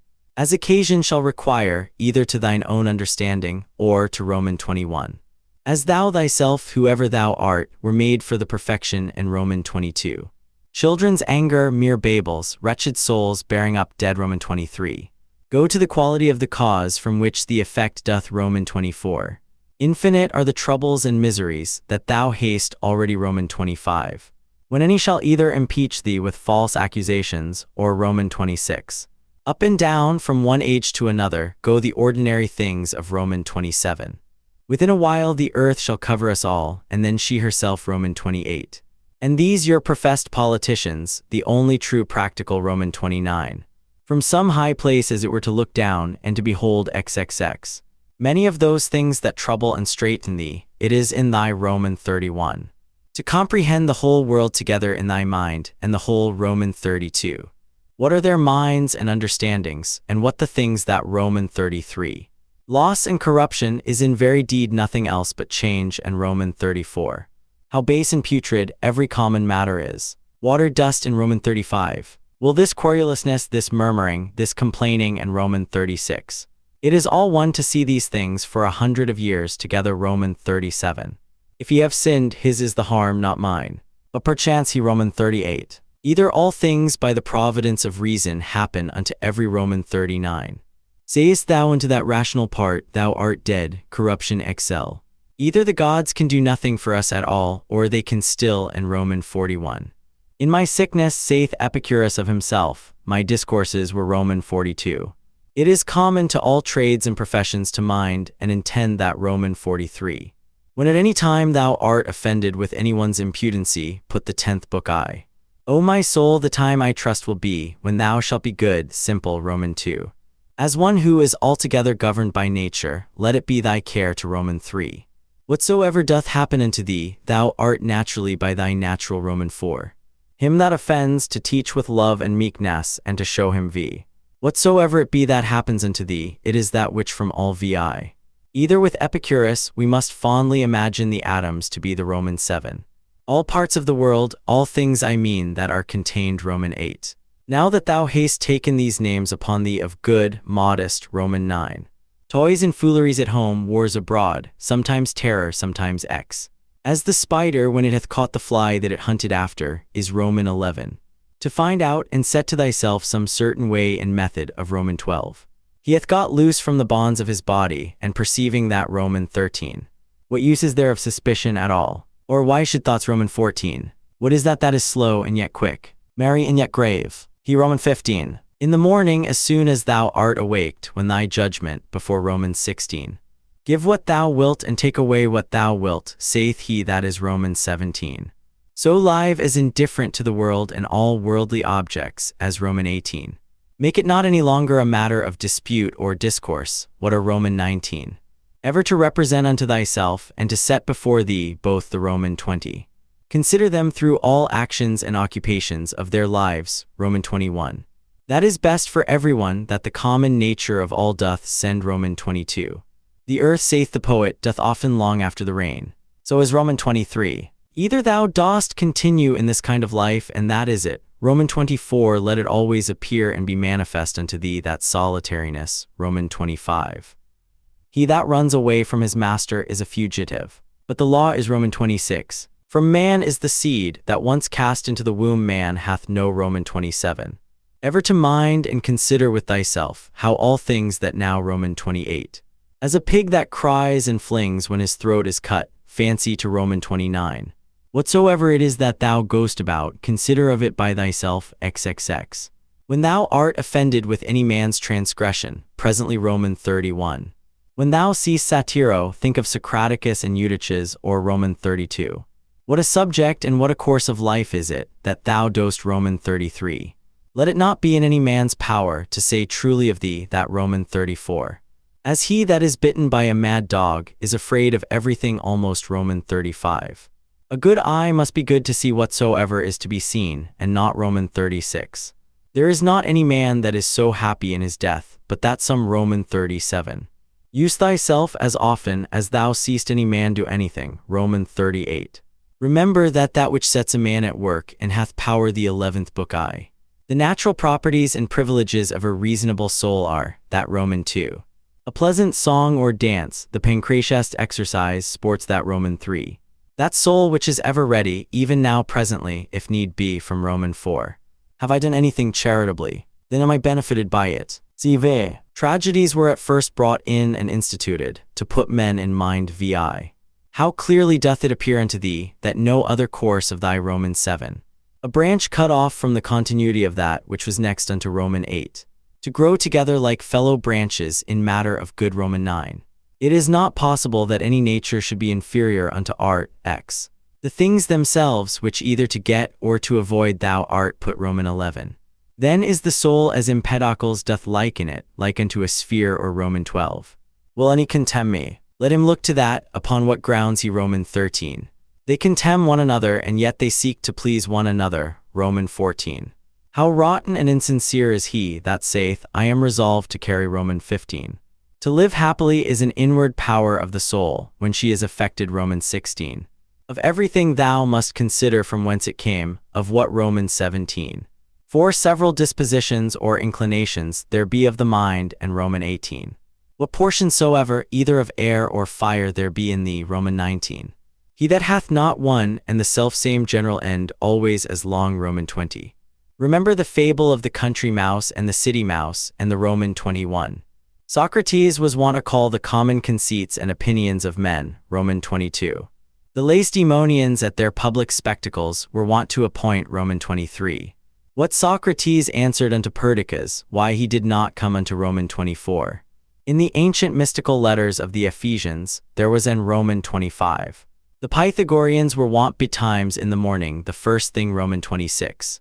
How Socrates looked when he was fain to gird himself with a Roman 27. In matter of writing or reading, thou must needs be taught before Roman 28. My heart smiled within me, they will accuse even virtue Roman 29. As they that long after figs in winter when they cannot be had, so XXX. As often as a father kisseth his child, he should say secretly Roman 31. Of the free will there is no thief or robber out of Epictetus, the 12th book I. Whatsoever thou dost hereafter aspire unto, thou mayest even now Roman 2. God beholds our minds and understandings, bare and naked from these Roman 3. I have often wondered how it should come to pass that every man Roman 4. How come it to pass that the gods, having ordered all other things use thyself even unto those things that thou dost at first despair vi. Let these be the objects of thy ordinary meditation, to consider Romans 7. All worldly things thou must behold and consider, dividing them Roman 8. How happy is man in this his power that hath been granted unto Roman 9. Whatsoever doth happen in the ordinary course and consequence of X. How ridiculous and strange is he that wonders at anything that Roman 11. Either fate and that either an absolute necessity and unavoidable Roman 12. At the conceit and apprehension that such and such a one hath Roman 13. If it be not fitting, do it not. If it be not true, speak it not. Roman 14. Of everything that presents itself unto thee, to consider what the Roman 15. It is high time for thee to understand that there is somewhat in Romans 16.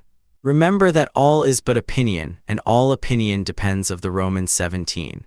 No operation whatsoever at he, ceasing for a while, can be truly Roman 18. These three things thou must have always in a readiness, 1 Roman 19. Cast away from the opinion, and thou art safe. And what is it that Roman 20? Let thy thoughts ever run upon them, who once for some one thing, or Roman 21. To them that ask thee, where hast thou seen the gods, or how Roman 22. Herein doth consist happiness of life, for a man to know Roman 23. There is but one light of the sun, though it be intercepted by Roman 24. What dost thou desire? To live long. What? To enjoy the Roman 25. What a small portion of vast and infinite eternity it is, that is Roman 26. What is the present estate of my understanding? For herein lieth Roman 27. To stir up a man to the contempt of death, this among other ******************** END of the Project Gutenberg ebook meditations ******** updated editions will replace the previous one, the old editions will be renamed.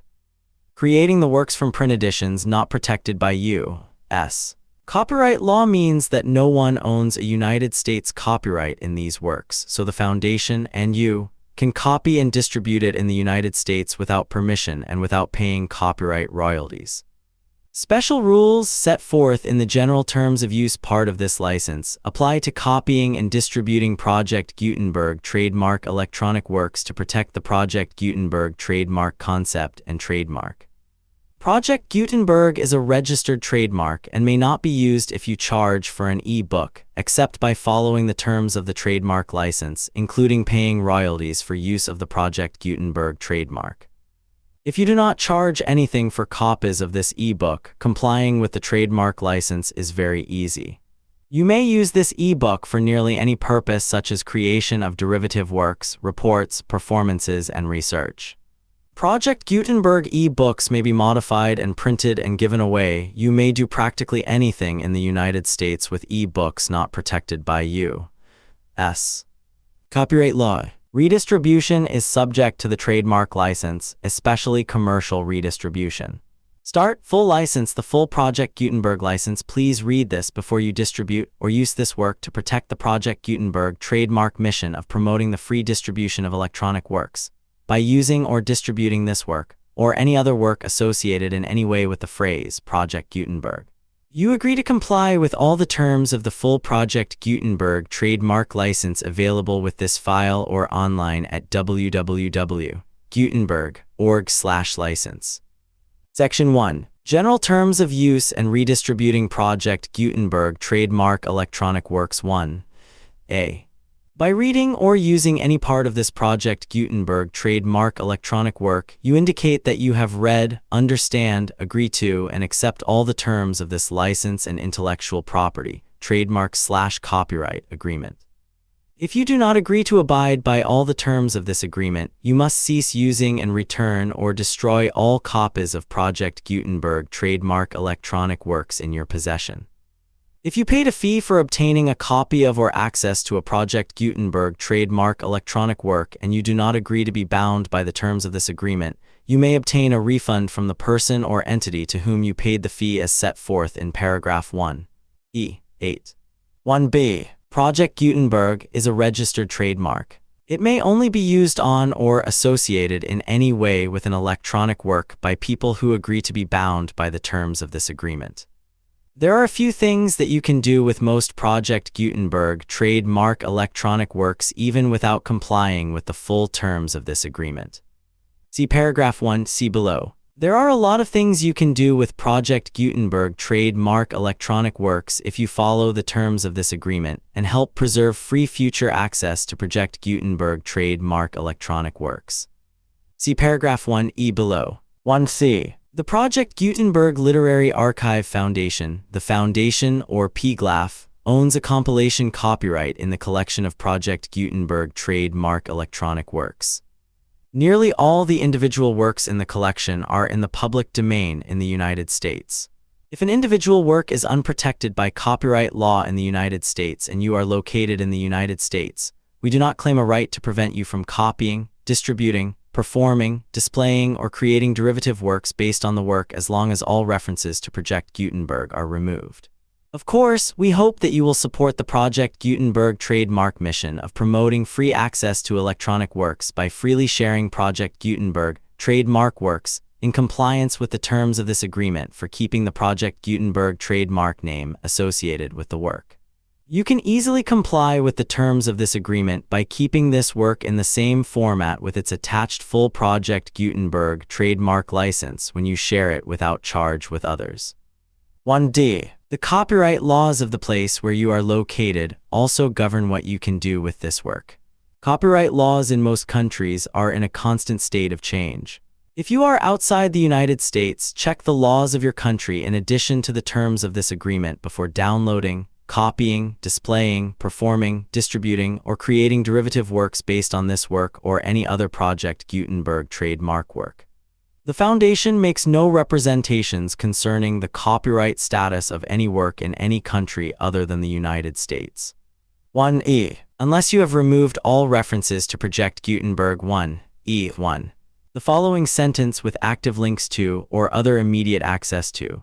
The full Project Gutenberg trademark license must appear prominently whenever any copy of a Project Gutenberg trademark work, any work on which the phrase Project Gutenberg appears, or with which the phrase Project Gutenberg is associated, is accessed, displayed, performed, viewed, copied, or distributed. This e-book is for the use of anyone anywhere in the United States and most other parts of the world at no cost and with almost no restrictions whatsoever. You may copy it, give it away, or reuse it under the terms of the Project Gutenberg license included with this e-book or online at www.gutenberg.org. If you are not located in the United States, you will have to check the laws of the country where you are located before using this e-book. 1e2. If an individual Project Gutenberg trademark electronic work is derived from texts not protected by U.S. copyright law does not contain a notice indicating that it is posted with permission of the copyright holder, the work can be copied and distributed to anyone in the United States without paying any fees or charges. If you are redistributing or providing access to a work with the phrase Project Gutenberg associated with or appearing on the work, you must comply either with the requirements of paragraphs 1(e)(1) through 1(e)(7) or obtain permission for the use of the work in the Project Gutenberg trademark as set forth in paragraphs 1(e)(8) or 1(e)(9). 1e3. If an individual Project Gutenberg trademark electronic work is posted with the permission of the copyright holder, your use and distribution must comply with both paragraphs 1(e)(1) through 1(e)(7) and any additional terms imposed by the copyright holder. Additional terms will be linked to the Project Gutenberg trademark license for all works posted with the permission of the copyright holder found at the beginning of this work. 1E4. Do not unlink or detach or remove the full Project Gutenberg trademark license terms from this work, or any files containing a part of this work or any other work associated with Project Gutenberg trademark. 1E5. Do not copy, display, perform, distribute, or redistribute this electronic work or any part of this electronic work without prominently displaying the sentence set forth in paragraph 1E1 with active links or immediate access to the full terms of the Project Gutenberg trademark license. 1E6. You may convert to and distribute this work in any binary, compressed, marked up, non-proprietary, or proprietary form, including any word processing or hypertext form. However, if you provide access to or distribute copies of Project Gutenberg trademark work in a format other than plain vanilla ASCII, or other format used in the official version posted on the official Project Gutenberg trademark website, www.gutenberg.org, you must at no additional cost, fee, or expense to the user provide a copy, a means of exporting a copy, or a means of obtaining a copy upon request of the work in its original plain vanilla ASCII or other form. Any alternate format must include the full Project Gutenberg trademark license as specified in paragraph 1E1. 1E7. Do not charge a fee for access to, viewing, displaying, performing, copying, or distributing any Project Gutenberg trademark works unless you comply with paragraph 1E8 or 1E9. 1E8. You may charge a reasonable fee for copies of or providing access to or distributing Project Gutenberg trademark electronic works provided that you pay a royalty fee of 20% of the gross profits you derive from the use of Project Gutenberg trademark works calculated using the method you already used to calculate your applicable taxes. The fee is owed to the owner of the Project Gutenberg trademark, but he has agreed to donate royalties under this paragraph to the Project Gutenberg Literary Archive Foundation. Royalty payments must be paid within 60 days following each date on which you prepare or are legally required to prepare your periodic tax returns. Royalty payments should be clearly marked as such and sent to the Project Gutenberg Literary Archive Foundation at the address specified in Section 4, Information about Donations to the Project Gutenberg Literary Archive Foundation. You provide a full refund of any money paid by a user who notifies you in writing or by email within 30 days of receipt that he does not agree to the terms of the full Project Gutenberg trademark license. You must require such a user to return or destroy all copies of the works possessed in a physical medium and discontinue all use of and all access to other copies of Project Gutenberg trademark works. You provide, in accordance with paragraph 1F3, a full refund of any money paid for a work or a replacement copy if a defect in the electronic work is discovered and reported to you within 90 days of receipt of the work. You comply with all other terms of this agreement for free distribution of Project Gutenberg trademark works. 1E9. If you wish to charge a fee or distribute a Project Gutenberg trademark electronic work or group of works on different terms than are set forth in this agreement, you must obtain permission in writing from the Project Gutenberg Literary Archive Foundation, the manager of the Project Gutenberg trademark. Contact the foundation as set forth in Section 3 below. 1F1. Project Gutenberg volunteers and employees expend considerable effort to identify, do copyright research on, transcribe and proofread works not protected by U.S. copyright law in creating the Project Gutenberg trademark collection. Despite these efforts, Project Gutenberg trademark electronic works, and the medium on which they may be stored may contain defects, such as but not limited to incomplete, inaccurate, or corrupt data, transcription errors, a copyright or other intellectual property infringement, a defective or damaged disk or other medium, a computer virus, or computer codes that damage or cannot be read by your equipment. 1F2. Limited warranty. Disclaimer of damages except for the right of replacement or refund, described in paragraph 1.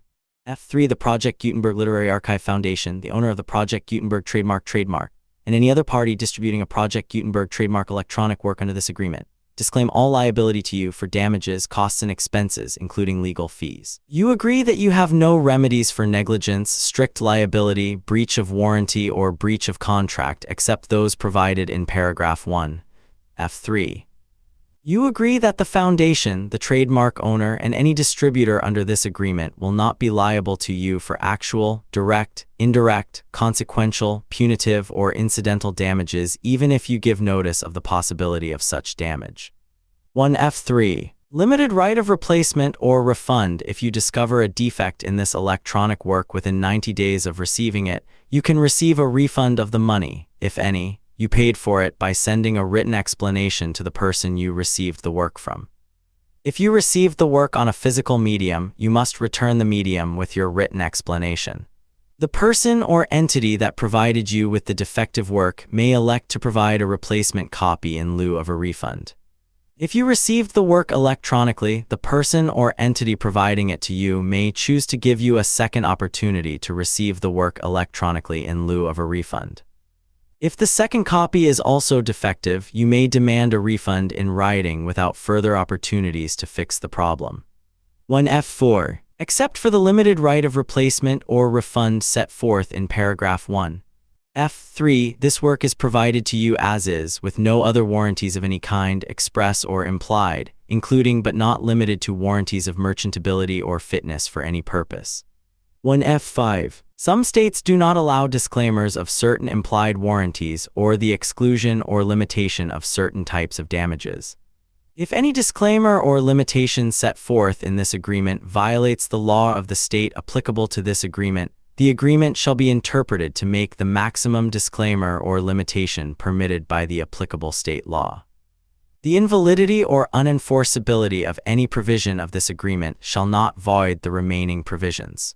1F6. Indemnity. You agree to indemnify and hold the foundation, the trademark owner, any agent or employee of the foundation, anyone providing copies of Project Gutenberg trademark electronic works in accordance with this agreement, and any volunteers associated with the production, promotion, and distribution of Project Gutenberg trademark electronic works, harmless from all liability, costs, and expenses, including legal fees, that arise directly or indirectly from any of the following which you do or cause to occur. A. Distribution of this or any Project Gutenberg trademark work. B. Alteration, modification, or additions, or deletions to any Project Gutenberg trademark work. And C. Any defect you cause. Section 2. Information about the mission of Project Gutenberg trademark. Project Gutenberg trademark is synonymous with the free distribution of electronic works in formats readable by the widest variety of computers, including obsolete, old, middle-aged, and new computers. It exists because of the efforts of hundreds of volunteers and donations from people in all walks of life. Volunteers and financial support to provide volunteers with the assistance they need are critical to reaching Project Gutenberg trademark's goals and ensuring that the Project Gutenberg trademark collection will remain freely available for generations to come. In 2001, the Project Gutenberg Literary Archive Foundation was created to provide a secure and permanent future for Project Gutenberg trademark and future generations. To learn more about the Project Gutenberg Literary Archive Foundation and how your efforts and donations can help, see sections 3 and 4 and the Foundation information page at www.gutenberg.org. Section 3. Information about the Project Gutenberg Literary Archive Foundation. The Project Gutenberg Literary Archive Foundation is a non-profit 501(c)(3) educational corporation organized under the laws of the state of Mississippi and granted tax-exempt status by the Internal Revenue Service. The Foundation's EIN or Federal Tax Identification Number is 64-6,221,541. Contributions to the Project Gutenberg Literary Archive Foundation are tax-deductible to the full extent permitted by U.S. federal laws and your state's laws. The Foundation's business office is located at 809 North 1500 West, Salt Lake City, at 84116, 801-596-1887. Email contact links and up-to-date contact information can be found at the Foundation's website and official page at www.gutenberg.org/contact section 4. Information about donations to the Project Gutenberg Literary Archive Foundation, Project Gutenberg trademark. depends upon and cannot survive without widespread public support and donations to carry out its mission of increasing the number of public domain and licensed works that can be freely distributed in machine-readable form accessible by the widest array of equipment, including outdated equipment. Many small donations, $1 to $5,000, are particularly important to maintaining tax-exempt status with the IRS. The Foundation is committed to complying with the laws regulating charities and charitable donations in all 50 states of the United States. Compliance requirements are not uniform, and it takes a considerable effort, much paperwork, and many fees to meet and keep up with these requirements. We do not solicit donations in locations where we have not received written confirmation of compliance. To send donations or determine the status of compliance for any particular state, visit www.gutenberg.org/donate. While we cannot and do not solicit contributions from states where we have not met the solicitation requirements, we know of no prohibition against accepting unsolicited donations from donors in such states who approach us with offers to donate. International donations are gratefully accepted, but we cannot make any statements concerning tax treatment of donations received from outside the United States. U.S. laws alone swamp our small staff. Please check the Project Gutenberg web pages for current donation methods and addresses. Donations are accepted in a number of other ways, including checks, online payments, and credit card donations. To donate, please visit www.gutenberg.org/donate. Section 5. General information about Project Gutenberg Trademark Electronic Works. Professor Michael S. Hart was the originator of the Project Gutenberg trademark concept of a library of electronic works that could be freely shared with anyone. For 40 years, he produced and distributed Project Gutenberg trademark e-books with only a loose network of volunteer support. Project Gutenberg trademark e-books are often created from several printed editions, all of which are confirmed as not protected by copyright in the U.S., unless a copyright notice is included. Thus, we do not necessarily keep e-books in compliance with any particular paper edition. Most people start at our website, which has the main PG search facility, www.gutenberg.org. This website includes information about Project Gutenberg trademark, including how to make donations to the Project Gutenberg Literary Archive Foundation, how to help produce our new ebooks, and how to subscribe to our email newsletter to hear about new ebooks.